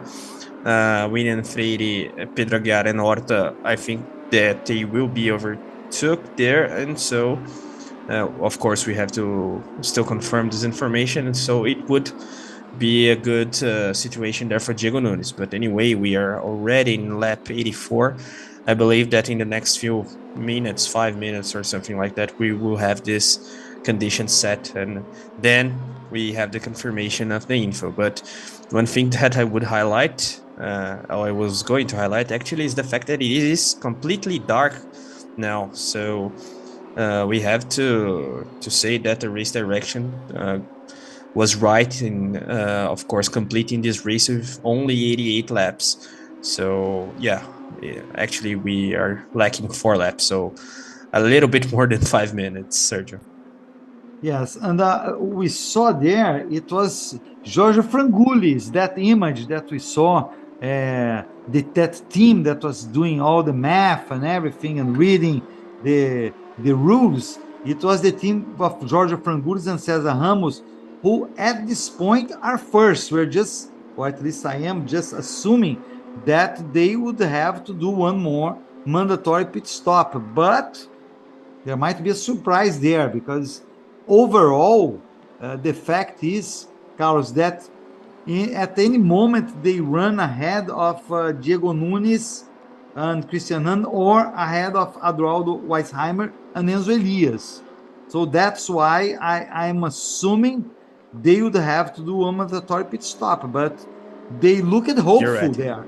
They looked hopeful. They were looking there and they were excited there. I mean, excited. He was showing his cellular phone and showing whatever math he did. So who knows? And he's one of the sponsors of the category. I'm not saying because of that, please, not at all. But I'm just saying as a curiosity because he has a company for açaí, which is actually very, very good. So he sell that a franchise that sells açaí, and he's not the main title sponsor, but he has a partial sponsor of the category.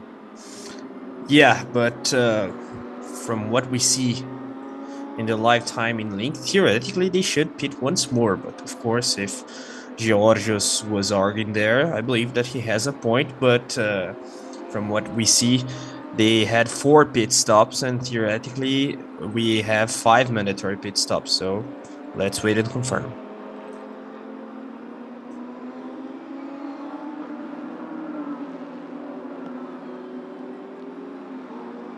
Lap 85, we are going to end the race after lap 87. It will be 75% of the race, over 75% of the race. Then all points will count. That's the decision made by the race director and all the team involved on this race. Unfortunately, we had that much of a rain, but that happens. I remember, Carlos, once I was doing a play-by-play of a race in Road America for the American Le Mans Series, and we had pretty much 6 hours of red flag waiting for the end of the race. So it was That's a long time, and they waited for the end of the race. So, but it's true. If 75% is considered complete, there is no sense in taking the race to the end with the safety car, as you very well pointed before.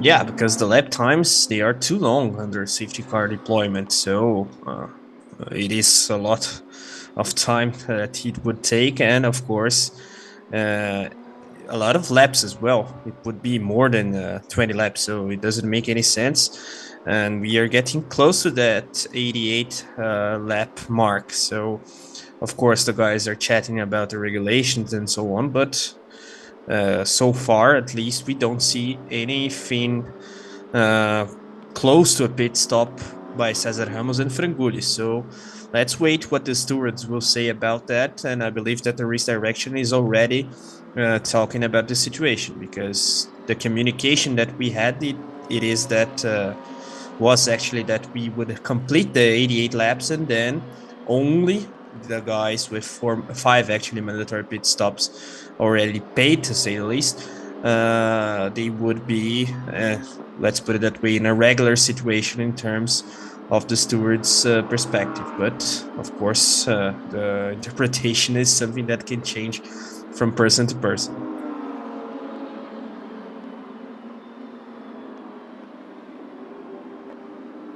We are on lap 85.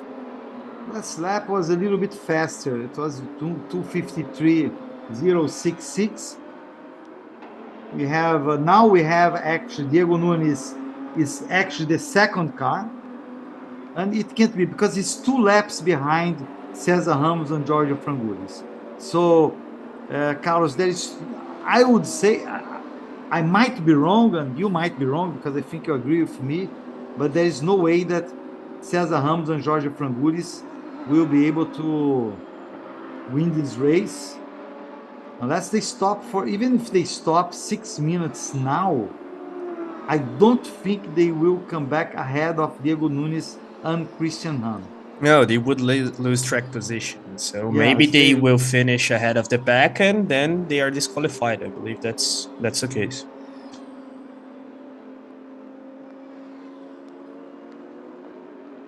Yeah. Then we have Diego Nunes is in second, then with Christian Hahn, then Adroado, Weisheimer, and Enzo Elias is in third. Then in fourth, I wonder if you could check, Carlos, if Fran Lara, Lucas Salles, and Rafael Suzuki did their mandatory pit stops because they are in fourth, and it would be a great result for this car. Remember that Lucas Salles had problems in the beginning of the race. Rafael Suzuki had great stints, but they are in fourth right now, or third if we discard Cesar Ramos and Jorge Frangulis. Yeah, from what we can see on the live timing, they have already done their 5 mandatory pit stops. So it's great. Yeah, P3 for them would be something quite spectacular, actually.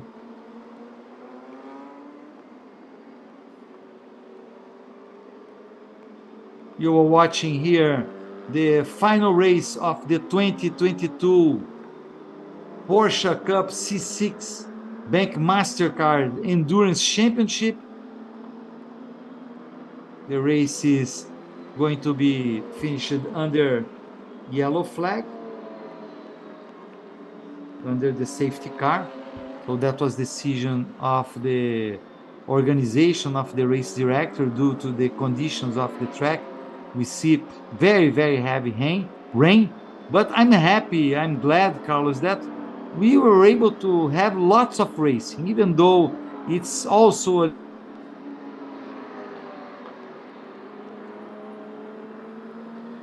No, we definitely had a lot of racing, especially considering battles for position. If we remember, even in the beginning of the race, we had Werner Neugbauer battling Christian Hahn. Actually, Christian Hahn overtaking Werner Neugbauer, which was very interesting. Also, Enzo Elias gaining a lot of positions in his first stint. Of course, we saw something interesting also from the car number 17 that is in a good position in this moment with Attila Abreu, Marçal Miller, Léo Sanches. I remember seeing Gabriel Casagrande in a battle with another Stock Car Pro Series driver. I don't believe who it was. But anyway, we see there Roman Dziękiewicz, his car mate, and Gabriel celebrating the lead the sport class of the Carrera Cup Championship, and apparently with this situation they confirmed their title, so it was very nice, even though we had of course this concern because of the rain throughout the whole race, but I enjoyed quite a lot, and we have to celebrate also the fact that we didn't have major crashes and so on, Sergio. Yes, we pretty much did have a 300 kilometers race, right? Yeah, pretty much that was similar to the two previous ones. Exactly. Instead of a 500 kilometers, we had a 300, around 300 kilometers. So it was a great race as well. And, we'll be looking forward for next year's Porsche Cup Championship. But, of course, we'll still have get the drivers, the winners, the podium, and everything to show who won this race. And I'm curious too because Cesar Ramos and Frangulis are still there on the track. Yeah, maybe they are thinking something like finishing the race ahead of the pack and then trying a protest or something like that. But I don't see any chance of winning in that situation because they didn't stop 4 times that it is as actually 5 times that it is actually mandatory. So if that's the plan, I don't know if it will work, and maybe they're just thinking, well, let's race, let's win and ahead of the pack at least in the checkered flag, but that wouldn't be my guess because they are in an interesting situation in terms of championship standings. with 105 points. And of course, Jimkevich and Casagrande, they have 117 points. But anyway, maybe if they stop, then they will deliver the title to Casagrande and Jimkevich. So maybe they try something with the protest. But anyway, we'll have to confirm that. Yes, that's an interesting scenario that will have to be decided soon. And we are going to our last lap. That's lap 88. That's the information we have after lap 88. It was not actually 87, 88. At the end of the lap 88, we should have the checkered flag. Even though that comes an interesting situation here, Carlos, because is lap 88 for Cesar Ramos and Giorgio Frangoulis, who actually don't have one of the pit stops.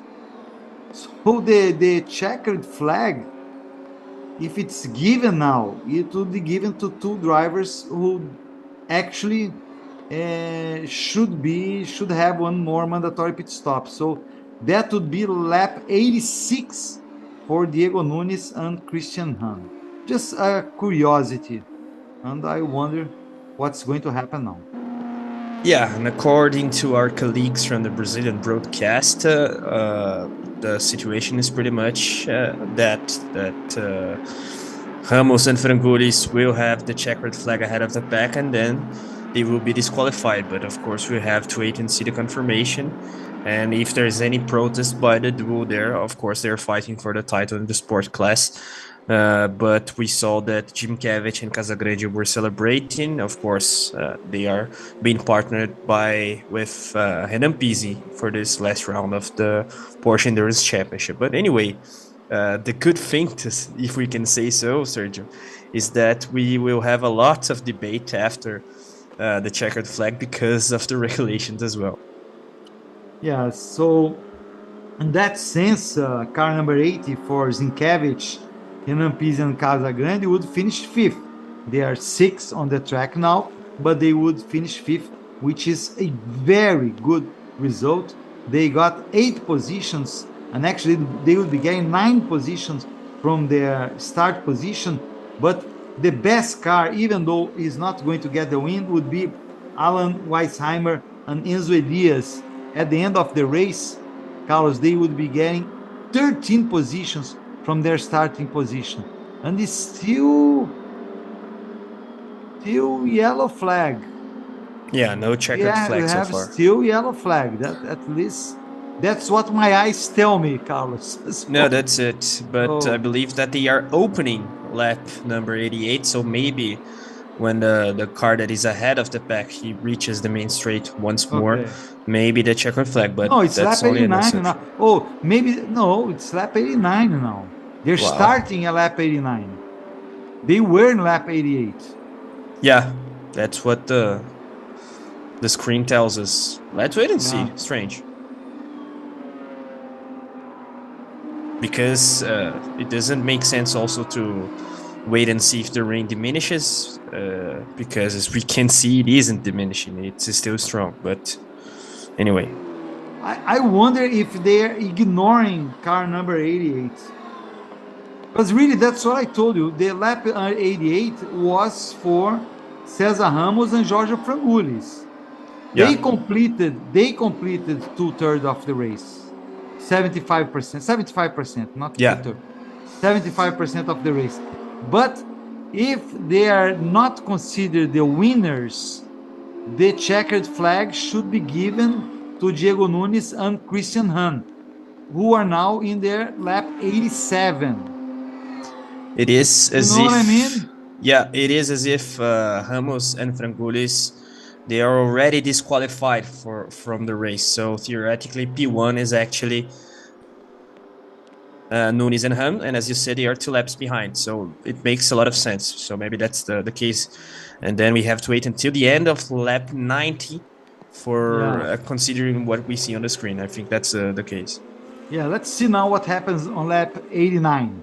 If we still have the yellow flag, or if we, Actually, it seems to me, I know, and it's a wise decision to end up the race, but my impression that we have less rain now, Carlos, at least in this part of the circuit. Yeah, but now the visibility issue is worse and worse now. Yeah, it's true. Now it's really dark because before it was not that dark. Oh, he's not happy at all. Yeah, Jorge Frangulli is talking to Jorge Frangulli is not happy. Yeah, but rules are rules. Let's see if they're protesting. We still have the yellow flag there.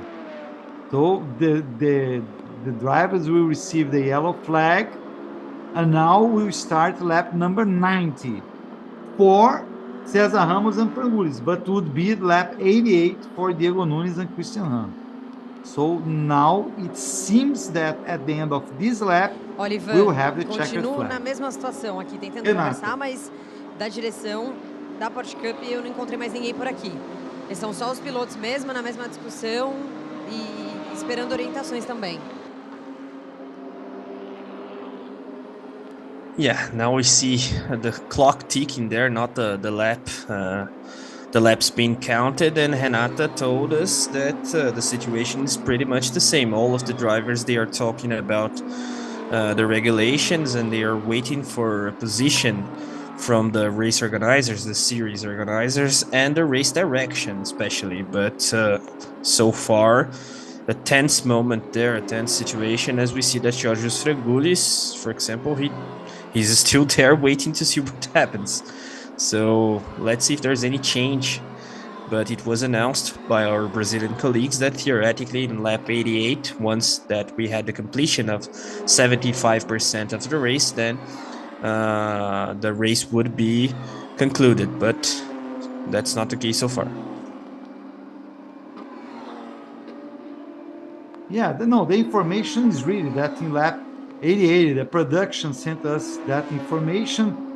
And let's see, I would say, Carlos, if we have the checkered flag now, definitely they not necessarily black flagged Cesar Ramos and Jorge Frangullis, but they just not considered their car. They're not considering add time, actually. Maybe add time. Or add time. Yeah, it could be adding time, exactly. If you add 6 minutes to him, he would be behind. It's true. Maybe they're adding time to him. Totally. 6 minutes or even more than 6 minutes, because you have to go into the pits and leave the pits. Yeah, so it would be a long time. You know, it's be at least 7 minutes, I would say, or close to 7 minutes. Yeah, but theoretically, that's a regulation infringement. So if they only add time, even if it is 7 minutes, then their class rivals, they would be considering a protest as well, because, well, that's a controversy to say the least. And we would have to think about the amount of time that could be added to their race time. And if that's the case, then the theory of the 88 laps doesn't make sense, because theoretically they are leading the pack. I believe that they will be disqualified, because it seems that it is the case that they chose not to do the mandatory procedure, but that's something that will be debatable after the race.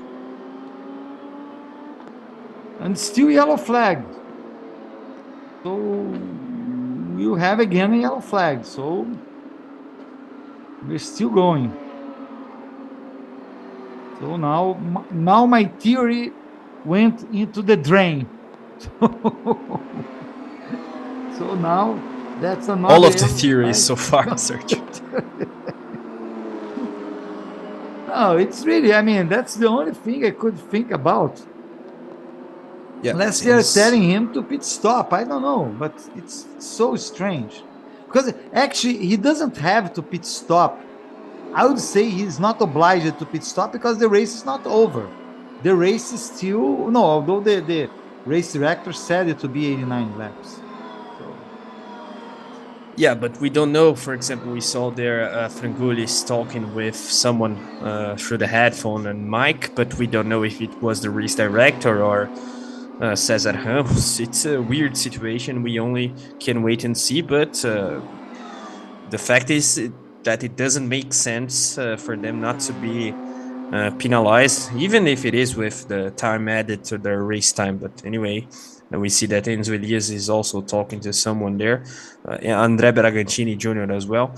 But let's wait and see. It's quite weird. And all of the theories, they have been right. Um pouco. Tá forte ainda, tá forte. I think that Renata was talking about the rain. I'm not quite sure, but she says it's still strong, so I assume it's eu that. confesso pra vocês que eu fiquei, já tô perdida nessas contas. São muitos detalhes no regulamento. Eu tô tentando acompanhar aqui, mas é difícil. São muitos detalhes mesmo. Mas assim, não, bom, pode falar. And Renata was saying, right, Carlos, that she's still looking at the rules, the rule book, to see exactly what's going on. So we are on lap 91. We're still under safety car. We're waiting for a decision from the race director, from the organization of the category. And so far, car number 88 is ahead. Cesar Ramos, Jorge Frangulis, then Diego Nunes and Christian Ham. But we point out that, look, the yellow flag again. Verdade. That's the yellow flag. Fechar flag. com chave de ouro mesmo, com bastante trabalho, né? Bastante trabalho. Yeah, Renata was joking a bit there that we are closing the season with a lot of work for the stewards, the drivers, and also the series organizers because of this regulation controversy. And that's it. The situation is what we are passing to you guys. Our pit reporter that is covering the whole season from the paddock, she doesn't know what will happen. The drivers as well, because we see that all of them, they are actually debating the situation. And of course, as we see that the yellow flag is still being waved in the main straight, then theoretically we don't have any information about last lap. And since we didn't see the white flag, then theoretically it's not the last lap. So we can only wait and see if there's any checkered flag after this lap. But what a controversy, Sergio, to say the least. Yeah, and this is the team for Christian Ham, that's Marcelo Ham, we see there, race number 300, great work by him. But this car, the car 116, is in the 7th position or 6th position. I'm always saying, actually 6th position or maybe 7 if they consider, actually, from now on, I will not consider Cesar Ramos and Frangulis because, as you said, Carlos, they have one last pit stop. So we will assume that they will lose their position, but we have always to tell they are in the first position. So until an official decision from the race direction, from the Porsche Cup Championship, until there is an official decision, we can't say, we can't say 100% that. But it seems to me that Diego Nunes and Christian Ham will be winning the race. Yeah, we see Marcelo alongside his son there, Christian Ham, and they seem to be in a good mood. So I would say that their triumph is already guaranteed. But one thing that is interesting is that we had the lap count, then we had for a brief moment the time count. Of course, theoretically, it's 500 kilometers or 4 hours and a half. And now we have the lap count once more in the screen. So maybe the race direction is a bit confused as well. Yeah, we have 3 hours and 36 minutes of race. And still the yellow flag. So we'll have at least one more lap with the safety car. One more lap with the safety car. We have said that. I know that's very improbable, Carlos, but I would say if we still have a green flag, it would be awesome. I would love it. But we see there, it's the safety car. It's the yellow flag. It's clear now. We see the flagman there. He's doing his work dutifully under the rain. Yeah, he has to receive extra payment because he's waving that yellow flag for a while already. But of course, if we have green flag, it would be interesting. But I believe that with this condition of visibility, it's very dark already. It would be dangerous to say the least. But we have to consider that race start was scheduled to 3 p.m. and theoretically the race could last 4 hours and a half. So maybe they think it's okay in terms of visibility, but of course we have a 27 minutes delay, if I'm not wrong, for the race start. So it would take a lot of time yet, more than 40 minutes, I believe, in order to have the race concluded with the time. But I don't know. We have to wait and see the confirmation from the race direction. Yeah, in theory, I would say it would be okay. The problem that I see for them to race in the evening, it's the rain. It's only the rain because there have been races before of Porsche Cup in the evening, so that wouldn't be a first in the for the category. So they, of course, they have lights and they could race in the evening. Everybody knows very well the Interlagos circuit. I would say it's the rain because the rain really adds this dangerous factor or this this dangerous factor to the situation, because other than that, Carlos, I would see no problem for them to race in the night. Yeah, it's a multiple safety concern because it's not just that we are in the night already. Because, of course, night plus rain, it is a very dangerous combo there. So, if we had dry conditions, then I believe it would be okay to resume racing. But with the rain, let's see if the rain stopped. I confess that I cannot see if the rain stopped with this image. But anyway, the safety car sign there is popping in our screen. I don't know if it means that the safety car will be out in the next lap, but it doesn't seem to be the case. Yeah, it's one more lap. One more lap under the safety car. I would say it's raining a little bit less, but it's still raining. It's definitely raining, but just a little bit less than we had before, than the heavy rain we had before. And if we would resume the race, just just playing here with possibilities, it would be interesting to see Diego Nunes actually have a draw Weisheimer in second. It would be hard for him to get Diego Nunes. But in theory, if we had Enzo Elias, that could be a nice battle for the first position. Oh, there he is. The car is there. So they finally decided to stop the car. And Frangulis will take charge, Carlos. Yeah. They decided to stop the car finally. I wonder why they didn't stop it before, because it didn't make any sense for me. But now I'm glad they did, because I believe they did the right decision. George Frangulis will take charge, and that's it. There will be no more discussion regarding this matter, or there will be no discussion afterwards about this matter, as it should be. There should be this should be a no issue. You have to stop 5 times. You have to stop 5 times. It's simple as 1 + 1 is 2. Yeah, I just wonder if this whole time, they were debating this situation, because then it wouldn't make sense as well. But maybe Cesar Ramos, of course, he possibly was lacking that mileage that he had to race. So maybe that's the case. But I'm just making an assumption here, because if that's the case, then they allowed the race to go on a little bit more with the safety car in order for him to complete these kilometers, and then they would do the pit stop, the mandatory driver change, in order to finish the race. But if the race direction has done it just for Frangulis and Cesar Ramos, It's also a decision that is at least debatable, but anyway, I'm just making an assumption here. But if that's not the case, then it's something that we have to ask ourselves.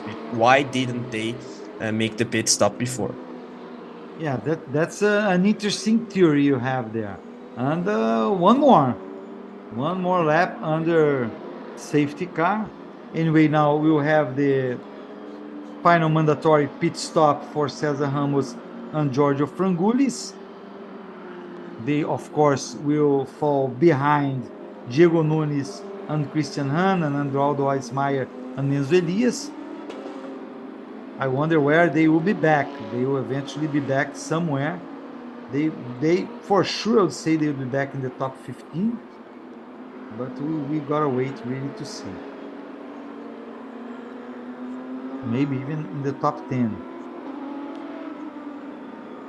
Lap number 94. Last lap was 255.857. Actually, it was 251.506. Actually, because I was looking at the last lap from Cesar Ramos and Giorgio Frangoulis, who are in the pit stop. Cesar Ramos is with his car in the pits. So, because I know they probably win the race, but the lap under the safety car was way faster. It was 251.506. So it was 4 or 5 seconds faster than the previous lap. So that only shows that the conditions improved. Yeah, and I mean, listening and reading already rumors that the race will resume until 7:30 p.m. or in 20 minutes from now, because it's the time limit of the event in Interlagos. So maybe that's one solution as well, but we don't have any confirmation of that kind so far. But at least the racing conditions, they are getting better. I don't know if we have track condition for a green flag, but anyway, it seems that the rain is diminishing a bit. So in terms of safety concerns, at least, it's something that we can inform, and it's more a positive news than a negative news. So in that case, the time for the race would be considered since 3 p.m. Brazilian time. That's because the race didn't start at 3 p.m. Brazilian time. The race got delayed for like what? For maybe half an hour, like you said. Exact. Was around half an hour the delay of the race. So they would have to consider if they end the race at 7:30 p.m. Brazilian time because of the time, the end of the 4 hours and a half, they would consider from the time that should have started, not from the time it actually started. Yeah, that's pretty much it. Or the last minute in which the category is allowed to race in the circuit, maybe as well, because I don't know how the contract was signed or made, but maybe the circuit doesn't allow categories to be racing after 7:30. But I'm just speculating here. But anyway, Cesar Ramos, actually Jorge Frangoulis, didn't return to the track yet, so we have to wait and see what will be made in the next few 2 to 3 minutes, because he will be joining the pack on the track. Yeah, there they are. They are going back to the track. They definitely are not going to be leading the race. Let's see where they come back actually.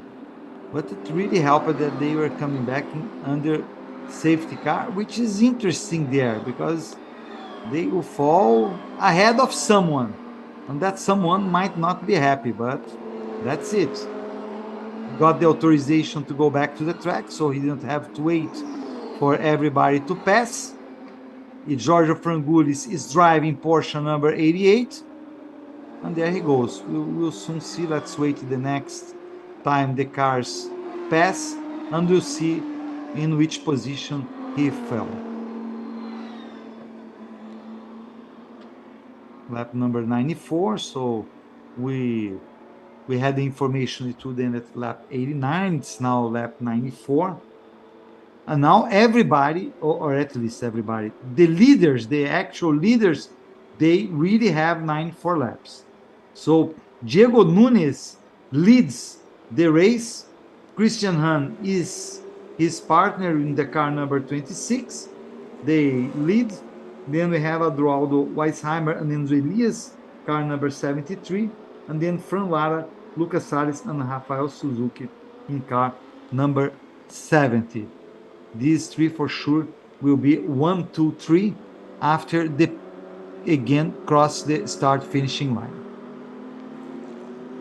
You still have Jorge Frangulis there on your screen, but he still has to cross the start finishing line. That's when the positions are reset. So after that, he's not going to be first anymore. And you're totally right, Carlos. Jeff Giassi and Nicolas Costa are showing 10th position at this moment. They might get even to 9th if they are ahead of the Jorge Frangulis, pardon me. So they might be getting the championship. Huh? They might be getting the championship because car number 8 is behind them, that's for sure. And the car number 1, who led the championship arriving to this race, is in the 29th position. So the championship might be going to Jeff Giassi and Nicolas Costa, which would be a great accomplishment, Carlos, because Jeff Giassi, for example, we know came from the virtual racing world. Yeah, former sim driver. It would be amazing indeed. But from what we see in the Christian Hahn pit box there, of course, it's not a conventional pit box, but anyway, we could see him celebrating with his father, Marcelo Hahn, now talking to Bruno Imperio, the press officer of Blau Motorsport, their sponsor. I believe that the title is going to his hands. Of course, we will have to confirm our maths here, but whatever happens, we have to highlight Jeff Giassi's season, because what he has done is something that is very, very remarkable indeed, because one thing is to drive in simulators, and the other thing is to drive actually in this rain, for example, with a not favorable visibility situation and so on. And he has been excellent throughout the year, and champion or not, he's one of the guys that we have to highlight. And if that's indeed the case of the title going to Christian Hahn's and Diego Nunes' hands, we also have to highlight their resilience, to say the least, because they have arrived to this round with 70 points compared to 122 points of Alceu Feldman and Guilherme Salas. But anyway, we have to wait and see the confirmation of the maths by the Ducati.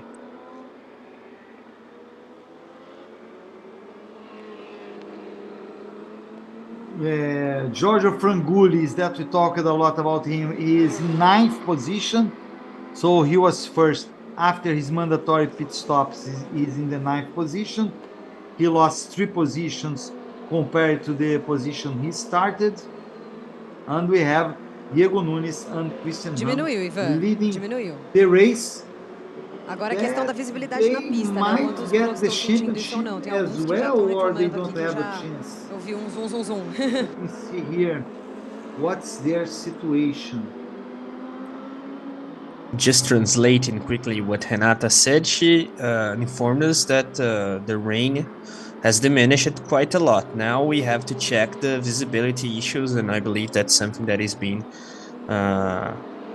talked about in the race direction room. But the maths of the championship fights, they will take us a lot of energy. But I believe that Christian Hahn will be the champion in the main Carrera Cup class. Then in the rookie class of the Carrera Cup, the car number 73, so Enzo Elias and Adroaldo Weisheimer.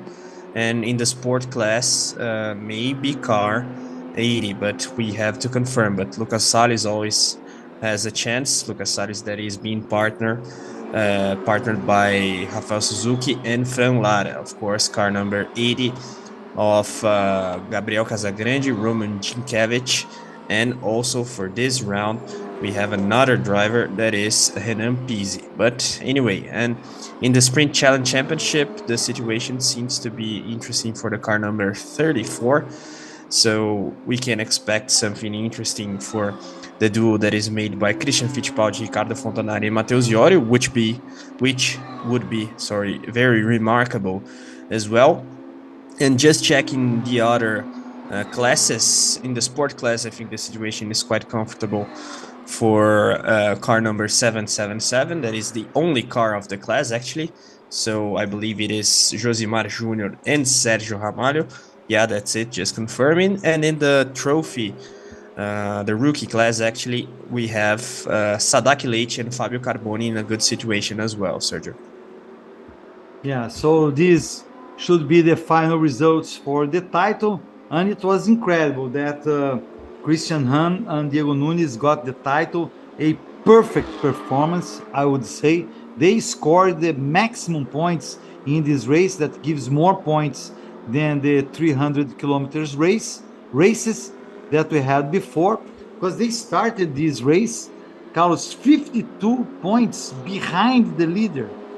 But because of the problem with the leader, with Marcel Miller and Ricardo Zonta, they were able to fulfill this gap, and the flagman is still there, strong and steady.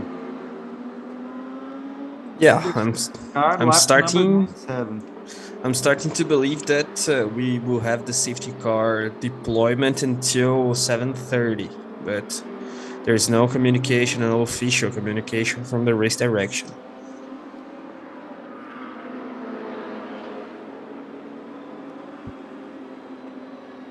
A couple of drivers that had problems, all the point. Christian Fittipaldi, not problems. Let's talk about some drivers, Carlos. Christian Fittipaldi, that we talked a little bit about him in the beginning of the race, will finish 20th. He started 25th. He races with Ricardo Fontanari and Matheus Iorio, which is a great result for Christian Fittipaldi. Let's listen to Renata. Tá muito embaçado. Deles foi o Rubinho Barrichello, inclusive, que a visibilidade está bem comprometida mesmo. Yeah, she was talking about the visibility issue. It seems that she talked quickly to Rubens Barrichello off the record there, but he said that the visibility issue is a very big concern. So I believe that we won't have the green flag, but no communications yet. Yeah, so I was talking, Carlos, about Christian Fittipaldi. I think he had a good result. Caio Collet is finishing 21st. That's the position he started. Guilherme Salles and Alceu Feldman will start in 29. Will finish in 29th. So it was really a bad position for them. And then Rubens Barrichello and Franco Giaffoni are not going to finish in a good position. They should finish in 17th, which is 8 positions behind the position they started. So lots of expectations for Rubens Barrichello. He's a really fast driver. He was fastest during qualifying yesterday. Actually, I believe he was the fastest driver during all the weekend, because during the race, nobody was faster than during qualifying. But he ended up in a somewhat disappointing position, 17th. Disappointing, I would say, Carlos, because we expected him to finish better than that. Probably they had some problems, things like that. And there was a spin also with car number 3 with Franco Giaffoni. So it's not a very good result for Rubens. No, not at all, especially considering his performance in the qualifying session, as you said. But if I'm not wrong, they had a puncture in the first stint with Franco Giaffoni. So that, of course, compromised their race result.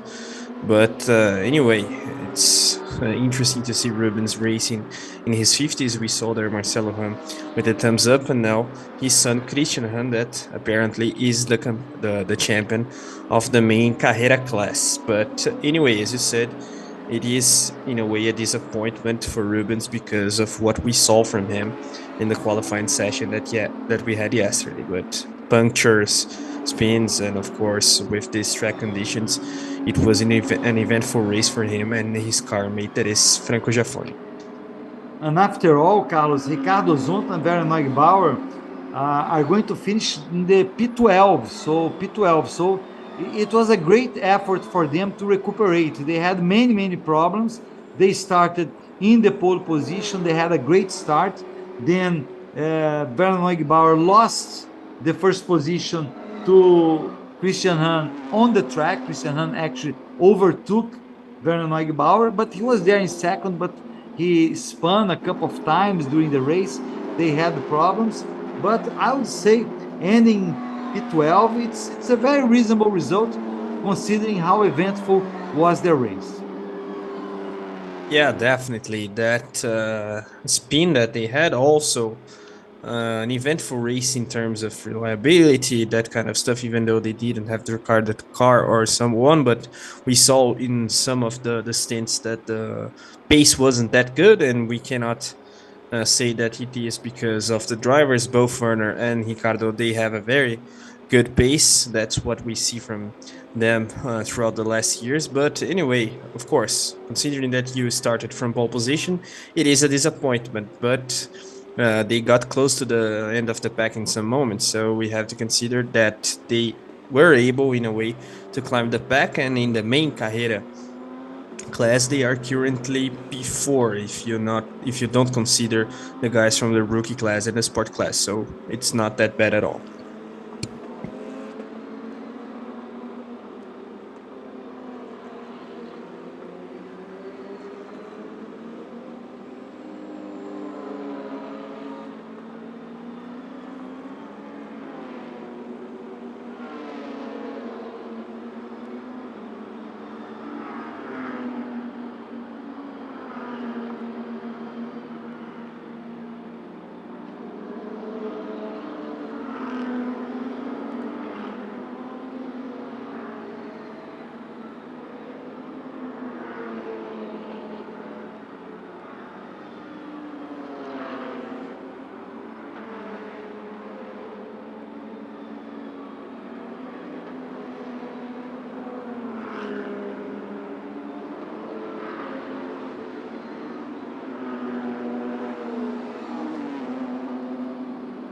And Sergio, if we do go until 7:30 p.m., then 4 minutes to go, but 3 minutes now.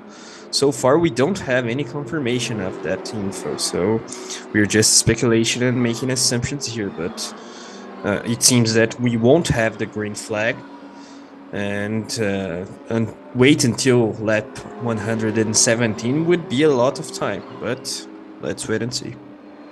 Yeah, it's almost 7:30. I had a little technical. I was just telling you that, Carlos, but I had a little bit of a technical issue here. I remained silent, but yeah, it will be 7:30. It's 1 minute now to 7:30, so pretty much we would end there. If we don't finish then, I would say we would go to the end, because I mean I don't see any other way for that to happen, Carlos, because even we have 4 hours of racing. So from the start of the race, okay, we will have 4 hours and a half from the time that the race was supposed to start to begin, and we have 4 hours and 1 minute now since the actual beginning of the race. So it would be, if we go to the 4 hours from the beginning of the race, we would be finishing at 8 p.m. Brazilian time. That's what was going to would happen. So let's wait. My information here, it's actually 7:28, right? It's actually 7:28. So we still would have one more lap after that, one or two. Yeah. At 7:30.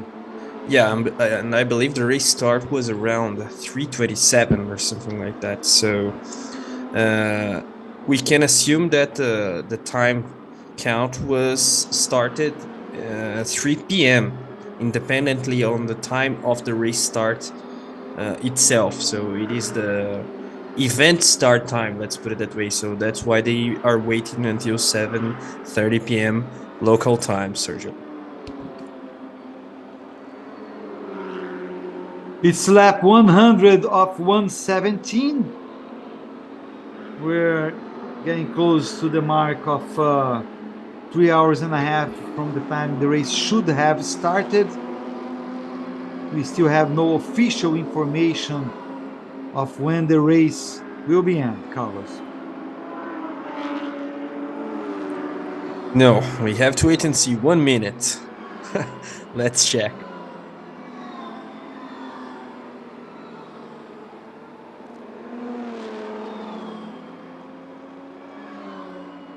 I'm doing my maths here regarding the championship standings, and I think that the scenario that I just mentioned some minutes ago, it is the trend, to say the least. Of course, we will have to wait and see the confirmation, but Christian Hahn in the main Carrera class, then Enzo and Adroaldo in the rookie class. Of course, we have that controversy in the sport class, but I believe Casagrande and Ginkiewicz, even though Salles and Suzuki, they still have chance.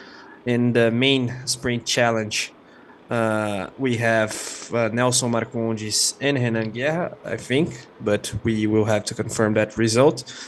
And in the sport class of the Sprint Challenge Championship, car number 777, the only car of the class, shared by Sergio Ramalho and Josimar Júnior. It seems that in the rookie class, the title is going to Sadak Leite and Fabio Carboni. Yeah, great work by Sadak Leite. It's his first year. We had an interview with him yesterday. Let me see, this last lap was 2:43. They're, I would say they almost, well, I don't know if they are not going to restart the race, because I really don't know. It's in my time here is 7:31 p.m. local time. Yeah, my time as well, so maybe they will have the green flag, but And they still have. Maybe they decided to go to the end of the race. I mean, the end of the race, it will be at 8:30, 27 minutes, 8 p.m., 27 minutes from now, around 27 minutes, actually. A little bit less, actually. 27 minutes from now. So that might have been the decision. We have Adroaldo Weisheimer in the car number 73, from Lara number 70, Attila Abreu. Then we have Renan Pizzi and Alan Kodair. I take the opportunity to invite you to watch our other races, this year's races.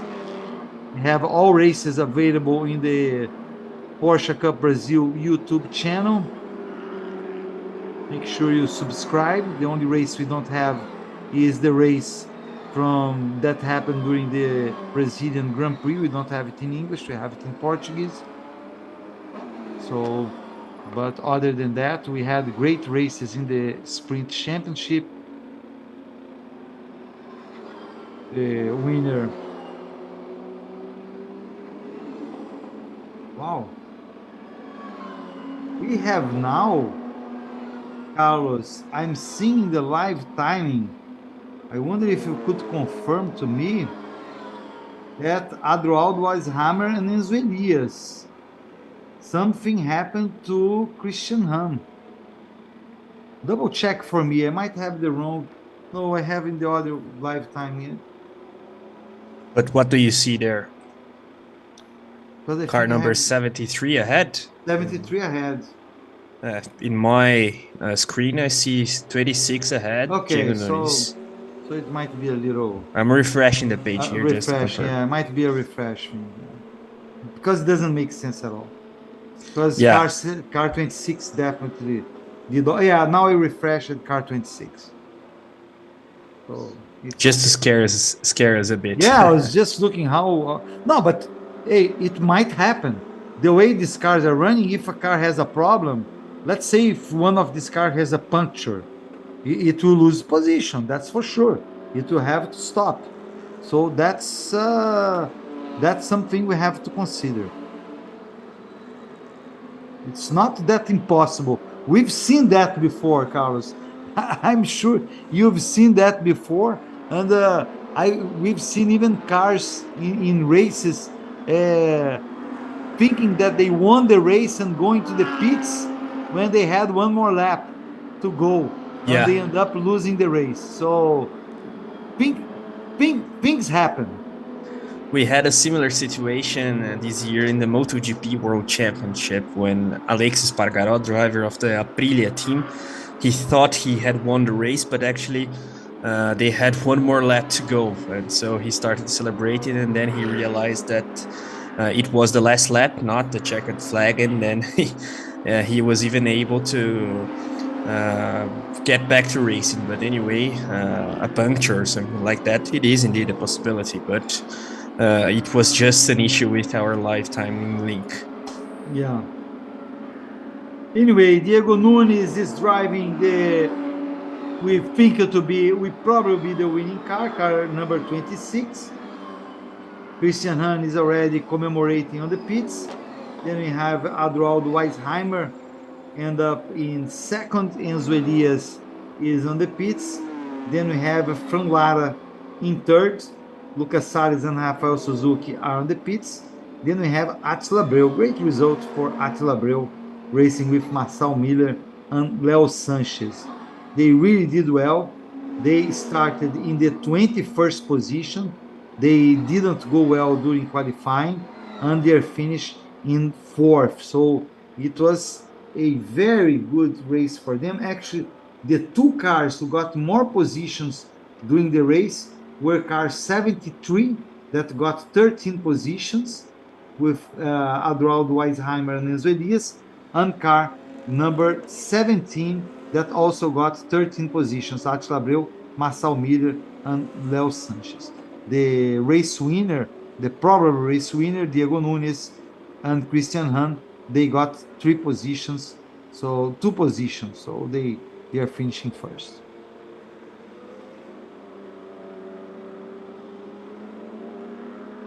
Yeah, and apparently we go to 4.5 hours of race, and considering the real start time that was around 3:27 p.m. because of course we already are 7:36 in this moment, and we didn't have the checkered flag, so it seems that it is the case, Sergio.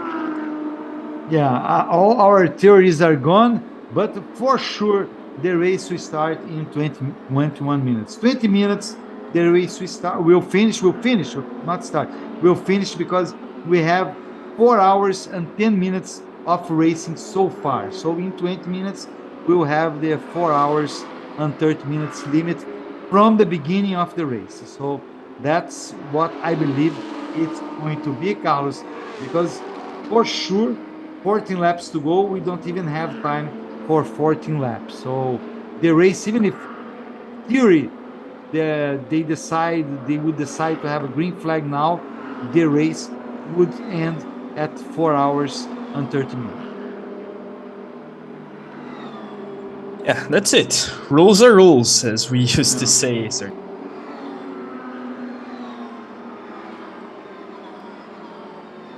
We would have the end of the race with 88 laps if the racing conditions were dangerous enough in order to have the red flag. And maybe even in that situation, I believe that the race direction could wait and see if the weather situation would improve. But it seems that the rules are being respected until the end of the event. So it was, I believe, 3:27 p.m. the race start. So 4.5 hours, since we don't have the conditions to have the green flag and then have the completion of the race with 117 laps. But we we're actually fooled by some of our colleagues that were actually believing that the race would be completed after 88 laps, because that's when the points are fully awarded. But it doesn't mean that because of rain, the race would finish with only the 75% of its completion, Sergio. Yes, one thing is not going to happen that we told about the possibility in the beginning of the race. It would be for Miguel Paludo to get the same numbers of victories as Constantino Jr. Miguel Paludo talked about that in an interview before the race, but that didn't happen. Actually, the result for Miguel Paludo and Denis Zirani was not that good. Is not going to be that good because the race is not over yet. They are supposed to finish in 11th. So they started, so they really lost positions. They started in the 6th position. So it's not really a good position for them. They actually, I have the impression, Carlos, that they struggled at certain point of the race. They did one of the mandatory pit stops when it was not really expected. I believe they might have had some little issue with their car that they were able to solve, but that was enough to get them to lose some position. Yeah, and their pace wasn't that good considering the whole race. They had good moments, but they were lacking pace in terms of consistency. And of course, we are talking about an endurance race, so of course, that has a very strong impact on their result. As we see the clock ticking once more there, so I believe that's it. That's the assumption that I can do when we have 4 hours and 13 minutes of racing. So 17 minutes to come. And that's it. Rules being respected until the very end of the event, even though, of course, it's an anticlimax to say the least. When you have a race that is completed with the yellow flag, and of course, not just because the yellow flag, because of the yellow flag itself, but because of the fact that we are racing under safety car for, I don't know, a lot of time already. Yeah, I would say more because we were having a very good race. The race was being excellent with the different strategies and everything. And remember, we were talking about what would happen at the end, considering all the different strategies and everything. And the rain ended up playing a little bit on that. The rain ended up deciding, uh, making a few strategies being better than others. But again, that's part of racing. It happens. How many times it happens, Carlos, that you are expecting you just do a pit stop thinking you are going to be okay, and then there is a yellow flag, and then drivers behind Já tô you, they chegando. take advantage of that. And it depends on the kind of in the racing category as well, if this happens or not. So it happens. That's the way it is. And it's still raining, so for sure I would say now we will not have a green flag anymore when we have still more 15 minutes to go. Yeah, it's part of the sport. Racing is like that. So sometimes we have the race being completed with the safety car, the yellow flag. That's a discussion that we have actually in Formula One.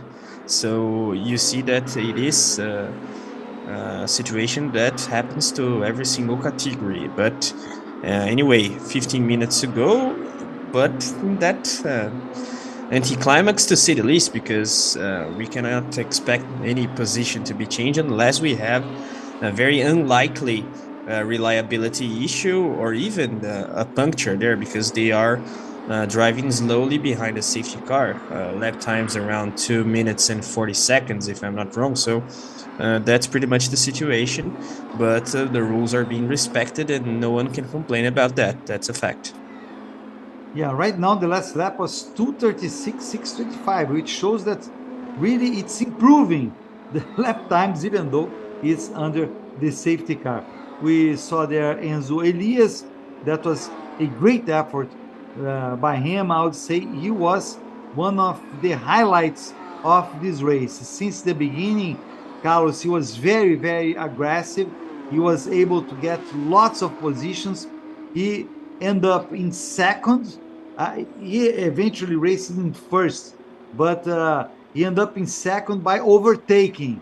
So he was doing a really good work with his car, and he'll finish in second. Really, there was no match for Diego Nunes and Christian Ham, who were really the best drivers overall, the best team overall during this race, and they very much will deserve this win.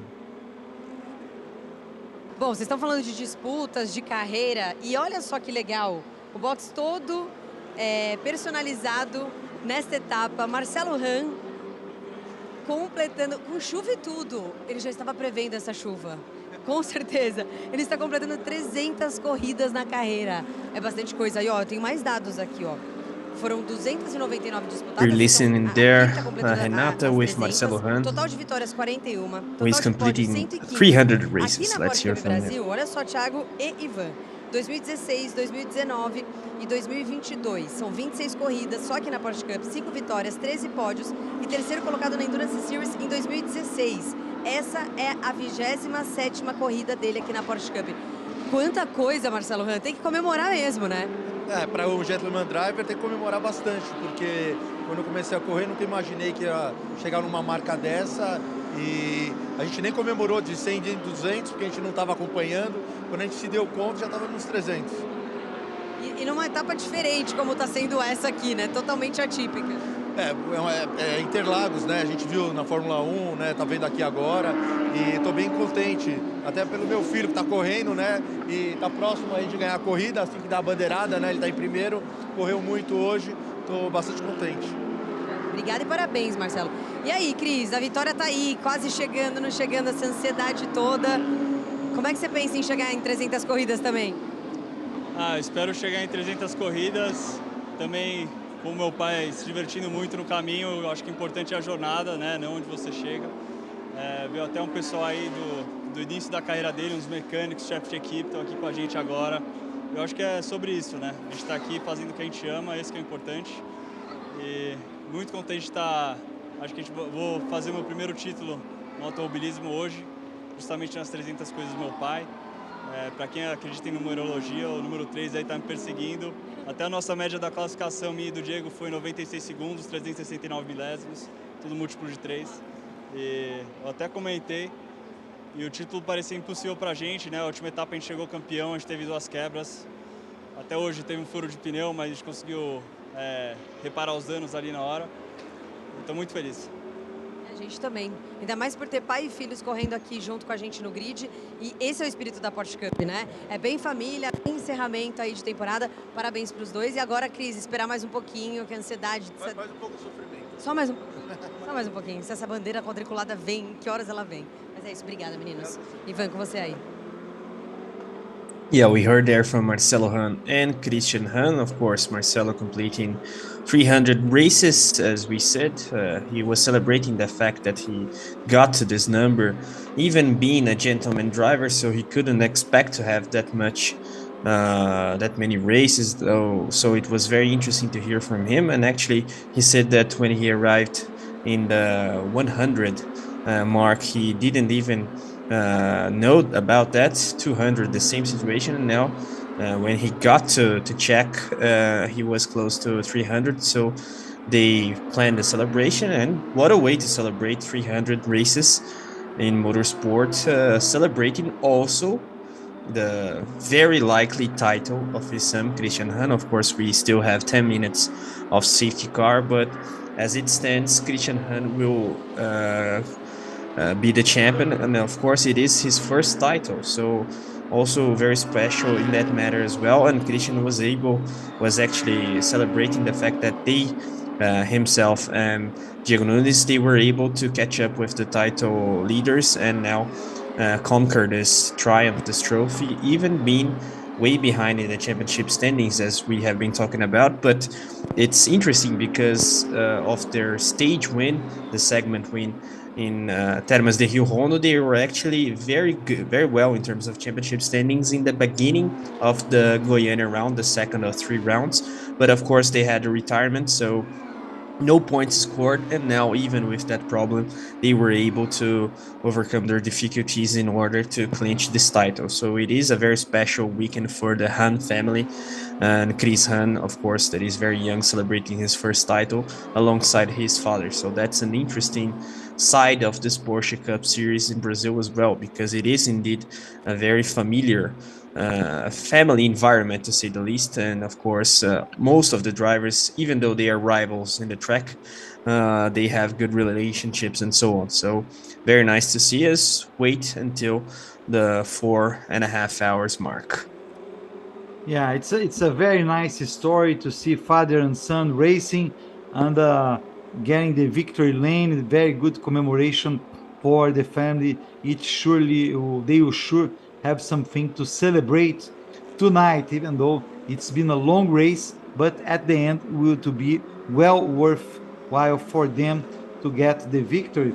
And actually, Marcelo Han is going to finish in the 6th position, which is actually also a very good position. He and Alan Kodair had a great racing day. So we are about to finish the race. We still have 7 minutes to go.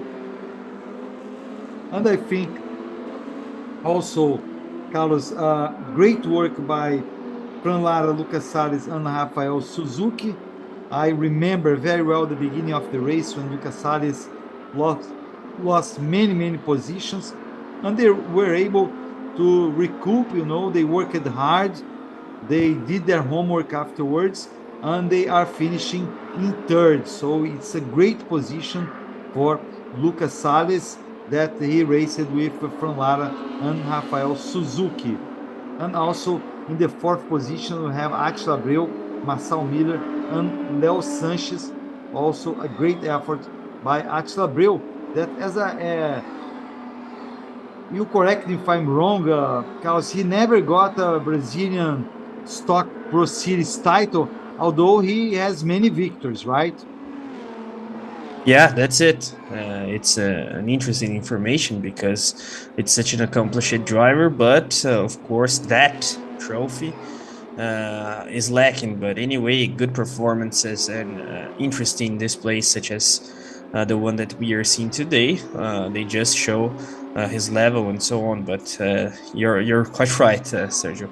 Actually, we see a lot of drivers in the Stock Car Pro Series that are not able to clinch a title because of the level of competitiveness of the series. Even Rubens, for example, has only 1 title. And you can say that it's not that much considering that he's racing in the series since 2013, if I'm not wrong. But that's right. Another highlight I would say for Pedro Aguiar, Franz Horta, and William Freire, they finished 7th. So I think that's a team that really did really good work. They got 6 positions during the race. They did it totally right, and they are finishing 3rd in the actually finishing 4th in the sports class. And one thing interesting, Carlos, is that in the top 10 drivers, only 2, the 1st and the 10th was Jeff Giassi and Nicolas Costa, are from the main Carrera Cup. The 2nd place was Carrera Rookie, the rookie class. Then 3rd place, sports class. 4th place, Attila Abreu, Marçal Miller, and Leo Sanchez, rookie class. And 5th place, sport class. So the rookie class and the sport class really achieved a good result today. Yeah, and this mix of classes in the top 10 is something that also is explained by the fact that we have a lot of guest drivers, and obviously it is a very long race. So sometimes these things happen actually, but it is quite unusual in the sprint championship, in which generally the guys from the Carrera main class, they are not always, but frequently ahead of the guys from the sport and the rookie class. But of course, for example, Adroaldo Weisheimer and Enzo Elias are from the rookie class, but that is due to the fact that Adroaldo doesn't have a lot of experience in road racing, whereas Enzo Elias, for example, is the main Carrera champion. So the driver duos or the driver trios, they explain this fact that we have the classes amalgamated throughout the top 10. But indeed, that's an interesting highlight. Only Jeff Giassi, Nicolas Costa, and Diego Nunes and Christian Hahn from the Another main car. highlight we talked Yeah. about again, but Christian Fittipaldi, Ricardo Fontanari, and Matheus Iorio will be the winners for the challenge, for the sprint challenge. So that's Christian Fittipaldi. His last race had been before that the Daytona 24 Hours in 2019, when he finished ninth in that race, and now he is going to win the overall challenge, sprint challenge category here at this 500 kilometers of Interlagos. So it was a very good result for him. Second place in the sprint challenge will be for Nelson Marcondes and Renan Guerra, and third place overall in the challenge series will be for Josimar Júnior and Sérgio Ramalho. They will be also winners for the sport class. Actually, they are the only cars for the sport class. And there we have last lap, Carlos. So you have the last lap for this race in Interlagos that will end up not with the 500 kilometers, but with the time limit of 4 hours and a half. Yeah, that's it. So finally, last lap. Of course, the lap times are above 2 minutes, so they can give the last lap sign, and that's pretty much it. So 4 hours and a half of racing, even though the last hour or something like that was all with the safety car deployed. But anyway, you were talking about Christian Fittipaldi. Indeed, it is an interesting highlight because, as you said, he last raced professionally in 2019.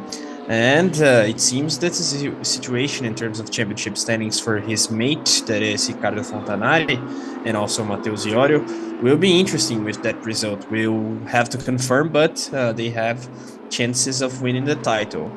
We are getting quite close to the checkered flag, so I believe that it is wiser to wait and see the confirmation, but I believe that Fontanari and Iorio that have been partnered with Christian Fittipaldi, and what an honor today for them.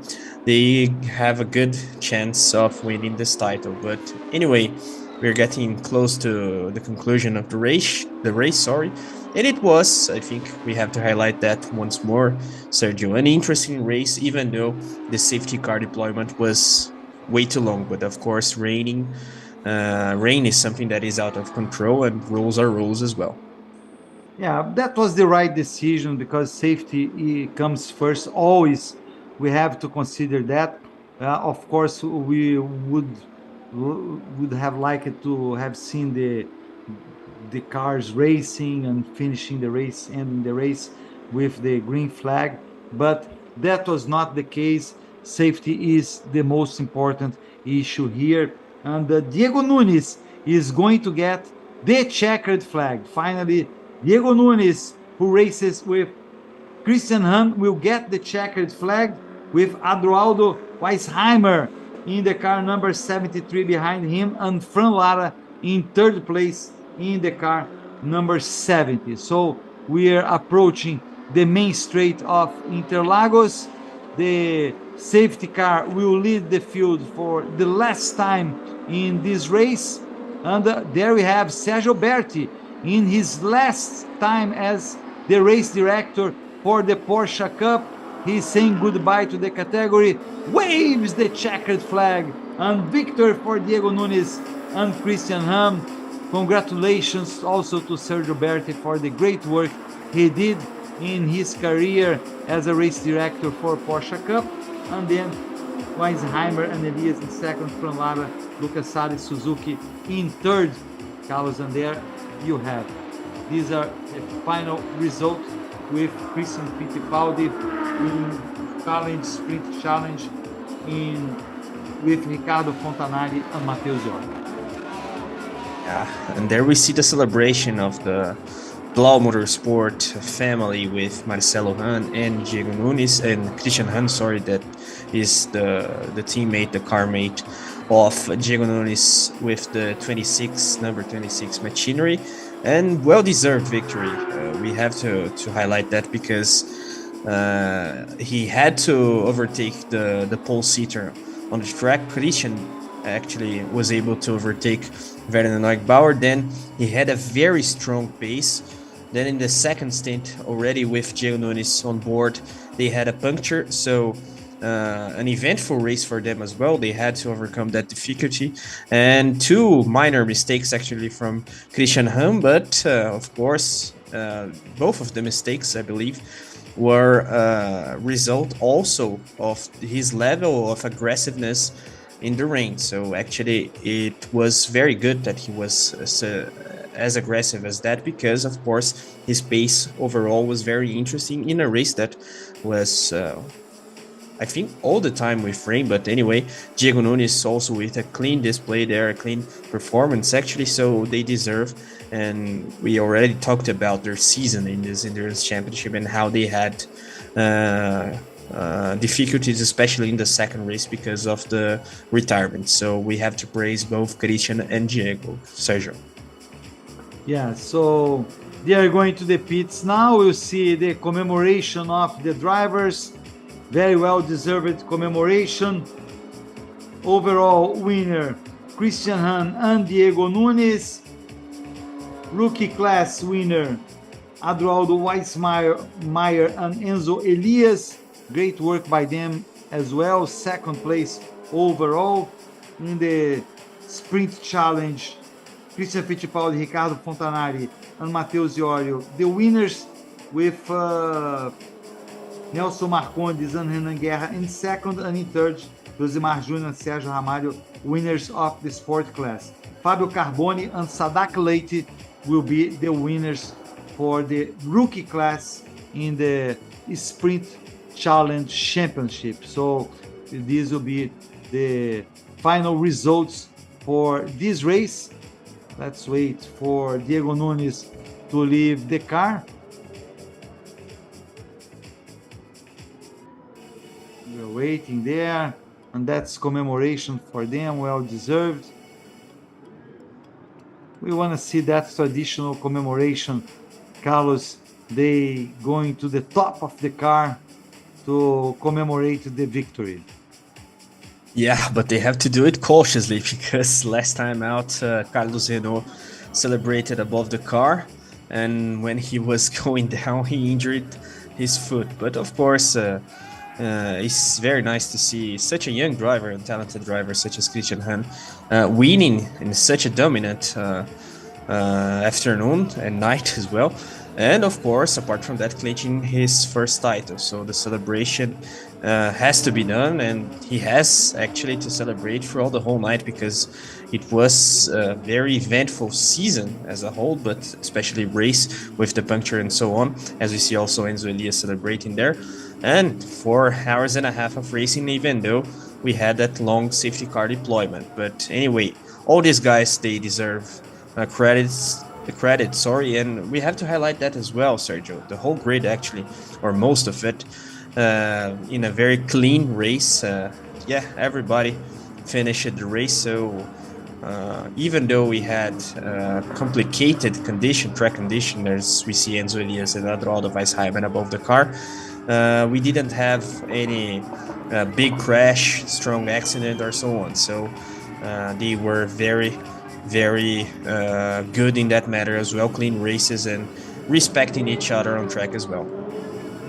Yeah, they are really happy for winning. We see Enzo Elias and Adroaldo there commemorating second place overall, first place in the rookie class.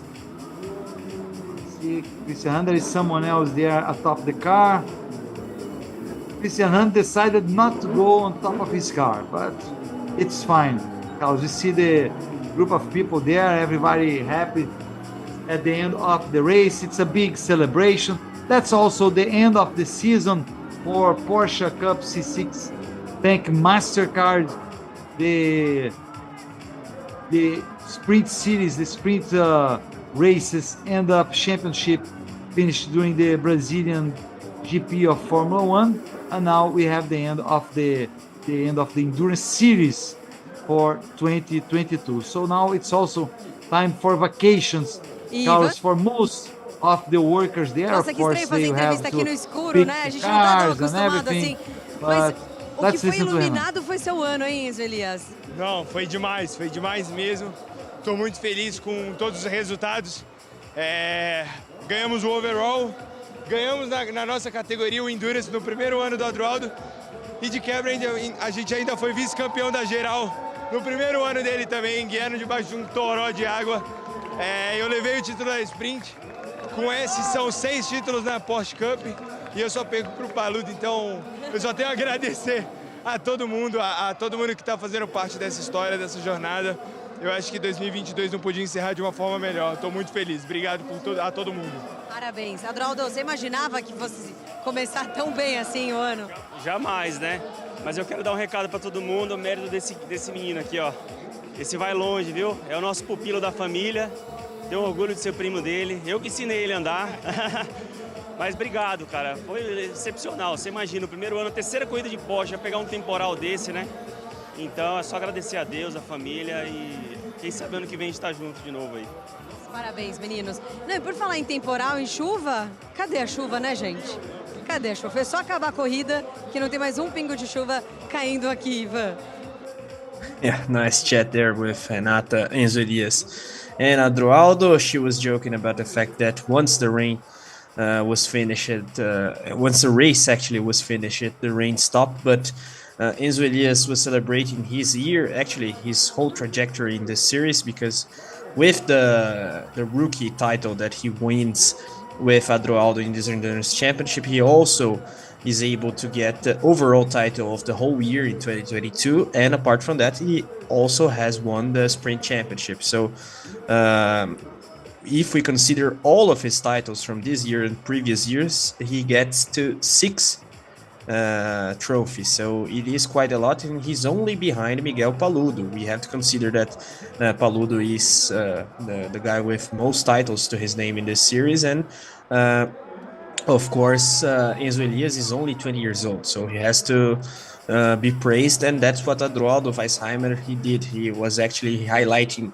Enzo's performance, and he said that he didn't expect to be champion, considering the fact that he's making his season debut in this series. But anyway, very nice to see their result as a duo there.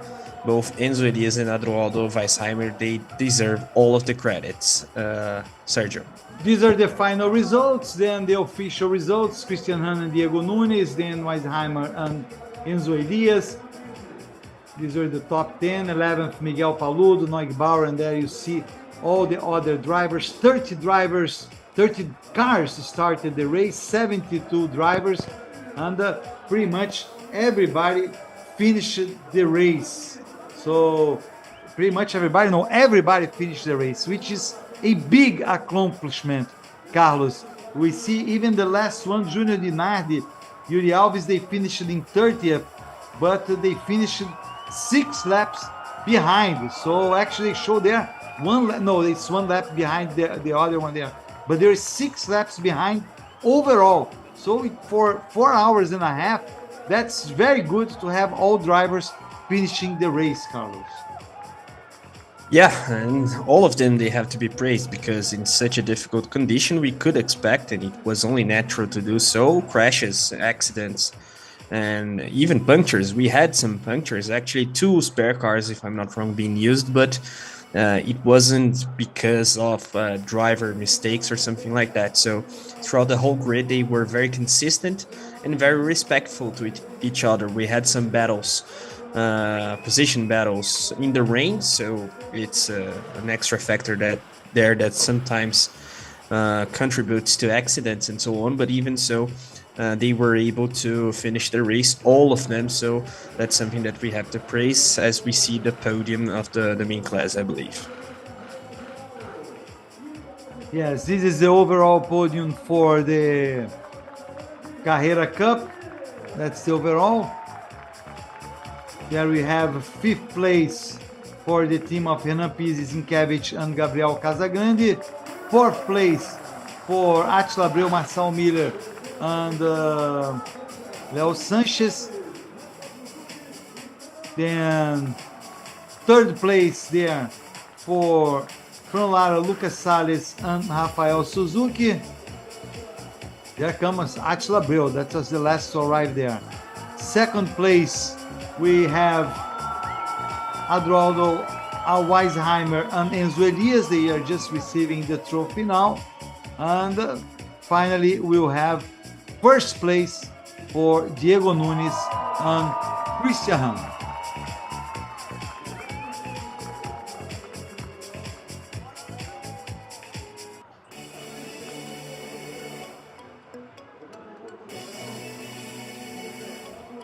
And we see a kid there, maybe relative to Christian Hahn, but anyway, this podium celebrations in Porsche Cup Brazil, they are always nice.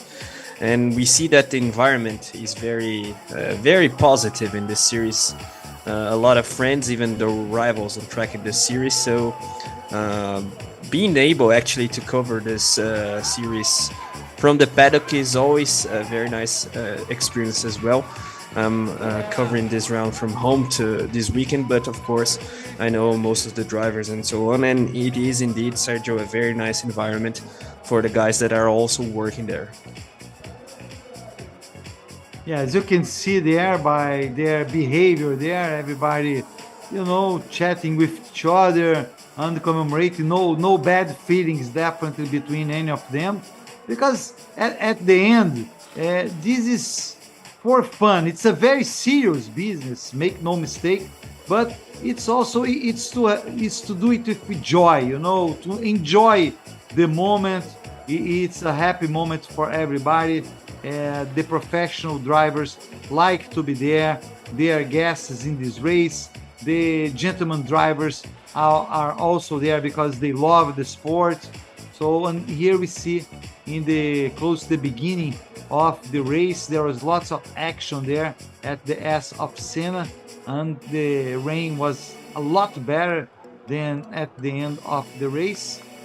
Many disputes there.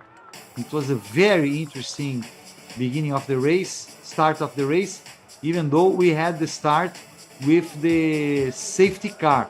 But after we got the green flag, that's when all this action happened. The safety car left the track with 4 laps, maybe 3-4 laps after the beginning of the race. And there we have the winner, Christian Hahn, and Diego Nunes in the number 26. That was after Christian Hahn overtook Werner Neugebauer in the Porsche number 8, Carlos.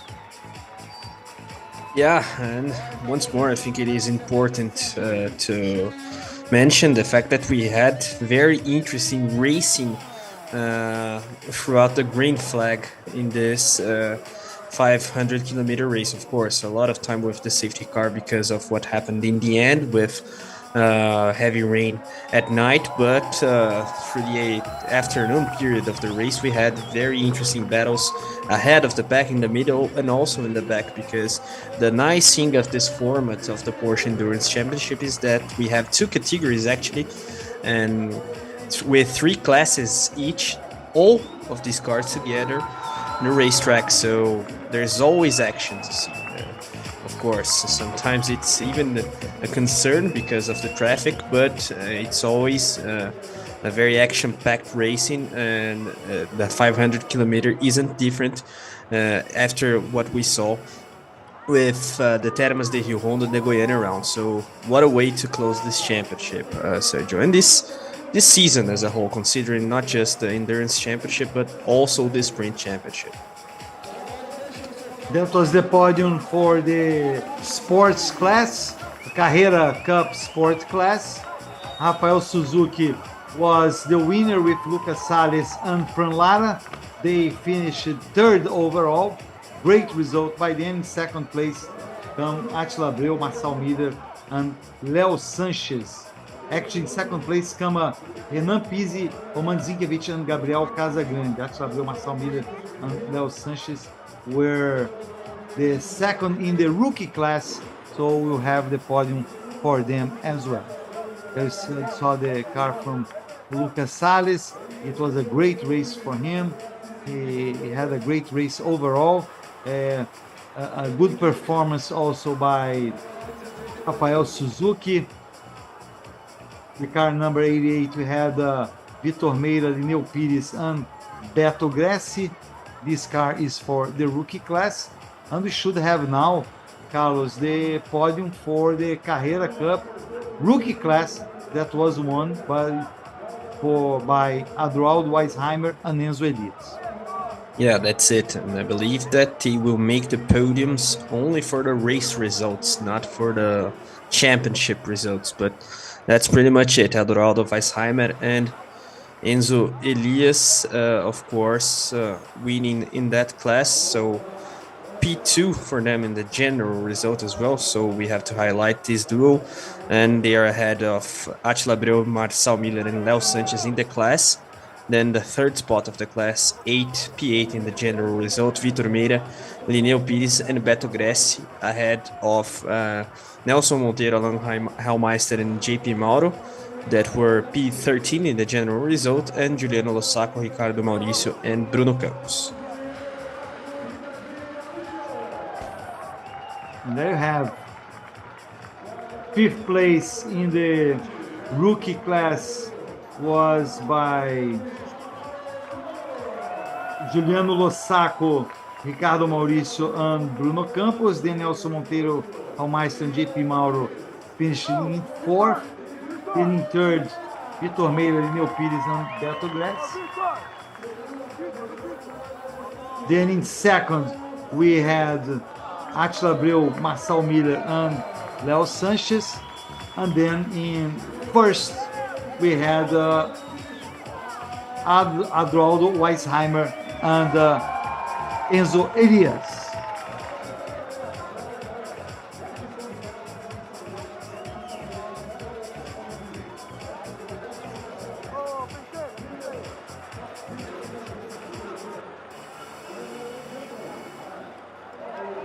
And it's nice also, Carlos, that some of these drivers are getting two podiums. So they get the overall podium and the rookie class podium. It's the case of Enzo Elias, Adroaldo Weissmeier, and in this case, they are Attila Abreu, Marçal Miller, and Léo Sanchez. Yeah, that's interesting. And for example, in the case of Enzo Elias and Adroaldo Weisheimer, if I'm not wrong, they are 2nd in the general standing. So what a season. And as Adroaldo did, we have to highlight Enzo Elias. Even though I remember especially the Goiânia round, Adroaldo had an interesting pace as well. Today, it seems that the rainy conditions were challenging for him, and we have to remember always the fact that he's an off-road driver, not a road racing car driver. So to finish the season with the rookie class title is something that is already remarkable for Adroaldo.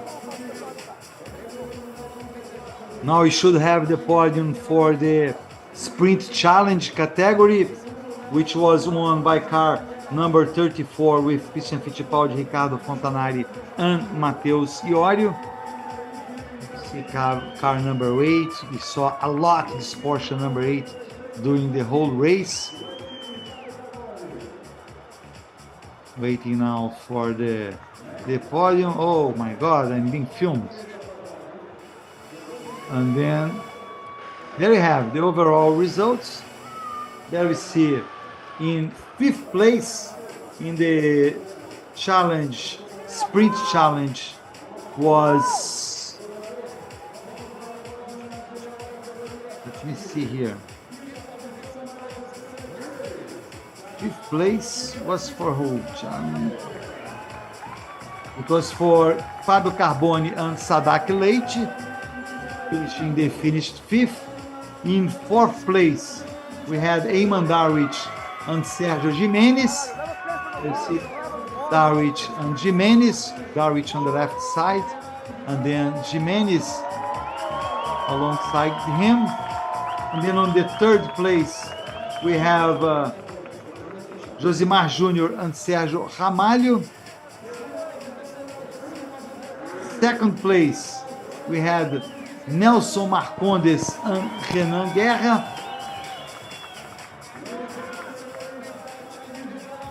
There they are. And then in first place, finally, Christian Fittipaldi, Ricardo Fontanari, and Matheus Iorio.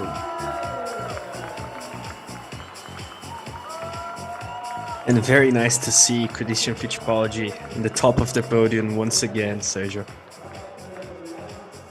Yeah, he said, Carlos, he said even to Motorsport Brazil, the site from Motorsport Brazil, that's where you work as well. I read a feature there that he said that he might consider racing for Porsche Cup next year. At least they're disputing the Endurance Championship. We hope so. We all hope to see Christian Fittipaldi more frequently in the track, and if the format is maintained with only, if we can say so, 3 races, I believe it is very possible that we have Christian racing next year as well, but it's up to him to decide as we see the podium celebrations.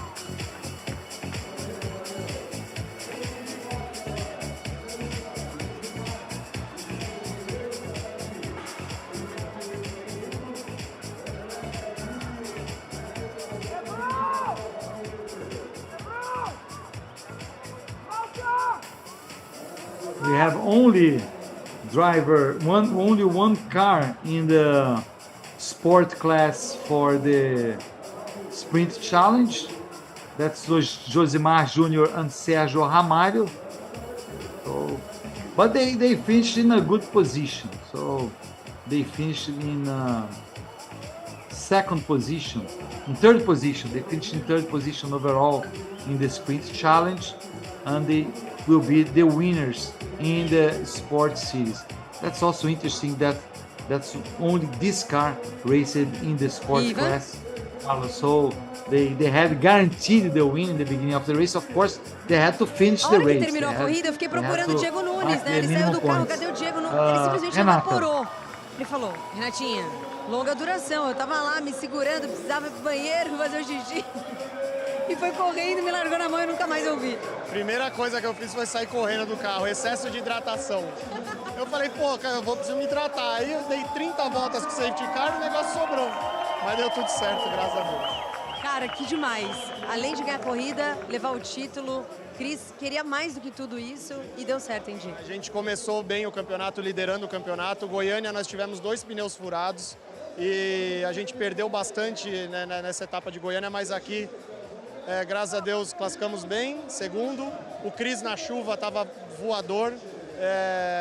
Acho que encaixou tudo, a gente conseguiu se livrar, que a pista estava bem perigosa no meio para o final da corrida e aquelas voltas de safety car que por segurança não tinha como não ter, né, infelizmente, mas seria impossível relargar naquelas condições e acabou dando tudo certo, a gente levou o campeonato para casa. Boa. Cadê o Di? Cadê o Cris? Ô, Cris, eles me abandonam e vocês esperem aí que eu vou falar com vocês também. Cris, concretizou tudo o que você queria, né? Levar o campeonato e ainda numa data tão importante para o seu pai, que era o que a gente estava comentando antes. É impressionante, a gente veio aqui sem pretensão nenhuma de disputar o campeonato. A gente já tinha montado toda a estratégia para o Diego guiar mais o segundo segmento, para a gente acabar chegando um pouquinho mais à frente, para tentar subir no pódio ao final, né? A gente já tinha aberto mão do primeiro segmento e a gente ficou muito surpreso quando comecei a ser muito rápido na chuva no início, né? A gente trocou informação nos boxes também, até no rádio. Deixamos esse setup do carro, o Diego também, na hora que ele sentou para fazer o segundo stint do carro, foi, nossa, maravilhoso, muito rápido.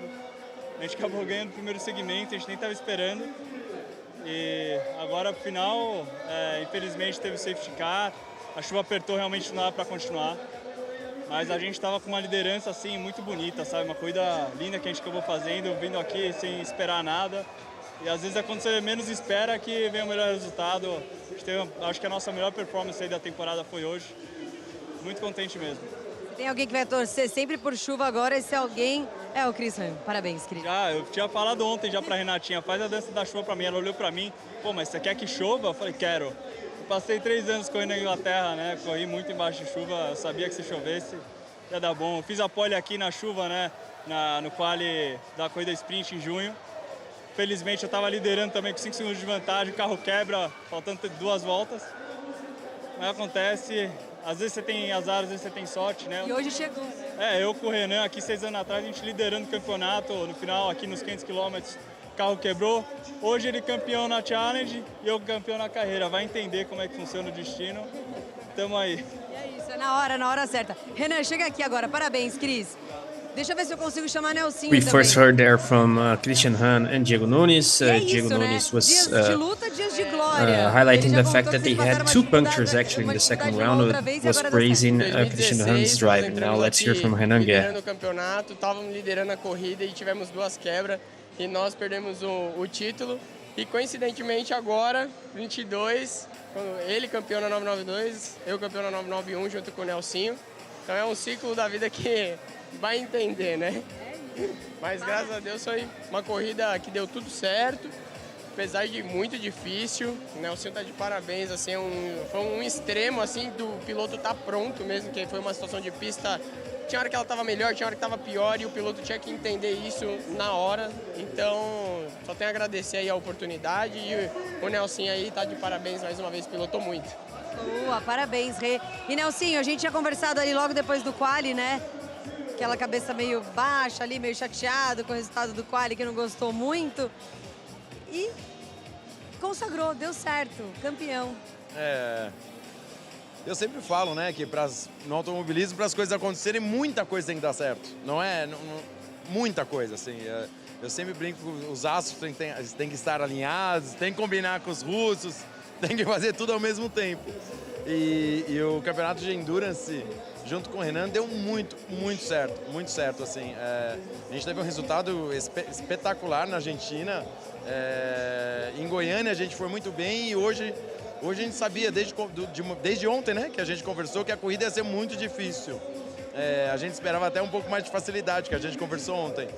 Mas essa mudança climática de última hora só provou que eu tenho o melhor time da Porsche Cup.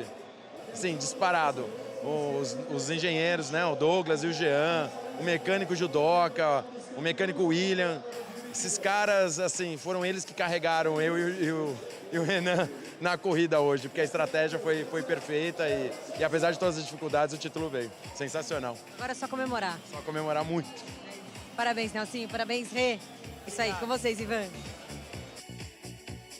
Yeah, and now we heard there from Renan Guerra and Nelson Marcondes, champions of the main class of the Sprint Challenge Championship. And of course, Renan Guerra was talking about the difficulties, the fact that everything has to be perfect in order to claim the title. And Nelson Marcondes was actually praising his mechanics, his team of engineers. Of course, Porsche Cup is a one-team category, but of course you have your engineer, your data engineer, and of course mechanics. So he was saying thanks to his crew. And of course, we have to highlight that as well because Nelson Marcondes was second in the main Sprint Challenge Championship in the sprint races, and now he's able to win a title with the Endurance Championship alongside Renan Guerra. So it was very nice to hear from them. And also, apart from Diego Nunes, we heard from Chris Ham prior to that second interview, and he was also actually once more celebrating his title and talking about the fact that even with Renan Guerra, that was actually the partner of Nelson Marcondes, in previous years he was quite close to winning the title, but it wasn't their time back in those days. But anyway, the four of them celebrating quite a lot right now, Sergio. Yeah, it was nice to see an interview with both champions, right? I mean, the champion overall for the Porsche Cup C6 Bank MasterCard Endurance Series 2022 Carrera Cup, then the champion for the Sprint Challenge. So it was a great day, and these two drivers there, they did an incredible job. They started, we cannot say it again, 52 points behind the point leaders. There are many drivers between them and the point leaders, and they end up getting the championship. So it was a great work by Diego Nunes and Christian Ham, and also a great work by Renan Guerra and by Nelson Marcondes. So it was good to see that.